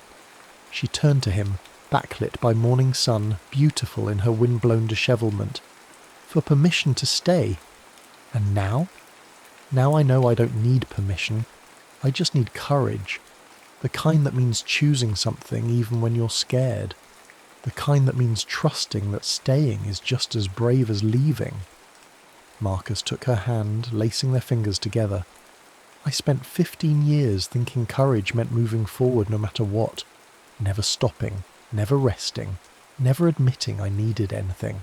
But you taught me that sometimes courage means standing still, means saying, 'This is enough. I am enough. We are enough.'" They stood together at the cave's entrance, looking out at the mountain range that had brought them together and, in its own austere way, taught them how to stay. The landscape was unchanged, granite and pine and the patient accumulation of seasons, but they were different, softer in some ways, stronger in others. Two people who'd been lost in their separate wildernesses, now learning to be found. As they continued up the trail, Marcus noticed something he'd missed before. Tiny wildflowers pushing through the last patches of snow, improbable and determined. Alpine forget-me-nots. Their blue almost painful in its intensity. They bloomed in the harshest conditions, in the brief window between winter and the next winter, existing not despite the difficulty but within it. "Look," he said, pointing them out to Anna. She knelt, studying the small, resilient blooms. When she stood, her eyes were bright. "That's us," she said, growing in the hard places, not waiting for perfect conditions, just choosing to bloom anyway. They hiked on as the sun climbed higher, burning off the morning chill, illuminating the path ahead in increments. The trail disappeared into trees, but they knew where it led. Not to certainty, not to any destination they could name, but to each other, again and again, one chosen step at a time. Behind them, the forget-me-nots trembled in the mountain wind, blue as promise, delicate as courage, blooming in the spaces where winter had been. The end.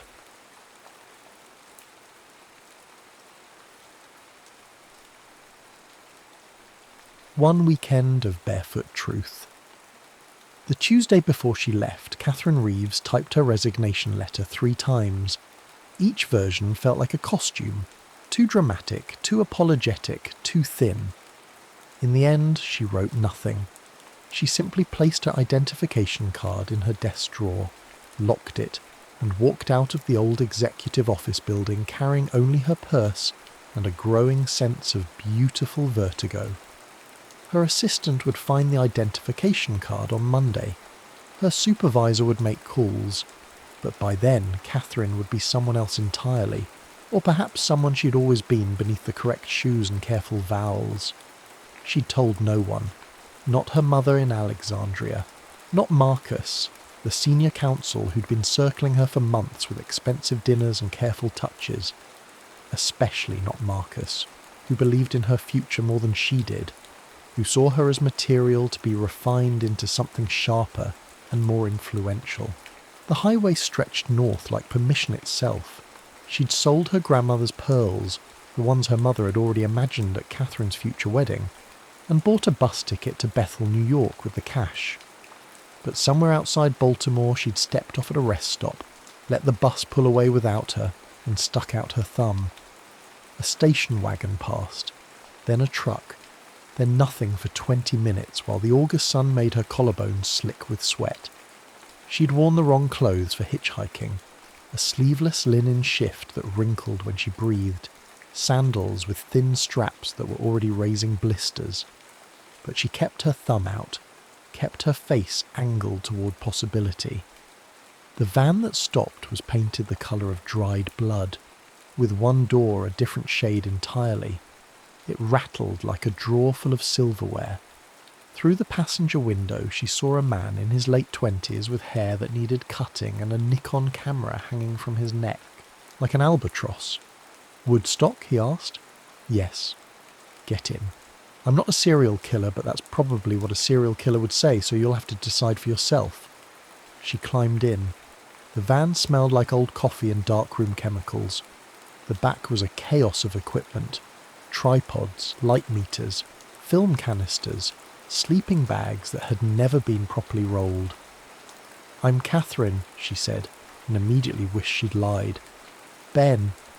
He pulled back onto the highway without checking his mirrors, causing a sedan to lean on its horn. "You running away or running toward? Is there a difference?" "Always." He glanced at her sandals, her careful posture. "You're going to want different shoes. There's been rain up there. The whole field's turning into a swamp." "I don't have different shoes." "Then you're going barefoot, like everyone else who wasn't prepared for the end of the world." She studied his profile. Sharp nose, sceptical mouth. 3 days of stubble that looked intentional, rather than neglectful. His hands on the steering wheel were stained with fixer. She wondered what he photographed, what he believed was worth preserving. "Are you documenting it?" she asked. "The festival?" "I'm documenting the margins. The festival documents itself." He gestured toward the camera. "I shoot what people forget to notice. The edges, the clean-up, the morning after." "Why?" "Because centre stage is a lie. The truth lives in peripheral vision." She felt something shift in her chest. Not attraction exactly, but recognition. She'd spent 3 years at the centre of carefully staged photographs, grip and grins with senators, rose garden announcements, the choreographed theatre of governance. She'd learned to stand at precise angles, to smile with her eyes, to become invisible while remaining visible. "What's your real name?" he asked after several miles of silence. "I told you, Catherine." "No, I mean, what do people call you when they're not expecting anything from you?" She opened her mouth, closed it. Her mother called her Catherine. Her colleagues called her Miss Reeves or Catherine. Marcus called her Darling, which meant nothing and everything. "No one calls me anything else," she said finally. "Then you need a weekend name, something temporary, something that won't follow you home." "You first," he considered this. "Charlie. My little brother called me Charlie before he could say Benjamin. It's been 20 years since anyone used it." "Charlie," she repeated, testing the shape of it. "Okay, I'm Kate." "Nice to meet you, Kate, who's running away from something she won't name yet." "Nice to meet you, Charlie, who photographs margins and doesn't trust the centre."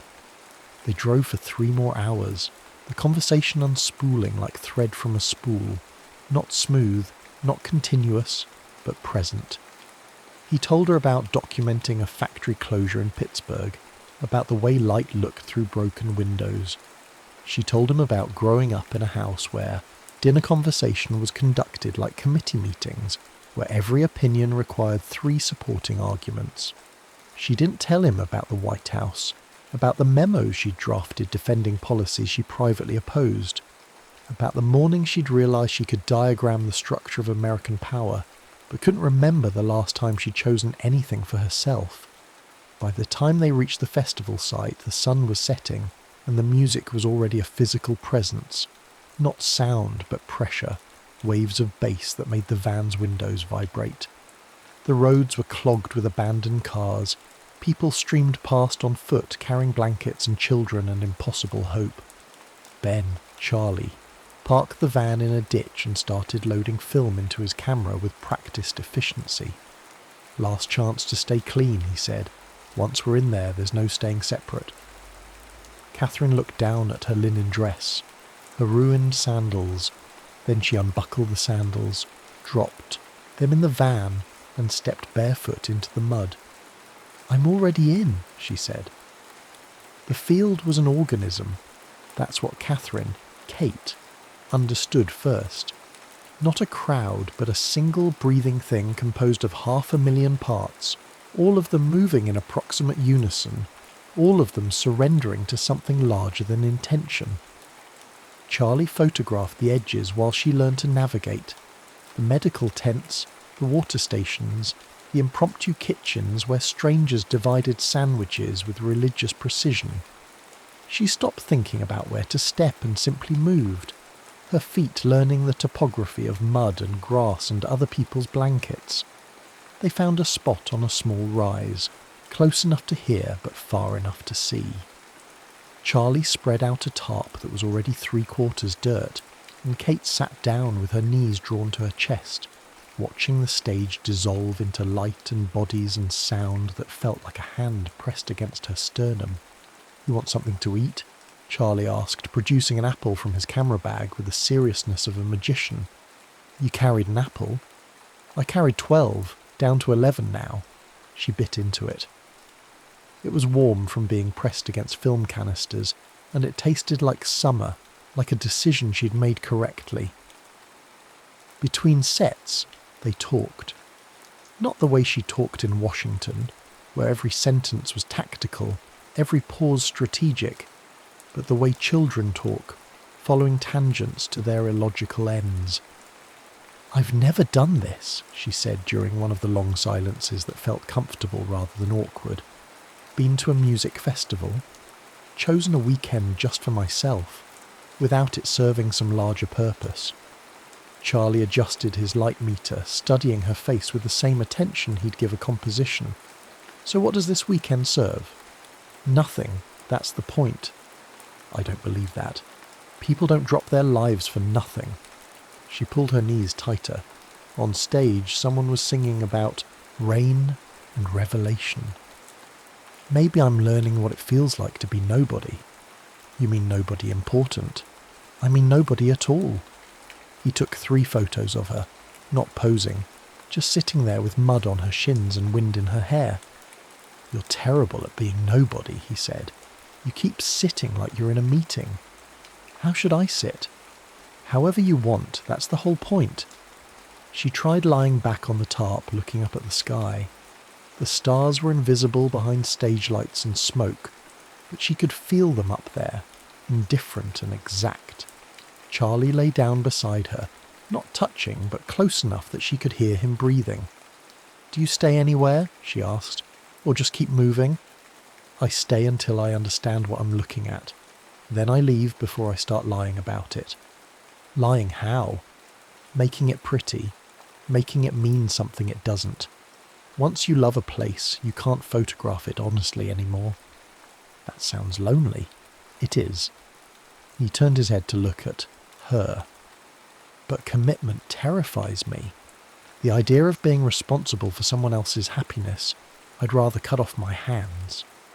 Kate felt something crack open in her chest. Not disappointment, but clarity. Here was someone who'd chosen his constraints as deliberately as she'd chosen hers, who'd made isolation into a philosophy rather than a failure. I think I'm the opposite, she said. I'm so responsible for everything that I've forgotten how to want anything. Do you want anything now? She thought about lying, about saying something poetic or safe.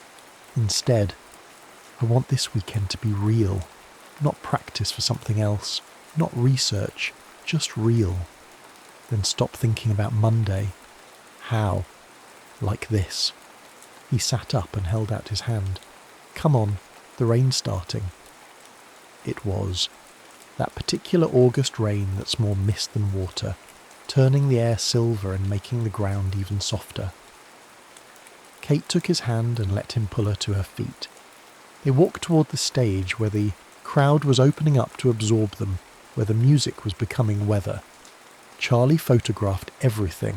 Feet in mud, hands passing joints, a woman breastfeeding while dancing, a man crying with his face turned toward the speakers. Kate stopped watching him work and simply existed. Danced badly, sang wrong lyrics, let strangers braid flowers into her hair that would be dead by morning. Somewhere around midnight, the rain intensified. The crowd surged together, not for shelter, but for heat, for the animal comfort of bodies. Kate lost track of Charlie for 20 minutes, felt a spike of panic, then found him sitting cross-legged in the mud with his camera in his lap, just watching. She sat beside him, said nothing. The music dropped to almost silence, an acoustic guitar, a voice like smoke, and in that near quiet, with rain streaming down both their faces, they looked at each other. It was the most erotic moment of her life. Not a touch, not even a kiss, just the recognition of mutual seeing, of being witnessed without explanation. The rain stopped around 3 a.m, leaving everything slick and strange. Most of the crowd had retreated to tents or cars or unconsciousness. Kate and Charlie sat on their tarp island, sharing his last apple and a canteen of water that tasted like metal and grace. I lied to you, Kate said. Charlie didn't look surprised. About your name? About who I am? What I'm running from? You don't owe me. I work in the White House. The words came out flat, factual. Legislative affairs. I draft memos. I attend meetings. I help turn bad ideas into acceptable policy. Charlie was quiet for a long moment, rain still dripping from his hair. Why? Because I thought I could change it from inside. Because I believed institutions could be reformed if you just worked hard enough, cared enough. She laughed without humour. Because I was 22 and desperate to matter. And now? Now I think power eats people. I think it turns you into a better liar. I think I've spent 3 years polishing speeches for men who'd step over bodies to win elections. She wrapped her arms around her knees. But I can't leave. Because what's the alternative? Giving up means they win. Charlie set down the canteen with careful precision. "I don't document collapse because I think it's beautiful," he said. "I document it because committing to repair terrifies me. Because what if you try to fix something and fail? What if you make it worse? So you just watch. I bear witness. That's not nothing. But it's not everything either." They sat in the space that statement created, not angry, but careful. Kate understood suddenly that this weekend had been an elaborate form of rehearsal. Her trying on freedom, him trying on stillness, both of them pretending they could be people they weren't. "This doesn't work," she said softly. "Does it?" "No. Because I can't be someone who just leaves, and you can't be someone who stays." "No."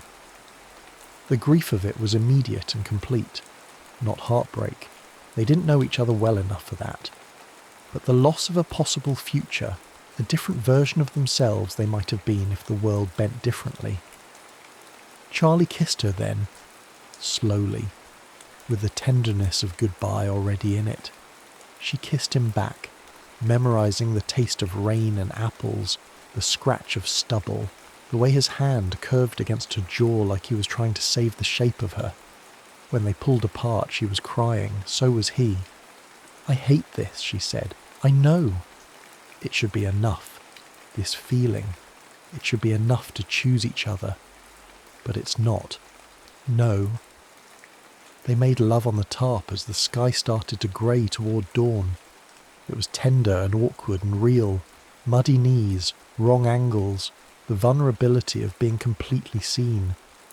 Afterward they lay tangled together, not speaking, just breathing in sync. Kate pulled a pen from Charlie's camera bag and wrote her real name on, his wrist in careful letters, Catherine Reeves.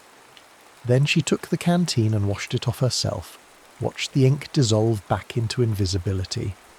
"I won't forget you," Charlie said. "I won't forget this." Not the same thing, but true. Sunday morning arrived with the cruelty of ordinary light. The field looked smaller in daylight, trampled, littered with debris, already being reclaimed by clean-up crews and reality. Kate's body ached in unfamiliar places. Her hair was matted with dried mud. She couldn't remember the last time she'd eaten, and she didn't care. Charlie drove her to the bus station in silence that felt like church. The radio played news reports about the festival, the traffic jams, the overdoses, the accidental miracle of 500,000 people not killing each other. "They'll make it mean something it wasn't," Charlie said. "Package it. Sell it back to us. Maybe that's okay. Maybe people need myths." "You don't believe that?" "No." She looked out the window at ordinary Sunday morning America, gas stations, churches, families loading into station wagons. "But I'm going to try to believe it. I'm going back. I'm going to work harder, be smarter. Maybe I can actually change something." "Kate, Catherine, Catherine." He gripped the steering wheel. "What if you can't? What if the system is exactly what it looks like? Then I'll fail, but at least I'll fail trying." At the bus station, they sat in the van for 10 minutes, not touching, not speaking. Finally, Kate opened the door. "Will you be okay?" Charlie asked. "I don't know. Will you?" "I don't know." She almost turned back, almost said forget everything. Let's just drive. Let's be people who can exist in a van with mismatched doors and no fixed address. But she knew herself better than that now. The weekend had taught her what she needed, and it wasn't escape. "Thank you," she said. "For what?" "For seeing me. The real me. You saw me too." She did. She saw him completely, beautiful and broken and unwilling to risk the very thing he needed most. Kate walked into the bus station without looking back. She bought a ticket to Washington with the last of her cash. She sat on a plastic chair with her feet still bare and muddy, and she cried quietly while other travellers pretended not to notice. The weekend was over. The rest of her life was beginning. Catherine Reeves returned to Washington on Monday evening. She walked into her apartment, showered until the water ran clear and slept for 14 hours. Tuesday morning she went back to work. Her supervisor was furious. Her identification card had been confiscated. There were forms to sign, explanations demanded. She gave none. She simply said she'd been ill and that she was back now and that she'd like to continue her work. They let her, because she was good at her job, because they needed her. But something had shifted. That first morning back, she sat in a meeting about welfare reform, policy designed to sound compassionate while cutting benefits, and when the senior advisor asked for her opinion, she said, "This is cruel, and we know it." The room went silent. "Excuse me," the advisor said. "The language is designed to obscure harm. If we're going to cut benefits to poor families, we should at least be honest about what we're doing." She didn't raise her voice. She didn't perform righteousness. She simply told the truth. It cost her. Not immediately. She was too valuable to fire, but slowly. The promotion stopped coming. The good assignments went to colleagues more willing to polish lies. Marcus stopped calling, sensing that she'd become someone too dangerous to court. Catherine didn't care. Or rather, she cared, but not enough to return to who she'd been. She stayed in her position for another 3 years. She pushed back in meetings. She refused to draft memos defending indefensible policy. She lost most of her battles, but she fought them honestly, and some nights that felt like enough. Eventually she left, not in a blaze of glory, but quietly, taking a position at a non-profit that worked on housing policy. The pay was terrible, the work was harder. But she could look at herself in mirrors again. She never went to another music festival, never hitchhiked, never tried to recreate that weekend. But she thought about Charlie, about Ben, often. Wondered if he was still photographing margins, still running from the possibility of commitment. She hoped he was happy. She hoped he'd found a way to stop running that didn't require lying about what he needed. Years later, she saw one of his photographs in a gallery, a library reading room being rebuilt, afternoon light streaming through new windows, children's books being shelved by volunteers. It was beautiful. It was hopeful. It was everything his earlier work had refused to be.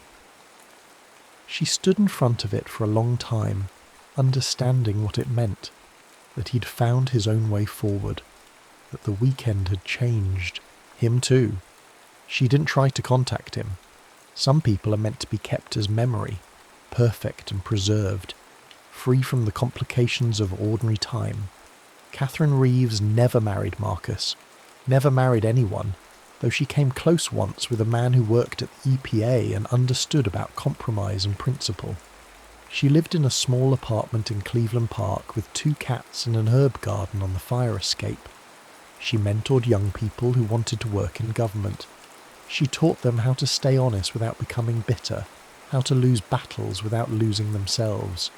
Some nights, when the weather turned warm and humid, she'd sit on her fire escape barefoot, listening to distant music from someone's radio, and she'd remember. Not the specific songs, not the exact words, but the feeling of standing in rain while the world dissolved around her, the feeling of being seen completely and seeing someone else the same way. Love hadn't saved her, she'd saved herself, but love had shown her what was worth saving, and that was everything. The end.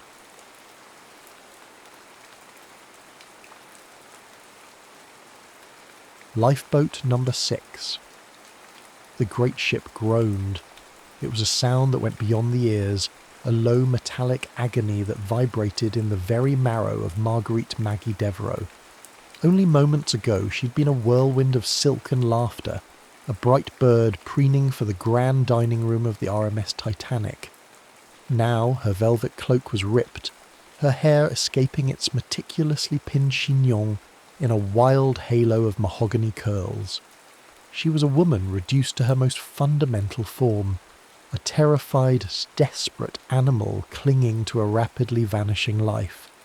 Maggie, the darling of Denver society, a creature whose every moment was defined by the security of wealth and the bravado of youth, felt her meticulously constructed world splintering into a million icy shards. Just breathe. Just stay on your feet. Don't let them see you're afraid. A Devereaux is never afraid. She chanted the mantra to herself, a hollow echo of her father's proud words. But the fear was a living thing, a cold serpent coiling in her gut, and it choked her with the acrid scent of salt water and coal smoke. The deck beneath her feet tilted at an impossible angle, a grotesque funhouse floor. The roar of escaping steam from the great funnels was a primeval scream, a sound of such titanic fury it felt as though the very heavens were being torn apart. Amid the din, the splintering crack of wood and the desperate human cries created a symphony of terror. Above it all, the glittering, mocking lights of the ship hung like a celestial necklace against a black, star-dusted sky, seemed to be plunging headfirst into a velvet abyss. Maggie, jostled by a panicked crowd, was pressed inexorably towards a lifeboat. Her innate confidence, a carefully cultivated shell of brash wit and easy charm, was cracking. She had never been a small woman, but here she felt as insignificant as a doll. A Devereaux never pushed, never scrambled. They glided, they commanded, but in this moment Maggie was merely cargo being swept along in a human tide. She stumbled, regaining her footing, her hand clutching desperately at the railing as the deck lurched again. She saw it then, the stark black silhouette of Lifeboat No. 6, swinging low and menacing over the freezing North Atlantic. The sight of the boat was an anchor, a promise of survival, and a fresh wave of adrenaline pulsed through her, wiping away the last vestiges of her cultured facade. A few yards away, a man stood apart from the pandemonium. He was tall and lean in the uniform of a British naval officer, though Maggie knew from the pre-sailing passenger list that he was travelling as a civilian. William Kent was his name. He was a man of quiet angles and sharp edges, his jaw set in a line of stoic resolve. He was directing the loading of the lifeboat with a chilling, detached calm, his training kicking in as surely as an instinct. His hands, gloved in white, moved with a steady, unhurried purpose, helping a frantic mother and her child into the boat, his voice a low, calming presence in the roiling darkness. "Steady on," he said to a man whose terror had made him clumsy, one foot in front of the other. "That's it."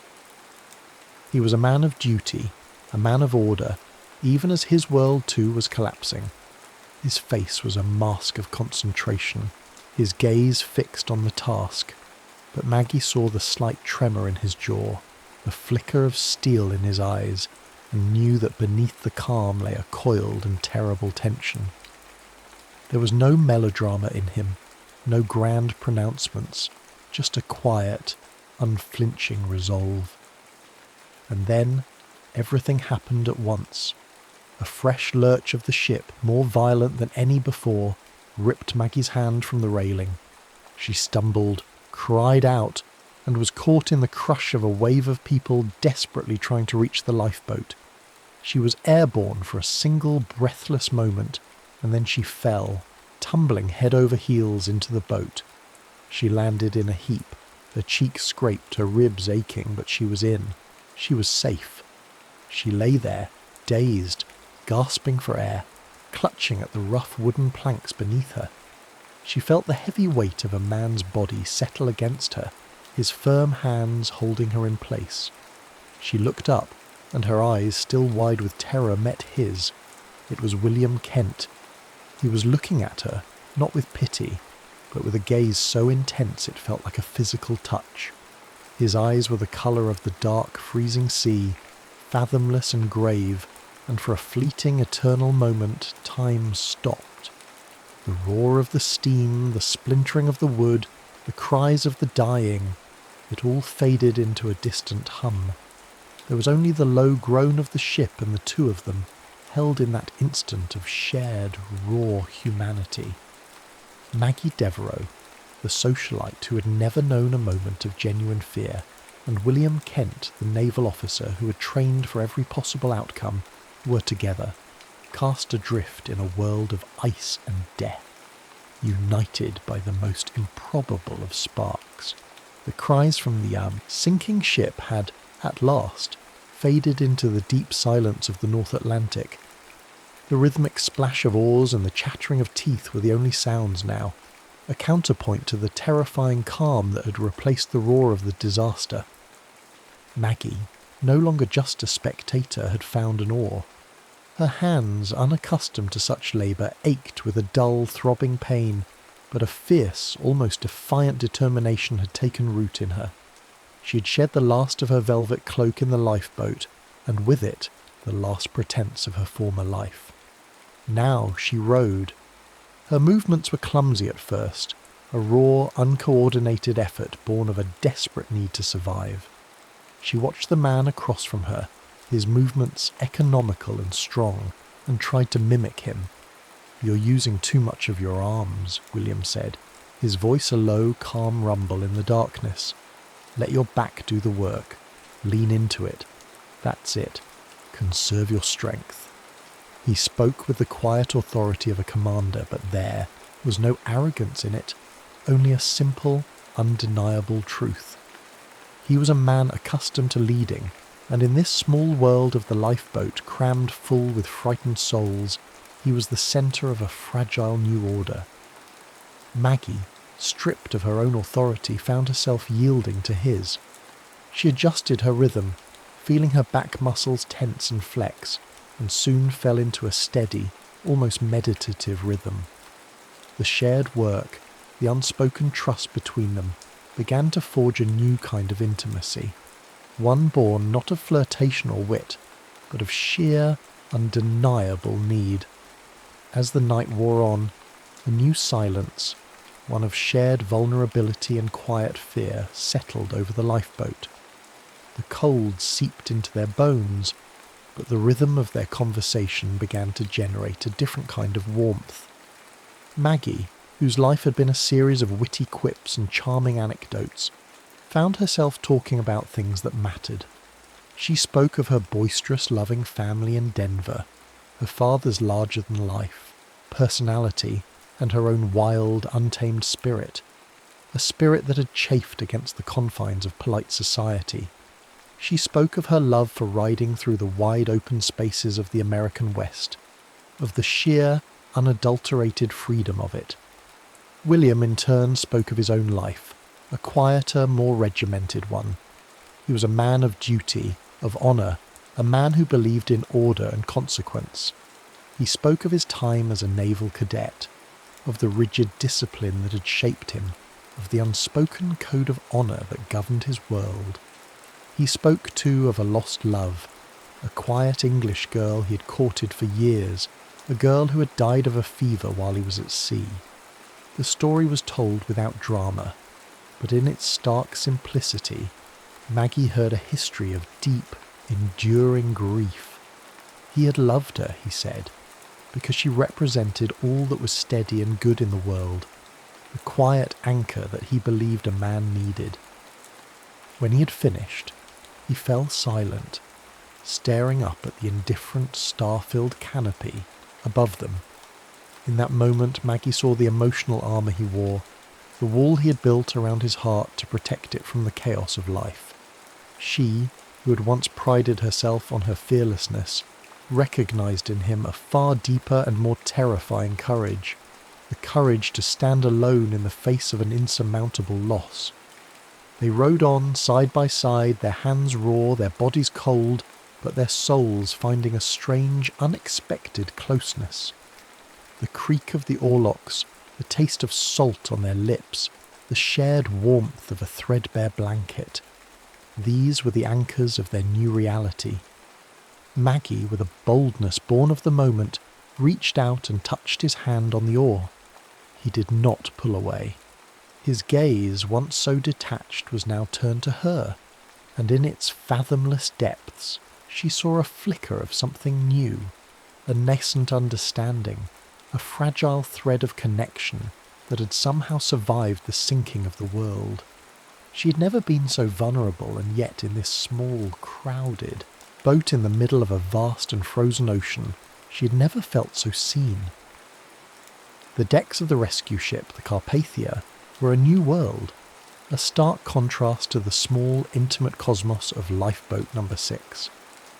The chaotic calm of survival had given way to a dawning, terrible reality. The air, once filled with the rhythmic creak of oars and the hushed tones of shared secrets, now held the pervasive scent of hot coffee and the low, mournful murmur of the grieving. It was here, in the relative safety of a new and ordered world, that the chasm between Maggie Devereaux and William Kent began to appear. Maggie, her brash confidence returning in the warmth of the ship, was a magnet for the other survivors. She moved among them with a renewed vivacity, her natural charisma drawing out stories, offering comfort, and becoming, in her way, a small centre of light in the ship's sombre atmosphere. She found herself surrounded by people who spoke her language, whose world she understood instinctively. They were alive, and that was all that mattered. "We're alive," she said to a woman from her deck, a fellow American socialite whose glittering dress she had once envied. That's all that matters now. She wore a borrowed dress, simple and practical, and her hair was still a wild, untamed mess, but her spirit was once again buoyant, her wit a bright, flashing thing. The chaos had stripped her, but it had not broken her. She was a creature of the sunlight, a woman who needed the noise and bustle of the world to be herself. Her energy, born of her fierce will to live, was contagious, and others clung to it, finding in her a momentary respite from their own grief.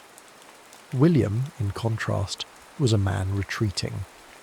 He stood apart, maintaining a stoic reserve that was a world away from the intimacy of the lifeboat. He was a quiet, internal man, a man of duty, and the public spectacle of the survivors was alien to him. He was a creature of the shadows, of quiet order, and in the bright, chaotic light of the Carpathia, he felt himself withdrawing. He saw Maggie in her element, her eyes bright with a kind of feverish joy, and felt the return of his own emotional reserve, a cold, protective shell he had long cultivated. The bond forged in the lifeboat, an unspoken understanding born of shared fear and struggle, felt thin and fragile, a thing of the night that might not survive the light of day. They found a brief, stolen moment together on the crowded deck, the wind whipping at their clothes, the wail of the ship's foghorn a lonely sound in the mist. Maggie, reaching out to him, found him distant, his gaze fixed on the endless grey of the sea. "Are you all right?" she asked, her voice low and hesitant, a far cry from the booming confidence of her public self. "I am fine," he said, and his voice was clipped, polite, a stranger's voice.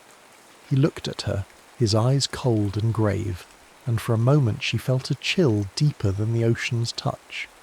He saw in her a creature of light, of careless, boisterous life, and felt the return of his old wound, the fear of attachment, the pain of a love that had ended in death. "She is a creature of sunlight," his inner voice whispered, a refrain echoing in the classic literary style of his guarded heart. "I belong to the shadows." As they approached New York Harbour, the sight of the Statue of Liberty through the mist was a promise of a new life, a new world. To Maggie, it was a symbol of her own wild, untamed spirit, a fierce, glorious promise of a future she would shape herself. To William, it was a beacon of a world he did not understand, a world of chaos and sentiment that he had long been trained to fear.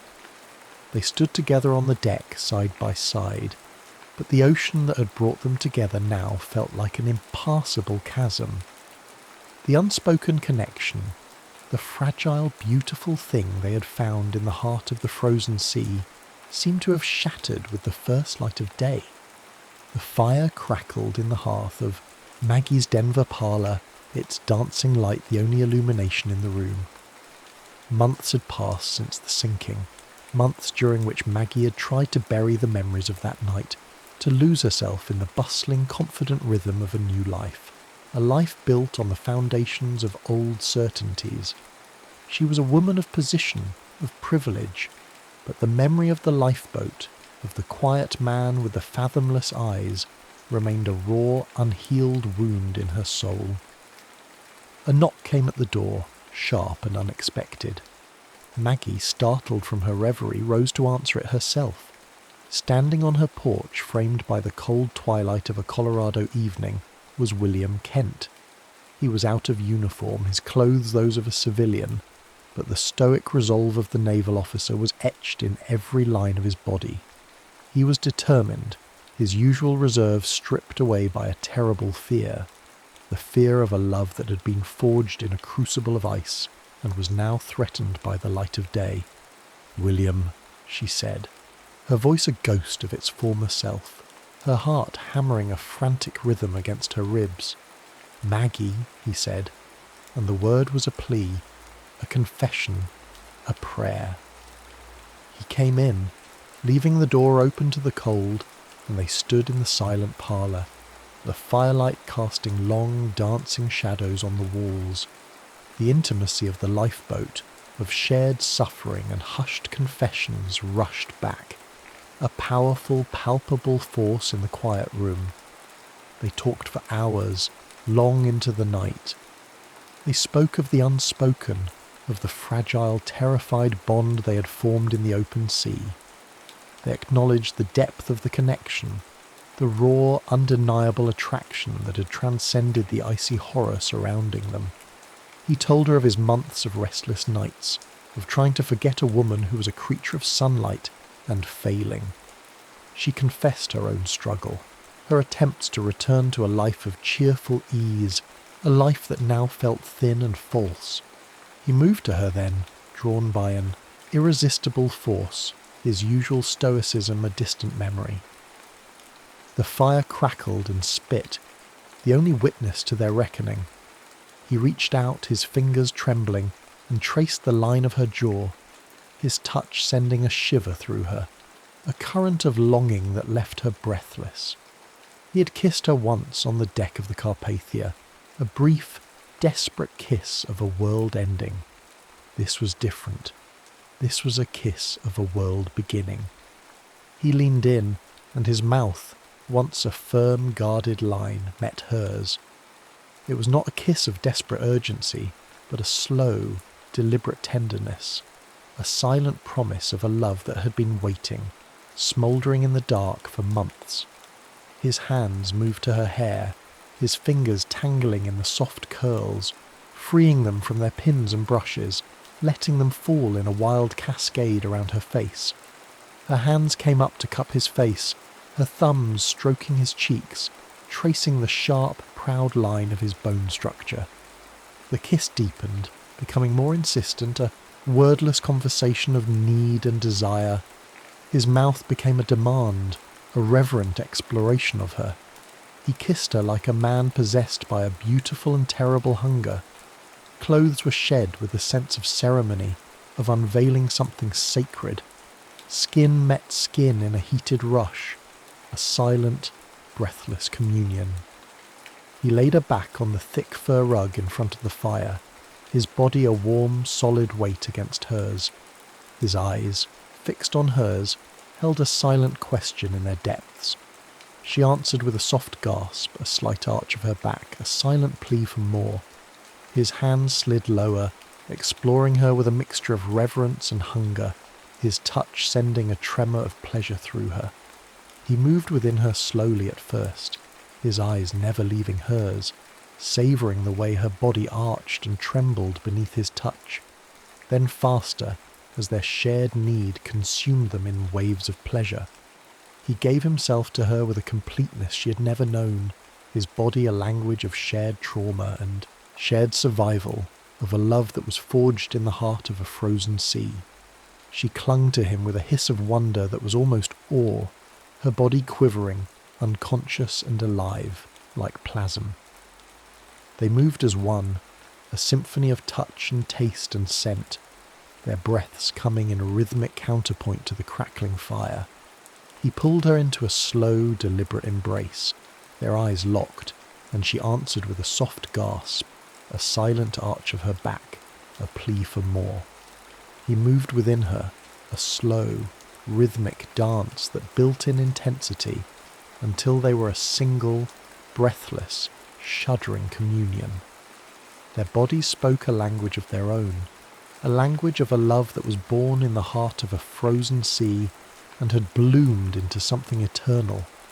He felt her frenzy, her wild, passionate activity, and responded in kind, a deep and powerful giving that spoke of a surrender to a love as vast and terrifying as the ocean that had brought them together. In this raw, vulnerable intimacy, Maggie felt the last of her old self melt away, and a new woman, unafraid of her own desires, emerged in the firelight. After the breathless climax, he did not recede, but remained intertwined with her, his presence a warm, steady beat against her heart. She felt a profound, beautiful vulnerability, and tears of pure wonder streamed silently down her face. He held her close, his embrace a silent promise of forever, and in the quiet of the room she knew with every fibre of her being that she was not alone. Their love, born of desperation and forged in the heart of a frozen sea, was a thing of truth and magnificent beauty. The Denver sun, wild and untamed as the landscape it illuminated, streamed through the windows of Maggie and William's new home. It was a sprawling house, filled with the warmth of loving chaos, and it was here, amidst the wild beauty of the American West, that their love found its footing. William, having resigned his commission, had made a new life for himself. The man who had once believed so fiercely in order and discipline had found a different kind of peace in the beautiful, boisterous world Maggie had introduced him to. His love for her was a grounding force, a quiet anchor in the untamed landscape of a life lived for passion, not duty. He was a man of the shadows, but with Maggie he had stepped into the light. Maggie in turn had found a new sense of purpose. Her brash spirit, once a mask for a deep-seated vulnerability, was now tempered by a newfound emotional depth. She had discovered in herself a well of strength she never knew she possessed, and her love for William allowed her to be both strong and soft, both brash and tender. They were married in a small, intimate ceremony, surrounded by Maggie's boisterous, loving family. The wedding was a testament to the life they had built together, a life of honest love and quiet courage, a life that had been born in a lifeboat and had bloomed in the open air of the West. Months later they stood on the porch of their new home, the setting sun painting the sky in hues of orange and purple. The scent of pine and sagebrush was thick on the air, and the feel of the rough-hewn wood of the porch railing beneath their hands was a physical reminder of the solid world they had built together. William wrapped his arms around her from behind, his hands resting on her belly. He held her close, feeling the warmth of her body against his, feeling the steady beat of her heart, a rhythm that was now his own. "I never thought I could be this happy," he said, his voice a low rumble against her ear.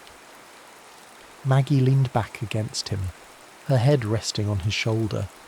The endless star-filled sky stretched out before them, a constant presence in their darkest moments, and a reminder of the vast, miraculous universe in which they had found each other.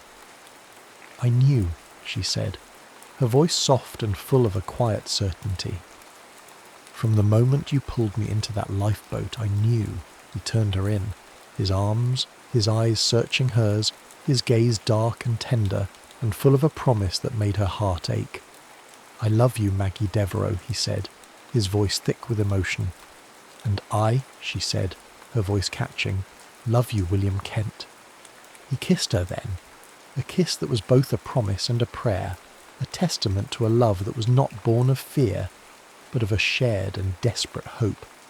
In the heart of a frozen sea, They had found a warmth that defied the cold, and in the light of a new day they had found a love that defied the odds, a love that was and is and always will be their lifeboat,